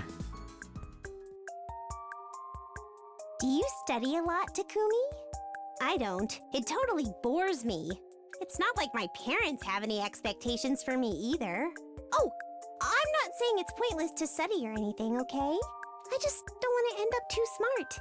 Smart people have more things to worry about after all. Also, I don't dig the competitive spirit it promotes. Why do other people seem to like it so much? Trying to one-up one another when we're not even playing a killing game is just stupid. You can count me out. I'm feeling stupid for even talking about it. Regular society and everyday life are pure trash.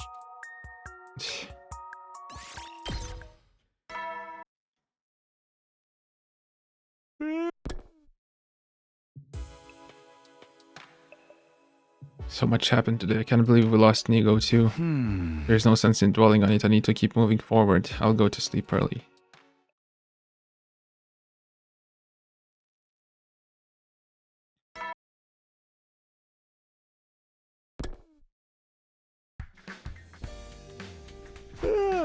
Morning already. I'm so sleepy. Just 10 more minutes. I just cozied up under my blanket and began to doze off again when...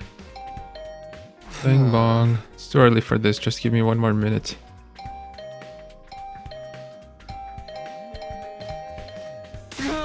Knock it off. Is this some kind of prank to make me sleep deprived? Getting the hint that this assault on my doorbell wouldn't continue until I answered, I rubbed my eyes and got out of bed. I yawned as I opened the door to greet my wandering visitor. Yup. Darumi, what is it? Hey, a wonderful blood-soaked morning to you.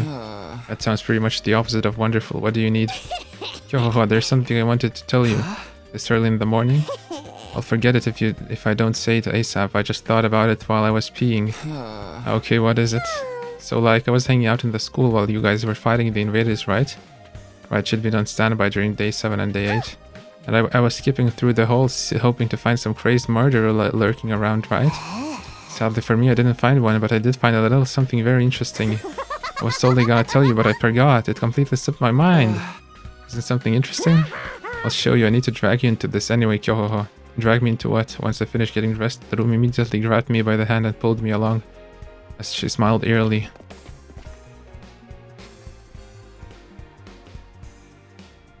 The library? I get the feeling you don't spend a lot of time here. So true, books are only good for putting on top of your cup ramen while the noodles cook. But murderers love hiding in places like this, right? So I was just wandering around.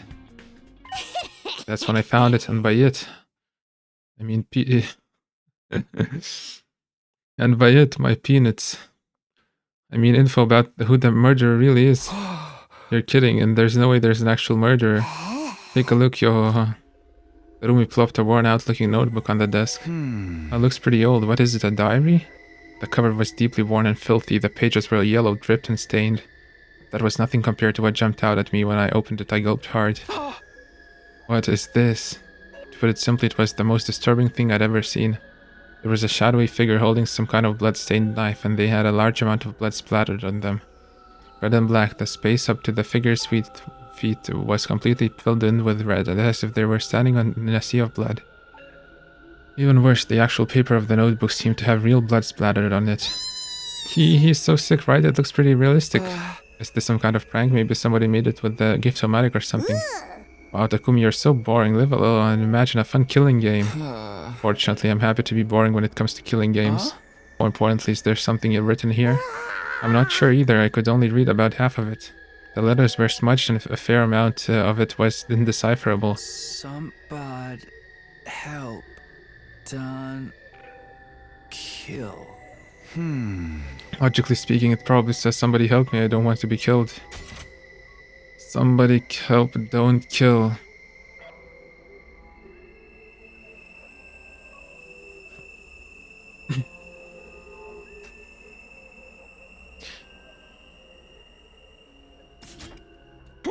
A murderer attacked them. I mean, look, they wrote more too. Then they went all crazy and itchy tasty on us. I don't care if this is the journal of the actual murderer or not. I want to know what it says. I connected whatever I could make out and tried to decipher the diary, but what it said was difficult for me to believe. The killer is hiding somewhere in the school. Once they find their prey, they'll slice their bodies to ribbons with their weapon. The killer took many of my friends. They're all dead now. The killer is human, but inhuman. No matter how many times I kill them, they won't stay dead. None of it makes sense. Someone help me. I'll be killed. We'll all be killed. We're all going to die. The writing grew messier and messier with each page. I'd managed to read this far by filling in the blanks wherever I could, but it's completely unreadable past this point. The way the brush strokes danced across the page seemed to show the author's maddening terror. It was a little unsettling. In the end, the diary entries simply stopped. The identity of the culprit was never revealed. Yo, how'd you like that? A killer hidden in the school sounds pretty romantic to me. Huh? This is ridiculous. It's obviously just a made-up story. You mean an immortal killer, really? They were basically immortal too. It's not that weird. He has a point, but still. This diary's pretty old. There's no date, but it's clearly been through some long years. Were Himo and the Revivomatica thing here that long ago? No idea, I don't care about the details anyway. More importantly, doesn't this seem connected to the threatening message? The message? That was the signal that the killing was about to begin. And now we're all going to... Hey, what's gotten into you? Hehe, the message was just the prologue. Things are really about to kick off now. I can feel it.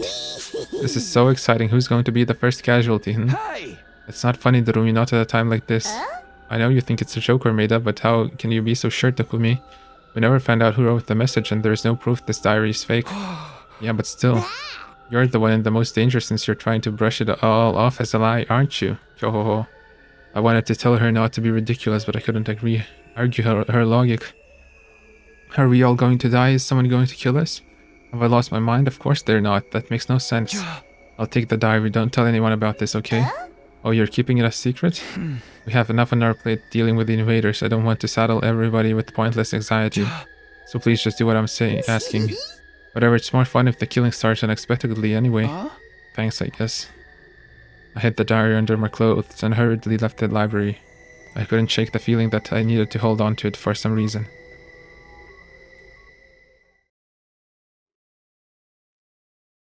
Back in my room, I quickly shut the diary in the drawer of my desk. I need to prepare for the next invader attack. That's where my focus needs to be. I can't just sit here. Darumi, we're just gonna talk more anyways.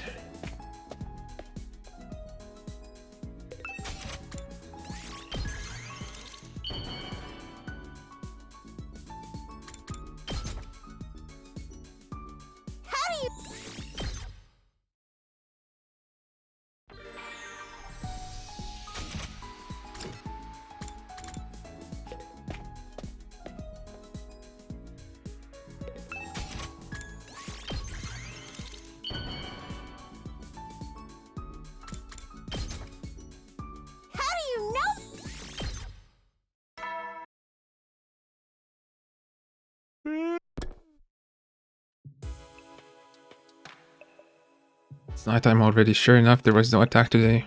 But what about tomorrow or the day after? You could even show up 5 minutes from now. Calm down, Takumi. If you let yourself go down this rabbit hole, you'll never get out. My head was hazy, like it was filled with fog. I knew it was because of the weird stuff Darumi had said. Everybody's going to be killed? No.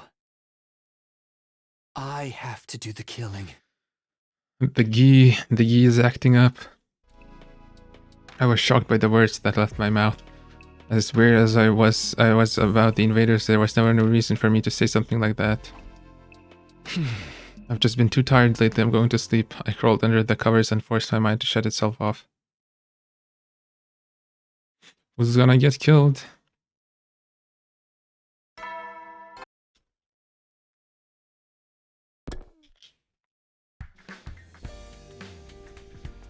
Now then, how should I spend the day? I'd like to be ready since the invaders can show up at any time, but anyway, I'll just think about this after breakfast. After I wrapped up a quick breakfast in the cafeteria, I was in the middle of thinking about my plans for the day while walking down the hallway when... What was that? A loud noise suddenly echoed down the hall. Did that come from the metal shop? Man, who's making so much noise this early in the morning?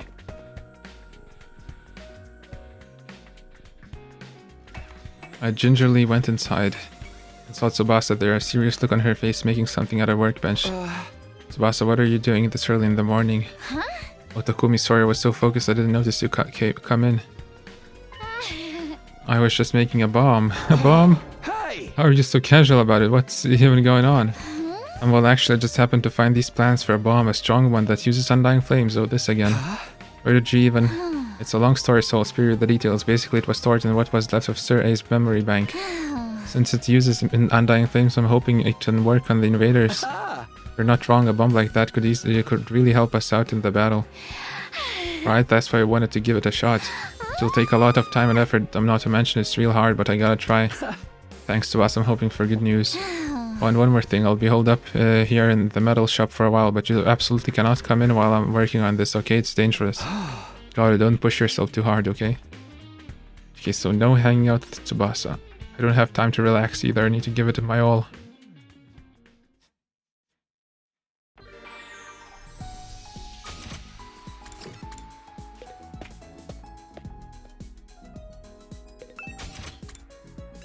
Darumi. I feel like I'm gonna be missing like 10 screws for Darumi.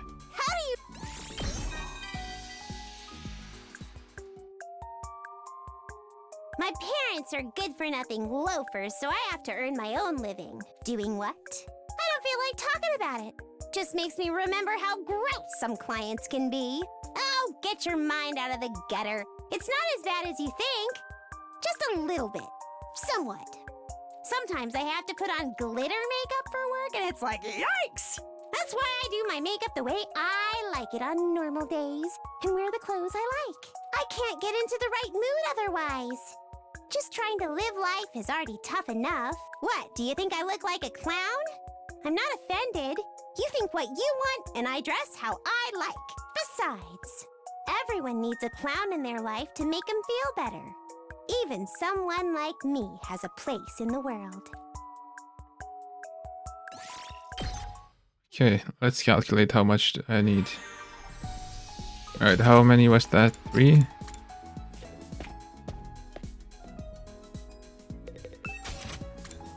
I need... it's 3 per level and I need 2 more levels, so it's 6 times 50. 300. Oh no, okay, I don't need 600, I need only 300.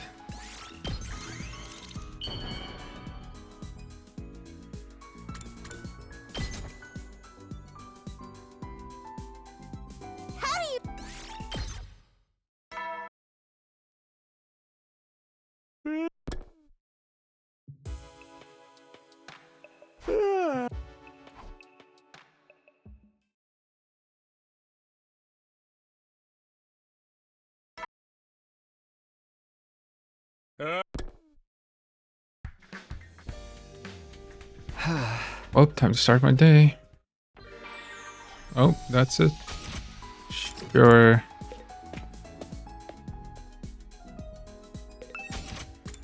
Splatter movies.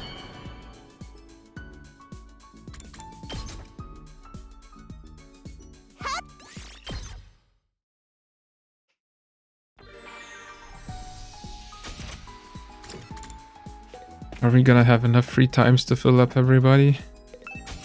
Fill up everybody's on-drank meters.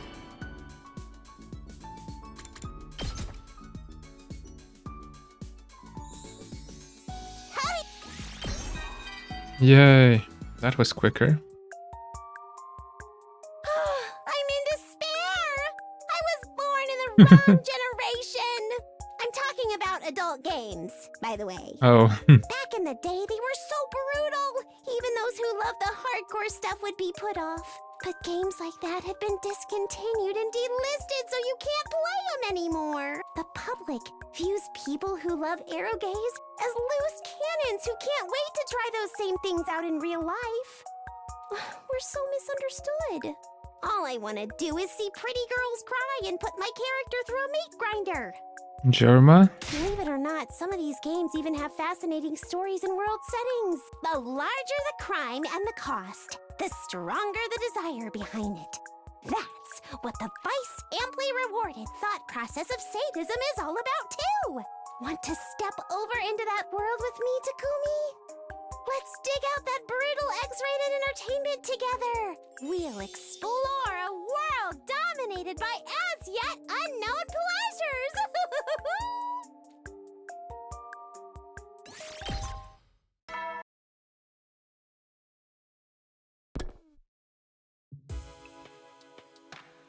Ah.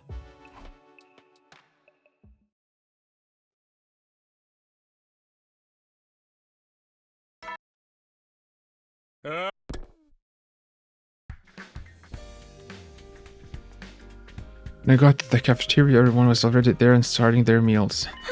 Good morning, Takumi. Would you like some bean paste stuffed hamburger? No, I'm good, but you're all up early today. We've been training hard, so we're waking up famished.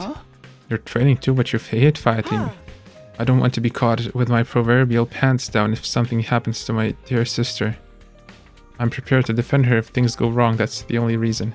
He's changed. Last time he said he couldn't risk his own life if he wanted to protect Kako. Is his powered up Hemo Anima making him more inclined to fight? I'll be off then, I have more training to do. Once Ima left his seat, Kako leaned in close and whispered in my ear. Takumi, I've been practicing with my infuser too. Yoshika and Moko are teaching me how to use it in secret. You mean secret from Ima? Yeah, he says it's dangerous, but I want to be able to fight too. That's great, let me know if I can help, okay? Okay, thank you. With a happy smile on her face, Kako took off after Ima. Come to think of it, Shoma has been keeping up his training with Takamaru too. Everyone's working hard to survive, to protect those they care about. I need to do the same. The next attack should be on day 29. Although I can't count on my memories of the future anymore, assuming the attack will still occur on that day is better than being completely in the dark. Anything may happen and at any moment I need to be prepared. I finished a quick breakfast and looked at the clock. The day was just beginning. Now then, time to decide what I want to do today.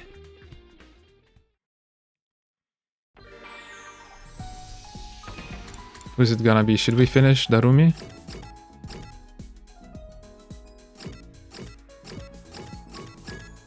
Shoma? Skillington?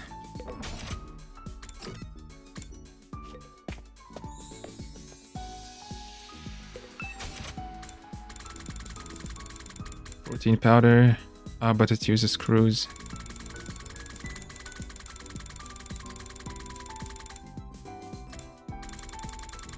Trash can. Skellington.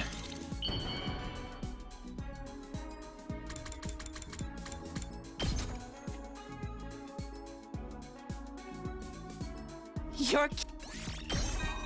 Yay. Takumi, I have a major favor to ask of you.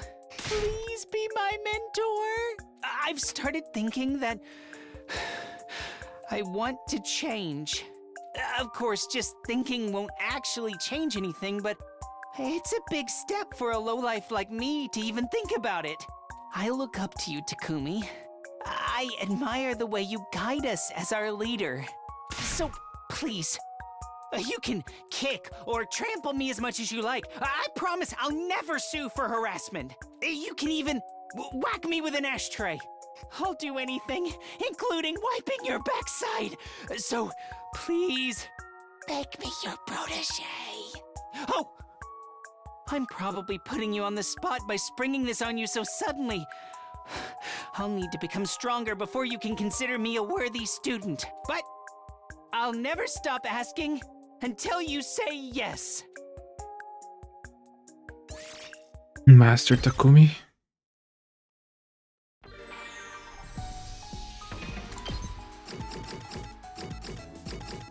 Rara curry.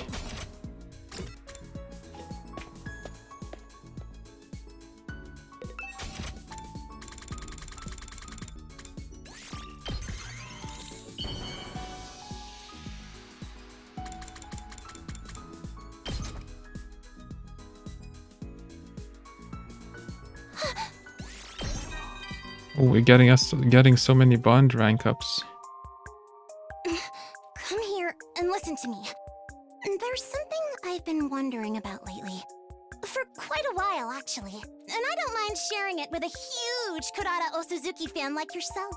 I'm proud of the Osuzuki family, and wouldn't hesitate to die for it. But I wonder, is that really enough? Should I simply walk on the path that's been prepared for me? I want to explore my own interests, live my own life and blaze my own trail. I'm certain the experience I gain by doing that will be of great benefit to my family. The Osuzukis will become even more powerful and evolve into the Chosuzukis. Is this a Japanese, some kind of expression, Cho? That's what I've been thinking about. Exploring everything that life has to offer. I don't mean the kind of exploring we do outside the school, though. I've had quite enough of that for one lifetime.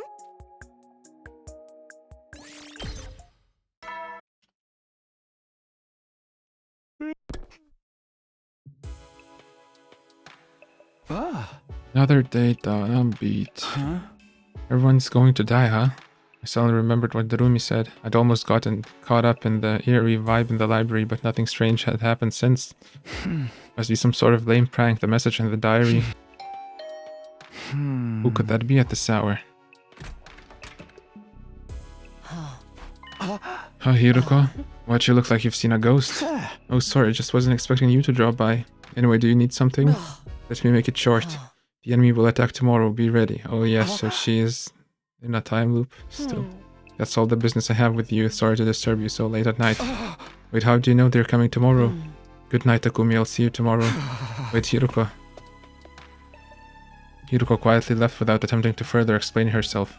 I thought about chasing after her, but stopped myself. I had a feeling she wasn't going to tell me anything further. How would she know there is going to be an attack tomorrow?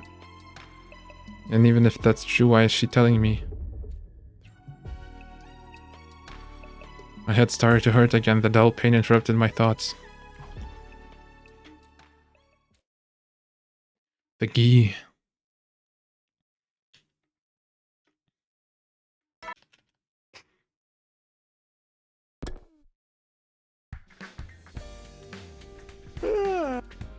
There was the usual announcement, just another typical morning here at Last Defense Academy. I jolted mid-yawn, suddenly remembering last night and leapt out of bed. Right, the attack, Hiruko said they're coming today, is it true? Need to ask her, better hurry to the cafeteria.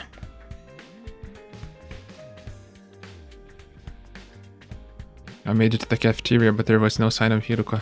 Was she still sleeping, or did she already eat? Takumi, my dude, what are you looking so shifty for? Hey Gaku, have you seen Hiruko? Hiruko, probably not.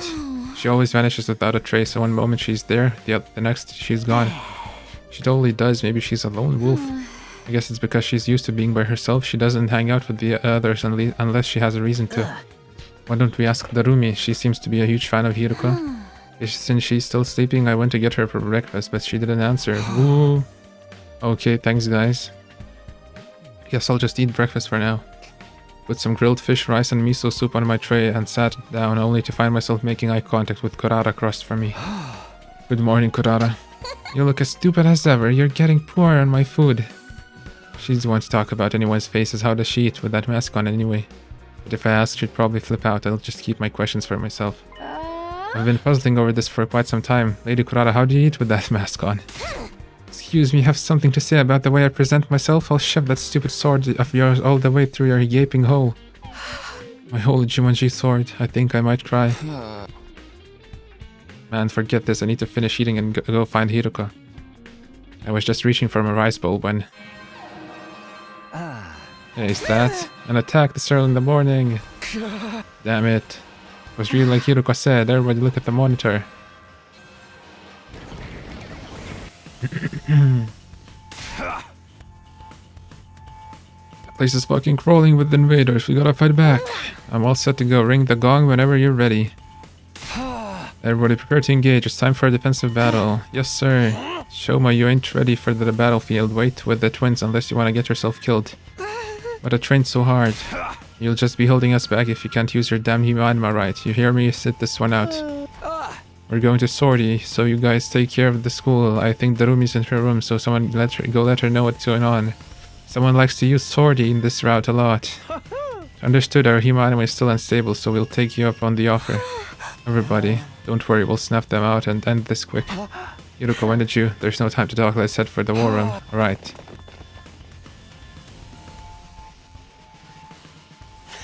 Let's everyone take a look at the monitor. 2. Commanders? Sheesh. real?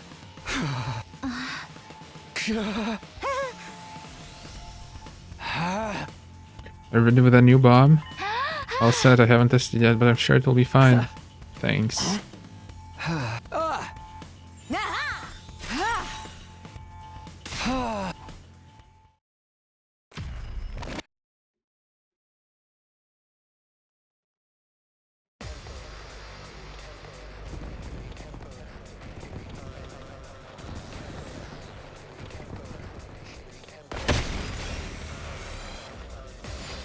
Attention!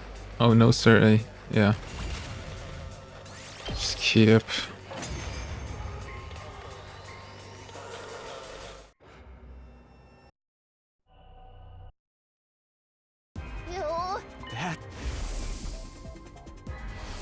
That's the Wait. Huh?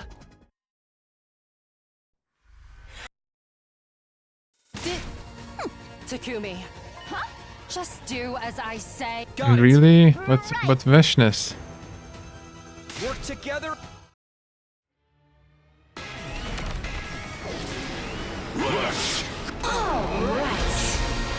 Loud.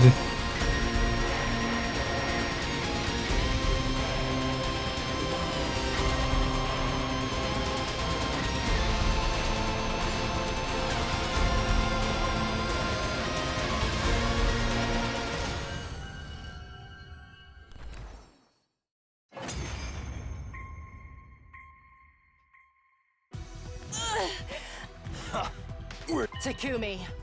Now! Hiroka gave me the signal as she watched them try to get back up again. Right, time to finish them off. What? Got it.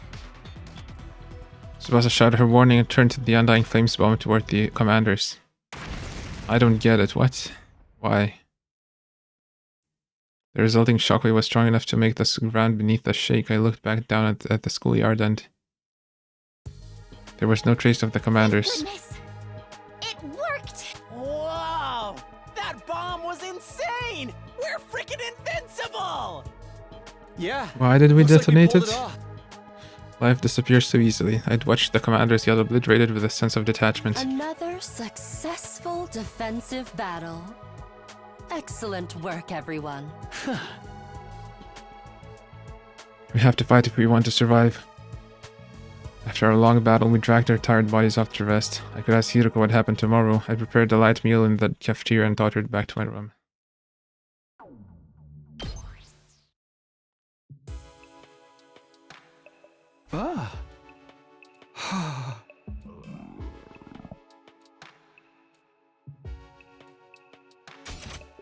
Oh, what? I laid out the meal I prepared on my desk, but I couldn't bring myself to eat a single bite. Why? I wanted to put it in my mouth. My mind refused it. This is what I want to eat. I want frog.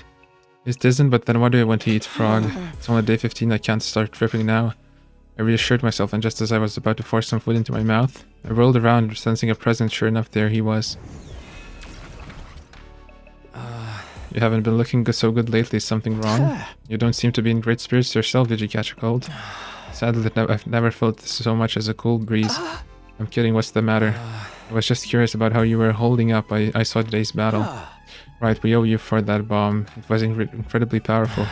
A certain amount of undying flames needs to be drained from it every day.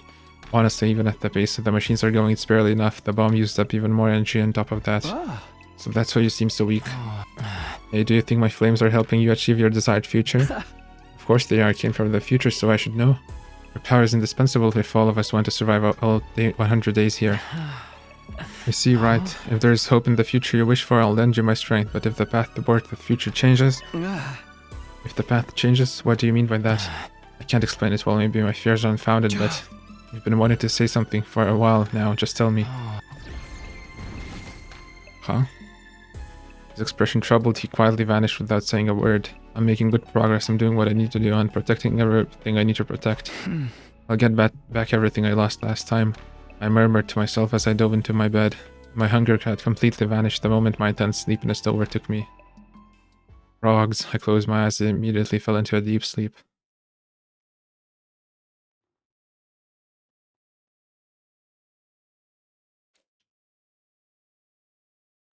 I slowly opened my eyes, unsure if I was in reality or a dream. Time is it? I rubbed my eyes, got up and checked the clock. To my surprise, it was already late at night. No way, how long was I asleep? My head hurt violently, maybe from oversleeping. Took some supplements and crawled back into bed. I feel like I could sleep forever. I couldn't bring myself to move, and as I curled up in the blanket, I grew sleepy once again. I should be trading or strategizing or doing anything other than this. Exhaustion won out. I couldn't find the will to do anything. In the end, I didn't leave my room at all and fell back into a deep sleep, and so day 16 ended. Without anything, I think? Did we finally kill somebody? Sudden forceful impact connected with the back of my head. My head ached so badly I thought it would split in two. I realized I wasn't in bed. I'd fallen in the cold, hard ground. What happened? I gritted my teeth through the pain and opened my eyes. The blurry sight before me was clearly not my room. Is this the biolab? It had that distinct medical smell and the familiar lights used for surgery. I was sure of it. But what the hell am I doing here? I was sleeping in my room. Gripping my throbbing head, I slowly got up. I need to figure out what happened. Just then I sensed someone by the operating table. Strained my eyes and saw... Hiruko! Hiruko? A few feet away, Hiruko had fallen on her backside in front of the operating table. Hiruko, what are you doing here? Her expression looked immensely pained, and in front of her... Is that the Ocean Man suit? Was someone standing over her, holding a rumbling power saw? Who are you? They were wearing something that looked like a diving suit, their face hidden under their helmet. I immediately knew what was happening as they slowly approached Hiruko. No, she's going to die. I moved before I could even think. I ran toward the strange figure. I rammed the person holding the power saw with my entire body. They staggered for a moment but quickly regained their footing. Stay down.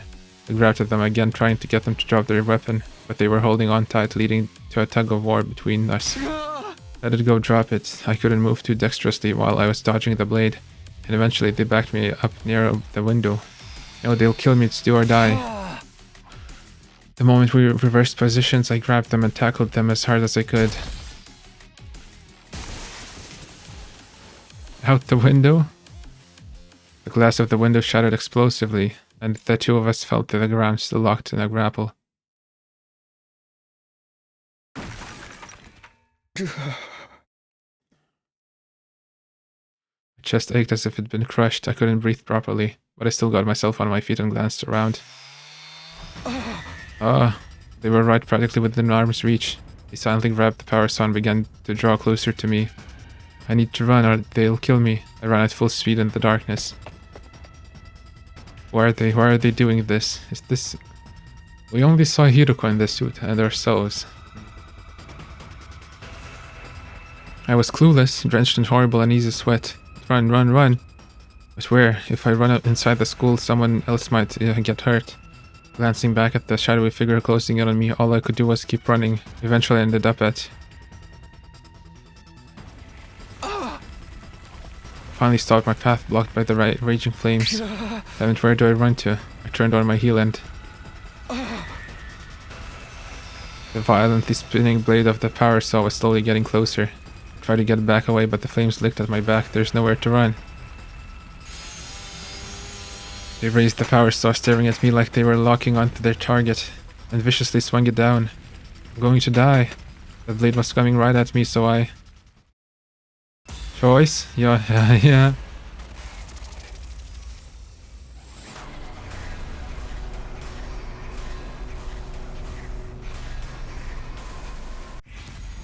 Take action. Kick the attacker, dodge the attacker. Let's kick it.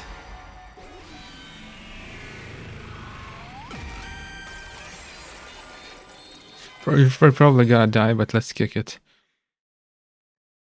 Keeping the attacker inside adjusted my balance.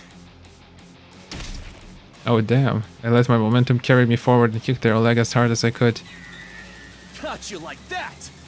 The figure in the suit lurched and fell, the power saw clattering to the ground. There! I didn't waste any time. I grabbed the weapon and brandished it in front of me. Now it's my turn! I raised the deadly spinning blades and brought them down on my attacker. only for them to dodge out of the way at the last second. You won't get away! They were sprinting away in the opposite direction now. I tightened my grip on the power saw and ran after them. I couldn't afford to let them escape. If I took my eyes off them for even a second, they'd melt into the darkness and I'd be at their mercy again. I won't let that happen. The power saw was weighing me down, though I'd never catch up like this. There was only one thing to do. Whoever this person was, I had to stop them. I tossed the power saw into a nearby bush and broke into a sprint. My chest was tight from how hard I was pushing myself. My legs were so tired they were practically numb. But I didn't stop. I couldn't give up now. I cleared my mind and ran. Little by little, I was catching up to my quarry. A few feet more, and I'd be right on top of them. Huh? Where did they go? What? Then I saw them. They were running toward the academy's main entrance with a sense of definite purpose? That's not good. I put on the last desperate burst of speed, but it wasn't enough. They got ahead of me and made it through the doorway. Damn it, no. In the darkness, I hadn't noticed where they were going until it was too late. Now, thanks to my carelessness, the school's safety had been compromised.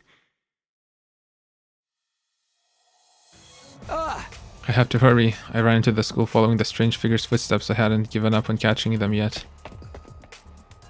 Run to Hiroko. The person in the black suit continued to run around the school. They moved confidently, almost like they already knew their way around. Just where are you going anyway? I was still having trouble closing the distance between us. Then they turned a corner and I lost sight of them. Where did they go? No one answered my question. The only sound in the lonely hallway was my own voice echoing. They can't have gone far. I need to keep this up or else they'll escape completely. I checked every hallway, every classroom, every locker I could find, but the mystery assailant wasn't in any of them. They had probably used the cover of darkness to slip out of the school unnoticed. That or they were still lying in wait somewhere. Check on Hiroko. I continued my systematic search until I arrived at the boys' bathroom on the second floor. The window was wide open and there was muddy mud footprints all around it. They must have escaped through here. That's the only thing that makes sense. Who in the world was that? More importantly, is Hiroko okay? What about the others? I turned to leave and go check. But all of a sudden I felt like the inside of my head was getting turned inside out and then... I blacked out abruptly and completely, as if a plug had been pulled somewhere in my mind.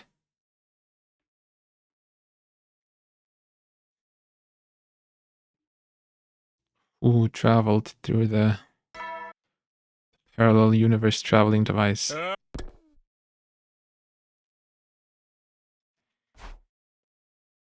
Okay, I know that Eito traveled once, Kako traveled, but I doubt Kako would... Wait, Kako could attack us. Because she was infected. Eito would attack as well because he's Eito.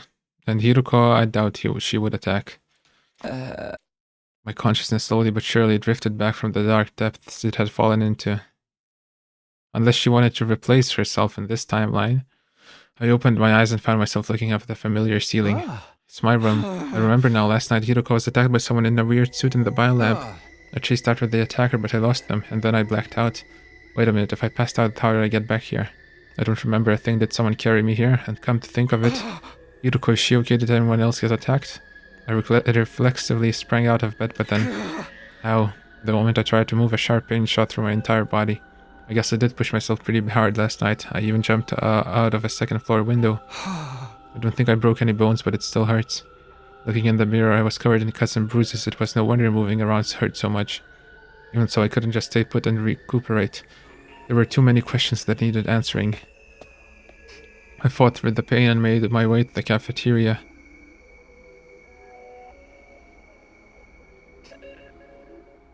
Arriving at the cafeteria, I did a quick head count. 1, 2, 3, 4, 5, 13, and me makes 14. We're all here. Even Hiroko, the one I'd been the most worried about, looked fine. Seeing them all there eating breakfast like nothing was wrong, I heaved a sigh of relief. Thank goodness everyone's okay. Morning, Takumi, what's the matter? You look all out of breath. Well, wait, don't you guys know what happened last night? Didn't Hiroko tell you? Something happened last night? Do they really not know? How could they not have noticed all that running around and glass breaking? Ogo, can you get everyone together for me when breakfast is over? You seem real serious about this. Alright, leave it to me. In the meantime, you should eat too and try to relax a little, okay, hun? Sure, thank you.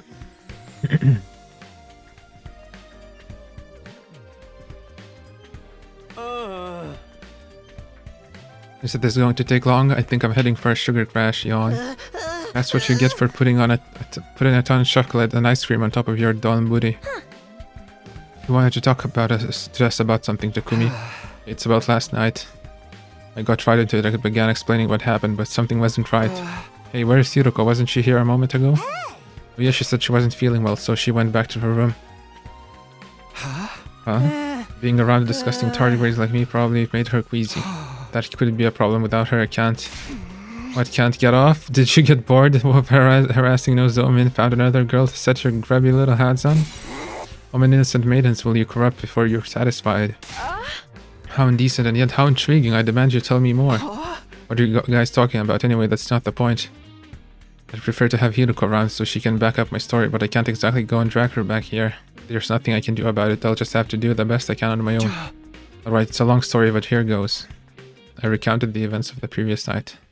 Naturally, it started with a strange figure who attacked Hiruko with the parasol. From there, it talked about how we both jumped out of a biolab window, me chasing the attacker after they lost their weapon, only for me to lose sight of them. The others listened in open-mouthed amazement. They probably didn't know whether to believe me or write the whole thing off as a fever dream. That's just about covers it. Are you serious? All that really happened last night? Hold on, I need a minute to take all this in. My brain kind of short-circuited after you brought in the maniac with a power saw. Saw? The movie? I don't get what's going on either. That's why I wanted Hiruko here, so she could fill us in. Damn, how the hell did none of the rest of us realize all that was going down? The biolab's walls have surprisingly good soundproofing. For some reason, you did a good job making it through this ordeal alive, Mr. Sumino. Yeah, you're a total champ, Takumi. It's kind of scary though. Just imagine what might have happened to Hiruko if you hadn't been there. Even if this maniac had made mincemeat out of her, we could have just fed it into the revival-matic to bring her back. Don't talk about her like she's a sausage filling. Besides, there's a limit to what the machine can do. But what were you doing in the biolab at that hour, Takumi? How can you not remember? I can only assume you were drugged out or sleepwalking. If you're not making all this up, that is. What, you think I'm the one who attacked Hiruko? I'm just speaking hypothetically. Hypothetically speaking. Honestly, I don't see how attacking our teammates would benefit you, so I'm not entertaining the idea too seriously. We won't be able to say anything for sure until we get Hiruko's side of the story. Maybe it was some kind of shape-shifting enemy. I mean, there is no one else in this school apart from us. No, the alarm would have gone off if that was it, and the invaders always show up in huge swarms, not one at a time. Is the secret exit of the courtyard cage still... We don't know where it leads to? Did they come from there? And does that mean the attacker was one of us? No, that can't be. But we've already been getting threats. What if even more freaky stuff starts happening after this? Just like that, the whole room seemed to frost over and everybody looked uneasy. Hold on a minute, I didn't mean to make it sound like that. But now the possibility is out there. You can't deny it, not unless we all have solid alibis or if we catch the real maniac. So there really is a traitor among us? There's always only one truth, which means who was it exactly? This isn't good. At this rate, everyone's going to start getting paranoid. What can I say to calm them down? But before I could think of anything... The Rumi who'd been silent throughout the conversation suddenly began to tremble all over. Yo, what's happening?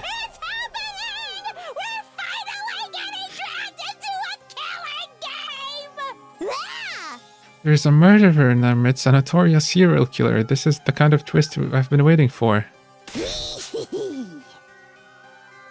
Yo ho ho ho ho ho ho. It was like a dam had suddenly burst. The room's deranged laughter filled the room. Serial killer hiding in a group of students? Only someone with a severely unsound mind would come up with something like that. Threatening messages, serial killers, parasol maniacs, I can't take this. This is so cool, let's go crazy and start killing each other. Maybe we should let Miss Amemiya handle the killer. You know, fight fire with fire, in this case maniac with maniac. If we need a sacrifice, I'll volunteer, but I might be so useless even the killer won't waste time on me. So we're just assuming all this stuff about a killer is true now. I can't keep up. Guys, please, let's not get paranoid. But from now on, if you have to walk around alone at night, be careful.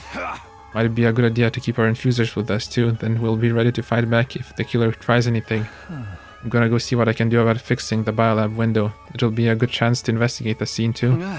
Thanks, sorry for the trouble. I'll go see how Hiroko's doing. I'll let you guys know if I find out anything new.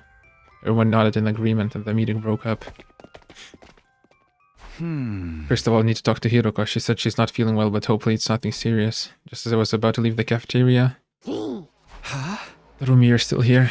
Seems like the diary was the real deal after all, huh? Don't worry, Takumi, I won't say a thing. It's our little secret, Kyohoho. Laughing creepily to herself, Rumi skipped out of the cafeteria.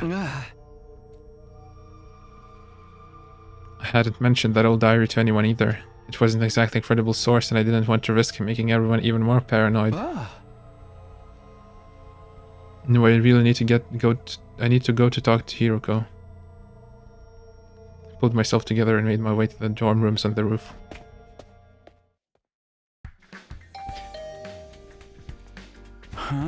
Oh good, huh? I rang Hiroko's doorbell, but there was no reply. It didn't sound like anyone was moving around inside either. I was reaching toward the bell to ring again, but thought it better of it. She's probably sleeping. I'd feel bad for disturbing her.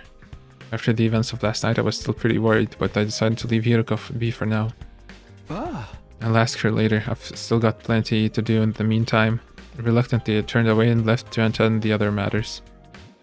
I already knew where my next stop was going to be. No, not library here. This is where I chased the killer around last night. At the time it had been too dark for me to make out very much, but I had a general idea of where to go. Should be right around here. I began to rummage around in the grass and shrubs, searching for something I'd left behind last night. It took me a while, but I eventually found it. Here it is. This was what I'd been looking for, the power saw I'd taken from the killer and thrown into the bushes during our chase. I can't just leave this lying around here, I'd better put it somewhere safe.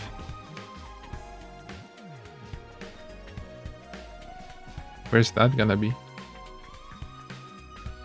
Hefting up the power saw, I carried it back to the school. And now everyone sees the Takumi with the power saw. Okay, it should be good here for now. The metal shop seemed like a good hiding place as any. It was already full of guns and landmines and other lethal-looking objects. I set the power saw down in a corner of the room and stared at it for a moment. Up close, these blades look even bigger and more deadly. I'm glad I didn't get hit. Whoever that had been brandishing this at me and Hiroko, they were definitely out to kill us. But why? What motive could they have possibly had? Infected by Gi as well? But would they kill another Gi infected person? But they didn't kill us, they knocked us out.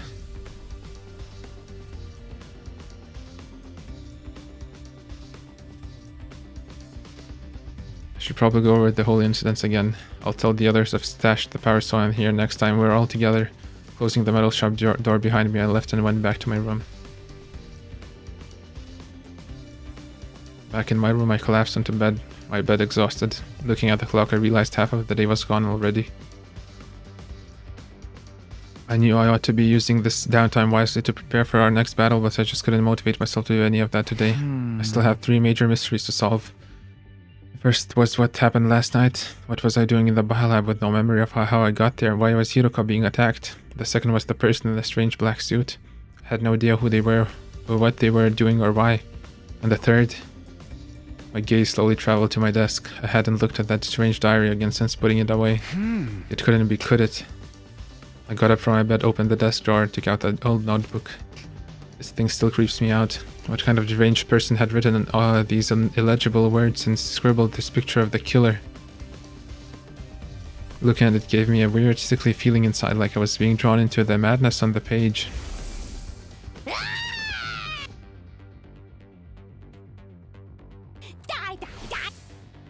The Romi's crazed words welled up in the back of my mind.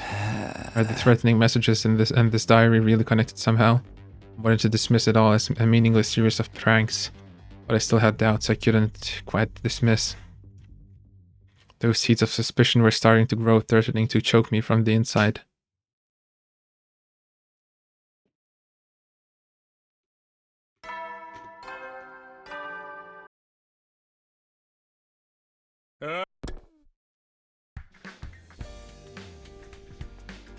I woke up to the usual morning announcement and slowly got out of bed. I didn't get a chance to talk to Hiroko yesterday. I'll have to track her down today at some point.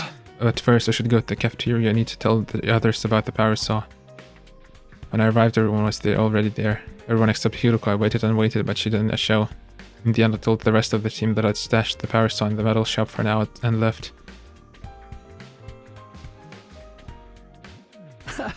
Ooh, phew, I feel a little calmer in here. I needed a change of scenery and found myself visiting the leisure lounge. There's no one here, and that's too bad. I was in the mood to talk to someone. I wasn't really sure what to do, so I sat on a chair by the side of the pool and gazed at the water for a while. Suddenly, got an unpleasant twisty feeling in my stomach. Why am I so hungry? I just ate a few minutes ago. Oh no. What's going on with my stomach? My appetite seems to come and go a lot lately. I reached out for a bottle of water in hopes of quelling my hunger pangs. And as I did... Oh, Hiroko. A surprised, troubled expression crossed her face. She must not have expected to find me here. I thought I'd finally get to talk to her, but as soon as she saw me, she turned around and began walking away. Hey, wait. I ran after Hiroko and grabbed her, wrapping a hand around one of her long, slender arms. Let me go. Sorry, but I can't right now. I need to talk to you, Hiroko. I have nothing to say to you. Hiroko looked away, refusing to meet my eye. She was acting so strange, and I had no idea why. Are you feeling better? I heard you were sick yesterday. Anyway, I wanted to talk about a few nights ago when you were attacked in the biolab. You remembered that person with the power saw, right? Where did they come from? What happened that night? Can you let go of me now? You're going to leave a mark. Oh, sorry. I realized I'd been holding on to her really hard and let go. But I couldn't let her leave just yet. I've shifted around and blocked her path to the door. I already told you I have nothing to say to you. Stop wasting my time and move aside. Why are you acting like this? Is there some reason you can't tell me? Please, just leave me alone. Hiroko, what are you? Before I could say anything else, Hiroko shoved me aside, knocking me off balance. Ow. I fell on my butt with a painful thud. That girl really didn't want to talk to me. I got to my feet to go after her, but she was already gone. Hiroko, why? I had no idea what was going on with her. Why wouldn't she tell me what happened? Why was she avoiding me all of a sudden? I didn't know, but the one thing was clear. Hiroko was hiding something. I can't just give up. I need to find out the truth. I wouldn't get anything out of Hiroko the way she was now, but there was plenty of other stuff I could investigate. I decided to clear my mind by looking around somewhere else. Yay. Kyoshika Magadori. First blade sword.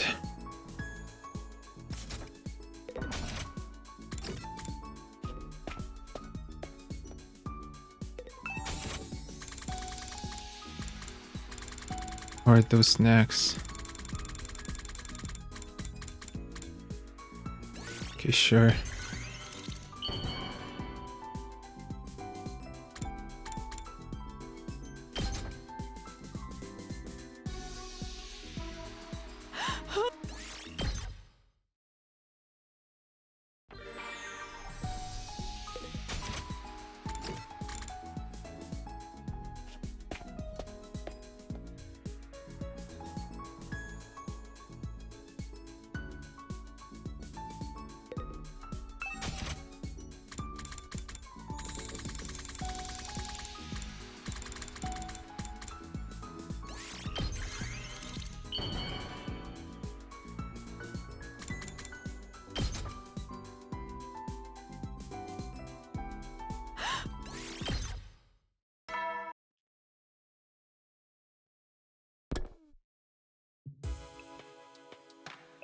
Huh?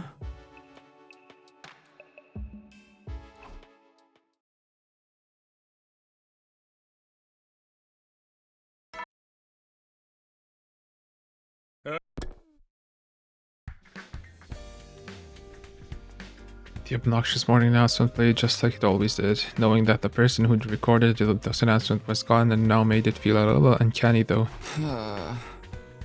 What's the idea of making the 19th a milestone day anyway? All that good round number stuff made no sense. Wait, didn't I say that last time too? Shaking off the haze that lingered around my thoughts, I got out of bed. Speaking of the library, I've got some business there today. But first I'd better have breakfast. Time to go to the cafeteria. Stepped into the cafeteria and grabbed some food. For a second, my eyes met Hiroko's from across the room. Oh. There was a moment of silence, and then she turned away. She refused to even look in my direction after that. Sheesh, guess she's still avoiding me. Sighing inwardly, I turned my attention back to my food. When I was done, I made my way to the library. Huh? I think Darumi found it somewhere around here. I stood in front of the library stacks, thinking back to the day Darumi and I found the strange diary. Still don't completely buy that it has anything to do with what's going on here, but it was worth taking another look at what was here. There might be some kind of clue. And right now I needed all the information I could get.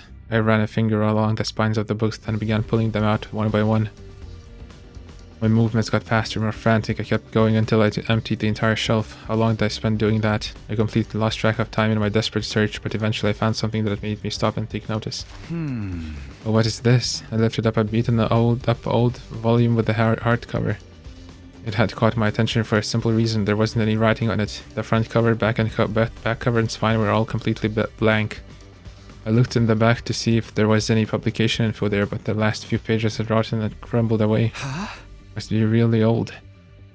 I gently opened it to the title page to be greeted by the only text I'd seen so far. The history of the school. Danganronpa. The letters were faded and old-fashioned, but I could still read them okay. Come to think of it, aside from the basics, I actually knew remarkably little about this academy. And with both Sir A and Nigo gone, there wasn't anybody I could ask about it. It's not something I've thought about very much, but this isn't exactly a run-of-the-mill school. I turned the pages, getting a whiff of the musty paper smell that only really old books develop. There was no publication date anywhere, so I had no way of knowing how old it was exactly. I flickered through the pages at random until I caught a glimpse of some troubling text. Did I see that right? I went back to the page in question. Sure enough, there it was. Notes on the serial murder incidents. My heart skipped a beat. A trail of cold sweat ran down my back as I began to read the passage. It detailed a series of ghastly murders that took place at the academy sometime in the past. They started suddenly one day without any warning. A mysterious figure appeared in the school and I started picking off students one after another. Is it the Ocean Man suit again? Clad in a strange black suit, the killer used bladed weapons like saws and hatchets to massacre their victims. Some students rallied together to try and fight back, but they were all mercilessly cut down. The next day, the academy was sealed off from the outside world. The students prepared to mourn the friends they had lost, but then the killer came back. Once again, they mowed down student after student, bathing in the school in blood. Cries of pain, fear, and hatred echoed throughout the grounds as the students' short lives came to an abrupt, violent end. And then, just like before, the killer disappeared without a trace. No one knew how they got in to begin with, although some thought they may have passed themselves off as one of the surviving students. No one ever got a definitive answer, and the nightmare still wasn't over. And again, the killer would appear seemingly out of nowhere, slaughter a handful of students, and disappear again. Naturally, there were attempts to fight back, but none of them achieved anything. It was as if they were dealing with an unkillable demon. Even now, the killer still stalks these halls, awaiting the time for another massacre. An unkillable demon, this has got to be made up, right? It just doesn't sound realistic, although I guess it's not the craziest thing in the world. Hey, we're basically mortal too, it's not that weird. Found myself thinking about the strange diary again. Could it have been written by one of the students who survived these attacks? The information on the old book and the diary matched up a little too well for it to be a coincidence. The part about the killer still hiding out somewhere in the school, that couldn't be true, could it? Could they have been the one who wrote the threatening message that started all this? No, wait, I shouldn't jump to conclusions. Let's see if there's anything else.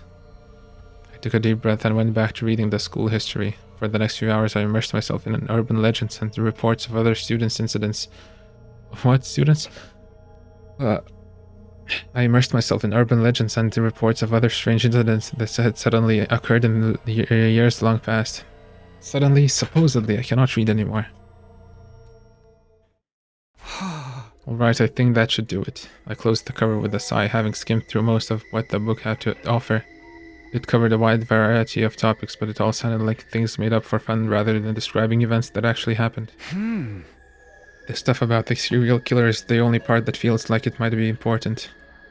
I don't know if it has anything to do with the power with a saw maniac, I saw, but it's worth thinking about. I'll take this book with me for now. If Terumi finds it, it'll only fuel her morbid fantasies. It's already dark out. I'd spent the better part of the day reading. I tucked the book under my shirt, left the library, and headed back to my room.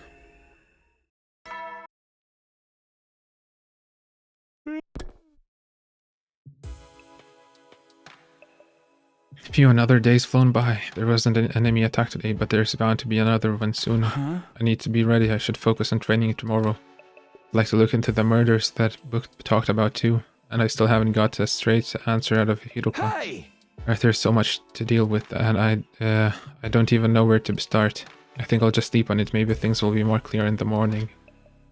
I let out a long, hard yawn and switched off the lights, so I ended my day.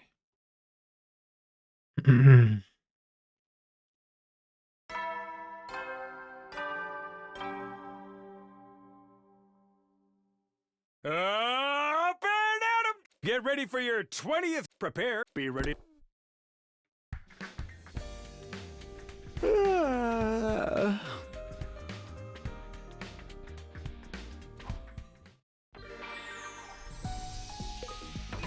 Wow. Kyoshika time.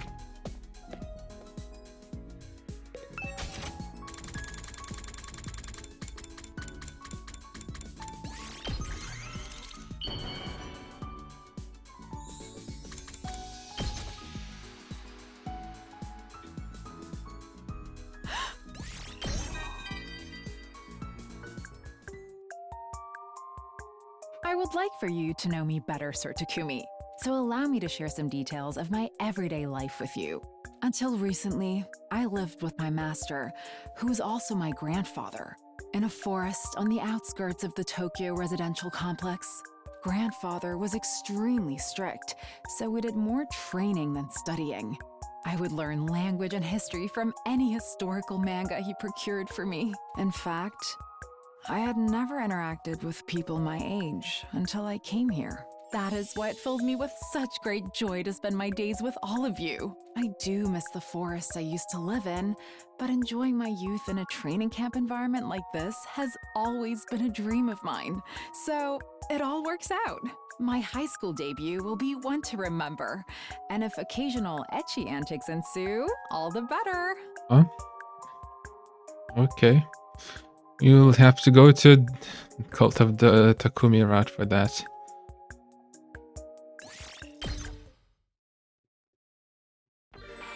Though we didn't learn anything new because she already told us in the romance route. Okay, scalpel, medical tools, Iron Maiden.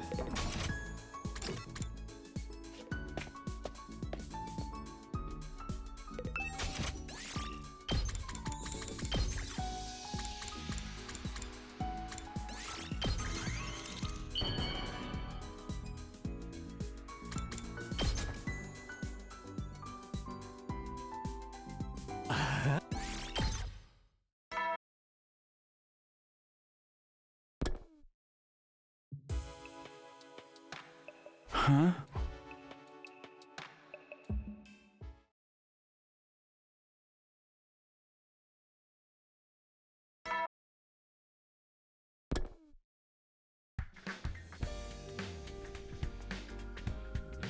But the cafeteria and glanced around. Sure enough, Hiroko was in there. What's her problem? At this rate, I'll never get to talk to her about that night. No, I can't give up. I'll ask her again today. I have to try. Morning, Takumi. I was just taking my tray to the table when Moko called out to me, chipper as ever. I turned around and saw that Nozomi was with her. Hey, two, you're up and at it all early today, huh? Good morning, Takumi. Want to eat with us? Sure, thanks. I took a seat opposite the girl. Moko stared at me intently like she had something to say but didn't know how to bring it up. Is there something on my face? No, of course not. I was just checking out your breakfast, that's all. You got a real good balance of macronutrients there. You can have some of my protein powder if you want a little extra, though. I'm good, thanks. How about drinks? You want to chuck some raw eggs, maybe? Ew. Oh no, that's fine. I'm fine. Oh, party pooper. Well, it's your loss. Something's up with Moko. What does she really want to talk up to me about? Maybe she's waiting for me to make the first move, but I'll look like a total creep if I'm wrong. Come on, Moko, let's just come right out and ask him. I was getting to it. Stuff like this calls for a delicate approach. For all we know, Hiroko's maiden liver could be at stake here. What about Hiroko? Oops, there I go again. Somebody call a plumber. We've got a leak. I'm sorry, Takumi. I really hope you don't take this the wrong way. But Mocha and I have been talking, and we both think you and Hiroko have been acting a little strange lately. Right, I should have known this was coming. We didn't want to pry, but it's going to be but it's been going on for a while, so... Sorry, hon, we just didn't know how to bring it up. Don't apologize, it's my fault for making you worry. Their concern was understandable. Things had been awkward between me and Hiroko ever since the incident. But what was I supposed to say? I had no idea why she was avoiding me. Well, some stuff happened, but I'm really not sure how to explain. I struggled to find the right words, but Nozomi did impress me. It's okay if you don't want to talk about it right now. Just know that when you're ready, we'll be here for you. Oh, right, thanks. My breath got in my throat. For just a moment, it felt like I was talking to Karu again. I'll see what I can do to soften up Hiroko too. I know she's the type who likes to be on her own, but she's still a poor, vulnerable maiden at heart. Even rabbits can die of loneliness. You boys have to show some sensitivity.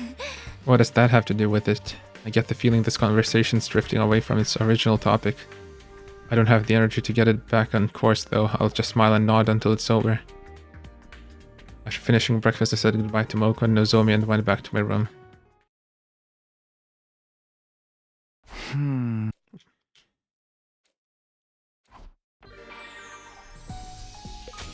Yogamu.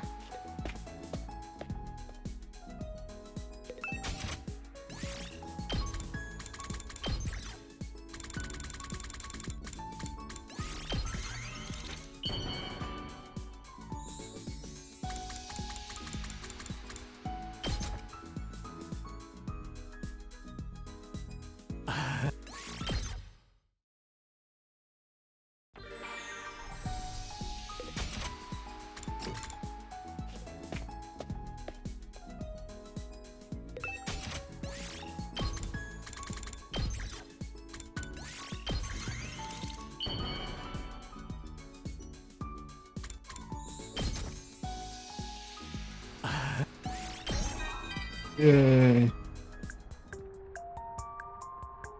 I've killed plenty of people as an assassin, albeit reluctantly. I'm pretty good at compartmentalizing, so there aren't many targets that left an impression on me. But I do remember one particularly bizarre job. My target was staying in a heavily guarded VIP hospital room. When I finally managed to sneak in, I saw a very young girl in bed there. She was the daughter of a rich family, but she had a chronic, debilitating illness. Her parents had been subjecting her to all kinds of treatments to prolong her life. So did she ask to kill her? Unable to bear with the pain any longer, she decided to put an end to it all. So she used her own savings to pay me to kill her. I fulfilled her request in the swiftest and most painless way possible. That was when I first realized that there could be mercy in murder. So if you ever want a merciful death for yourself, you know who to call.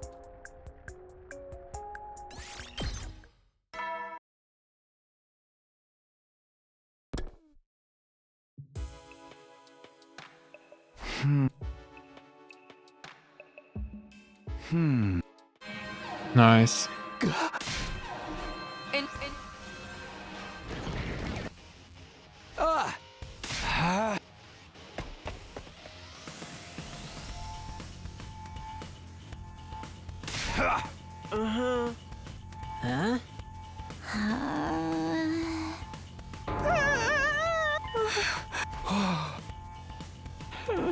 Kaku is gonna fight.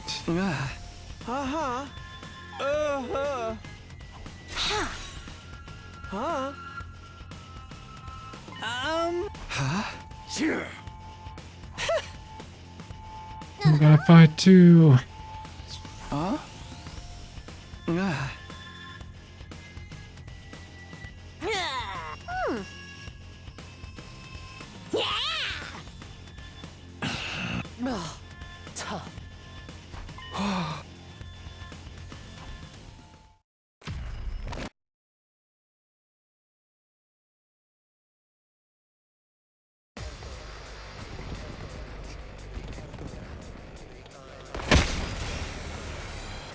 Oh, it's this one.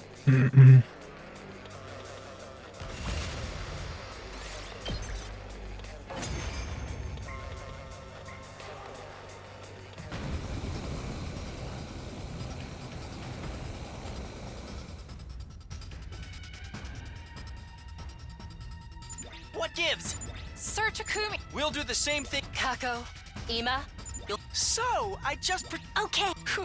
don't waste.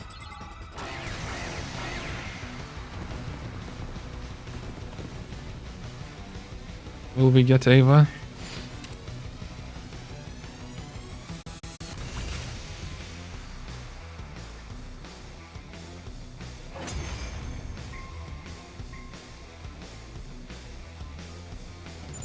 Takumi! Yeah. I'm here this time. Huh? We'll talk about this later.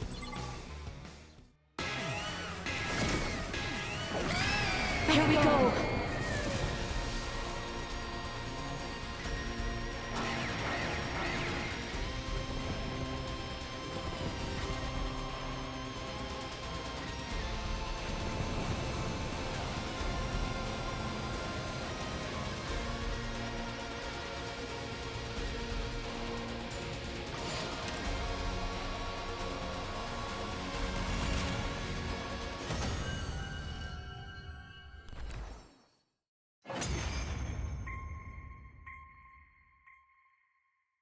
Yeah, we won. Shouldn't be too hard. Please, don't kill me. Huh? My name is Ava, the paragon of nature. I beg of you, please, I surrender. Just...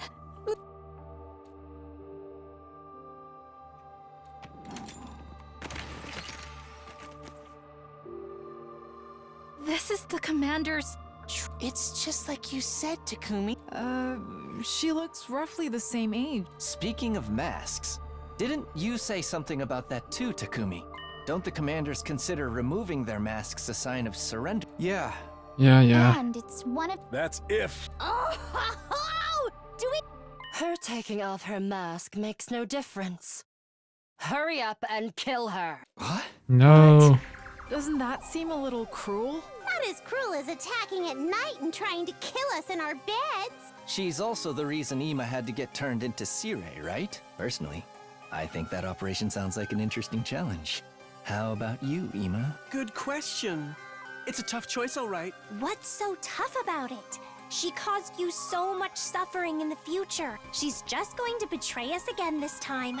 There's no point sparing an enemy if it means losing an ally. I'm with Kako on this one. Besides, people who hide their true faces should never be trusted. Yeah. That's not very convincing coming from you, Miss Osuzuki. If we're gonna kill her anyway, can't I keep her as a research subject? I'd love to see what invaders' bodies are like on the inside. Wait, please. I don't know anything about this previous timeline you're talking about, but I would never defy God's teachings. I've lost the battle.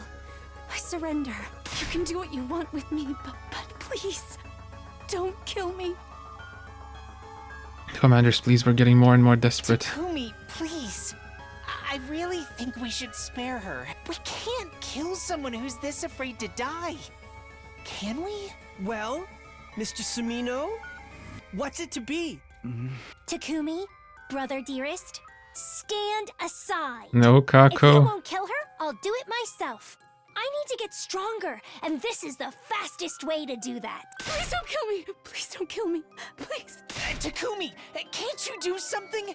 We've already won the battle. Can't we just let her live? What do you think, Takumi? Anger, sadness, pity, desperation, fear everywhere I looked. Somebody looked back at me with a different expression. They're all waiting for me to make the call.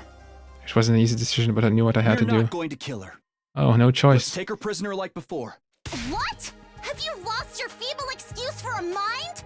Why kill Ado but let this invader live? If you're gonna make these big decisions, can't you be a little more consistent? I didn't want to kill Ato, but I had to keep everyone safe anyway. We'll learn from the mistakes we made in my future and keep security on our prisoner extra tight. But she could still escape or turn on us some other way. Our team leader has made his decision. We have to abide by it. And since we can understand the invader's language now, it could provide a tactical advantage too. If we take this commander prisoner, we can interrogate her. and potentially learn something that will help us out later. Yeah, exactly. I'm not just going soft here. You've got to believe me. I'm going soft. I want to say I'm going soft, but that can mean a different thing. I suppose that makes sense.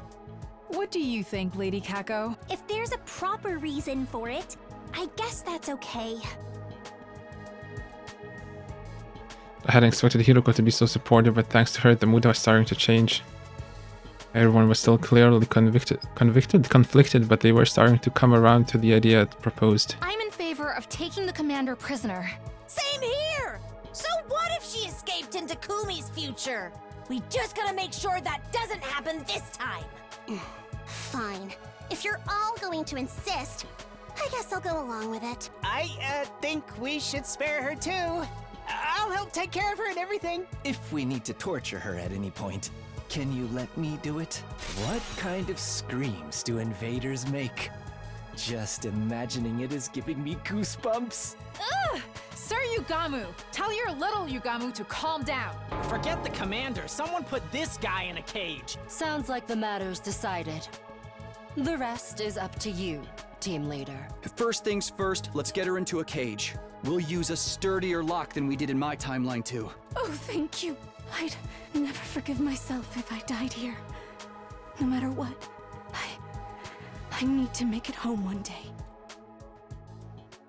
We summoned the drones to take the prisoner away and locked her up in the courtyard. We were all exhausted from our late night battle. We staggered back to our rooms afterwards for some well-earned rest.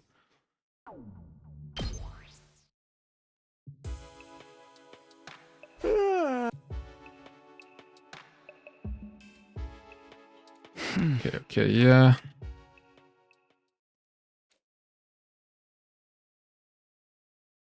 I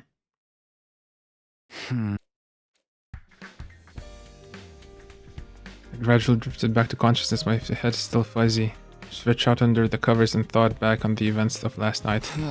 Wonder what time it is. I looked at my clock and found it was already past noon. Slept like the dead. I might have overdone it. My head was killing me. Going to get breakfast would be such a drag. I had no appetite at all. Maybe I was too tired to be hungry. But I can't just not eat anything. I picked at some rations I happened to have lying around and eventually had a shower and got dressed. Then I remembered Ava, the commander we'd taken prisoner. I decided to go and check on her before I did anything else. Oh yeah, no brainwashing this time. Ah, that's... As I made my way to the courtyard, I spotted Shoma coming the other way. He was carrying a cafeteria tray. Oh, Takumi, good morning, afternoon. Shoma, I guess it's just more like afternoon. Did you get up at a normal time today? I sure did. I needed to bring Ava her breakfast. I did promise I'd take care of her after all. It's only natural that should include feeding her. How was she? Did she say anything to you? She ate a little but didn't speak. I think she's in a state of extreme stress. She was trembling all over, although that might just be because she was so disgusted by my unclean body odor. She's asleep now. That's the first time she's slept since we put her in the cage.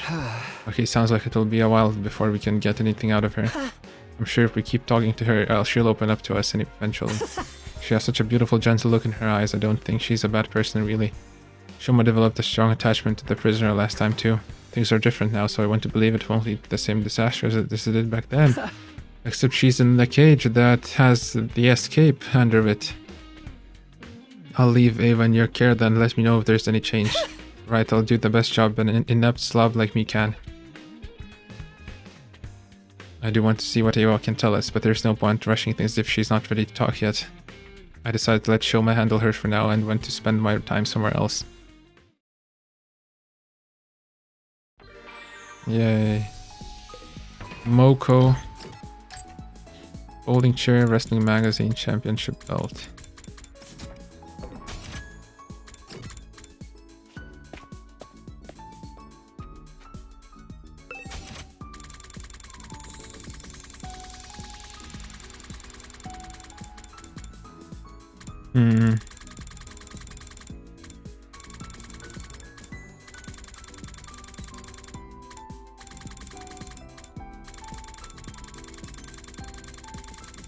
Missed it. Sling magazine. Why do I need a championship belt?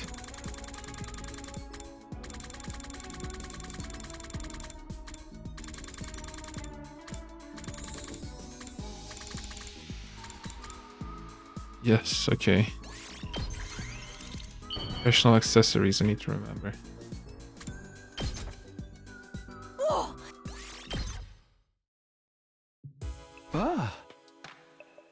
Phew, it's getting dark. I should head back and get some sleep. Gazing absently at the sky, I ambled across the roof toward my room. Yuruko was there too, also looking at the night sky. I wouldn't get a better chance to talk to her than this. Changed direction to walk over to her, but then... She must have noticed me. She abruptly got to her feet and began walking away. What's wrong with her? Why does she keep avoiding me? Hey! Hiruko, wait a minute. Panic and irritation made my voice come out louder than I intended. It got Hiruko to stop, though. She turned around, regarding me with quiet disdain. I am sorry for yelling. It just slipped out. I really need to talk to you. Didn't I tell you I had nothing to say to you? It's fine if you don't want to talk. But at least tell me why you're avoiding me. She didn't say a word. Chilly silence. That was the only answer she deigned to give me. So that's how it is. Sorry for disturbing you. But you'll tell me someday, right? You want us all to survive this war. That includes you, Hideko. If something's bothering you, you can always ask me for help. Oh, and thank you for backing me up when I wanted to spare Ava. If you hadn't been there, the discussion might have gone on all night. Thanks for trusting me. I just made the most logical choice. I'm grateful all the same. Thanks again. Was she? Yuruko turned on her heel and left, still not saying anything. I felt like her cool, collected demeanor had eased up for a moment, though. I couldn't tell for sure since it's so dark. Oh, well, at least I got to thank her. Yuruko was hiding something from me, that much was obvious, but for whatever reason she wasn't able to tell me about it.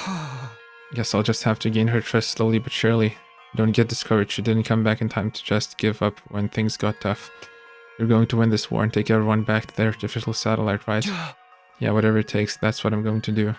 I made a silent vow to myself, the twinkling stars up above my only witnesses. The night passed quietly and without incident, drawing an end to my 22nd day.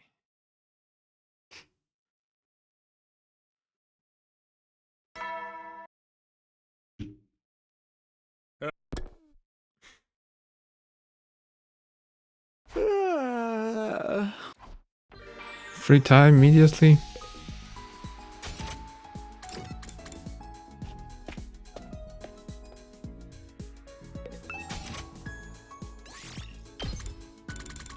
Was it professional?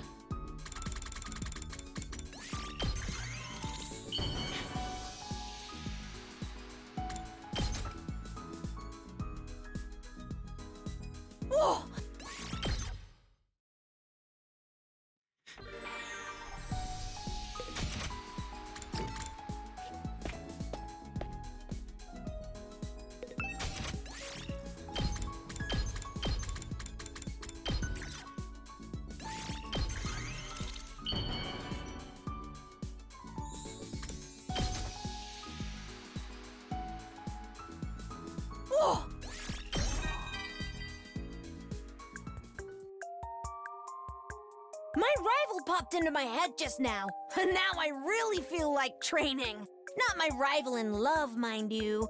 A girl I met when I was first training to be a pro wrestler. I told you before that you needed absolute strength to succeed in this industry, right? That's why I tried out all kinds of martial arts, and I never lost. Except to one person. It was a female martial artist who clinched the championship at an American MMA tournament. She'd remained unbeaten for more than 400 matches and was virtually the strongest hominid in existence. People called her Ogre. Okay, another Danganronpa reference. She was the same age as me. I couldn't believe how strong she was. But we've become good friends since then, and even go out for dessert and protein shakes sometimes. We spur each other on to greater heights. Thinking about her reminded me that I have to keep up with my training, even now.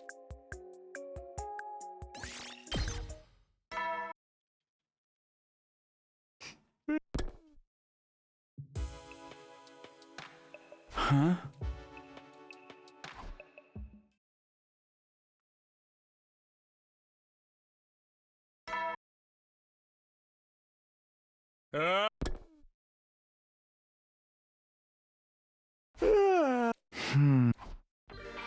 More free time. Yay! Hey, Takemaru.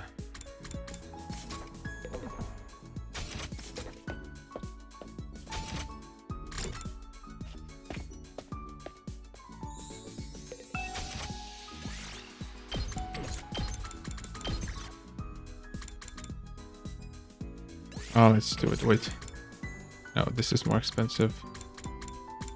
Oh, temporary tattoo.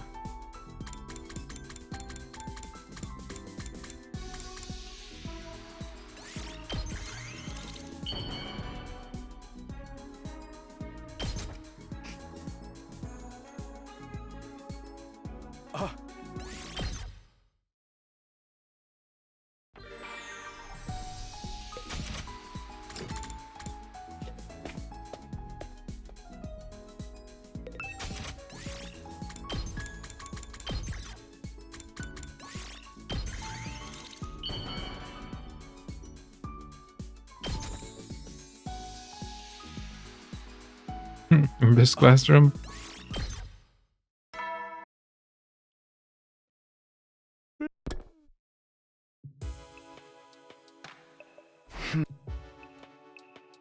Huh?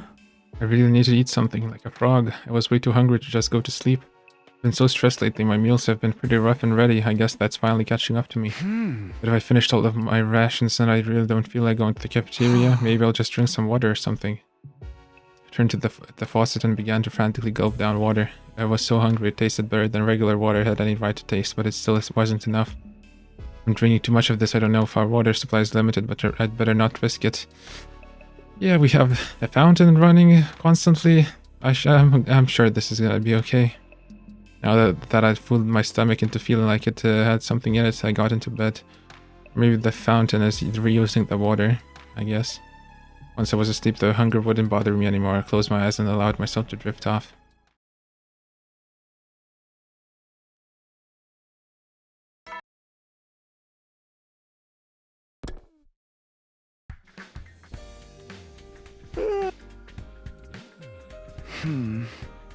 No, maybe it's enough. Maybe it's enough. Finish the romance route.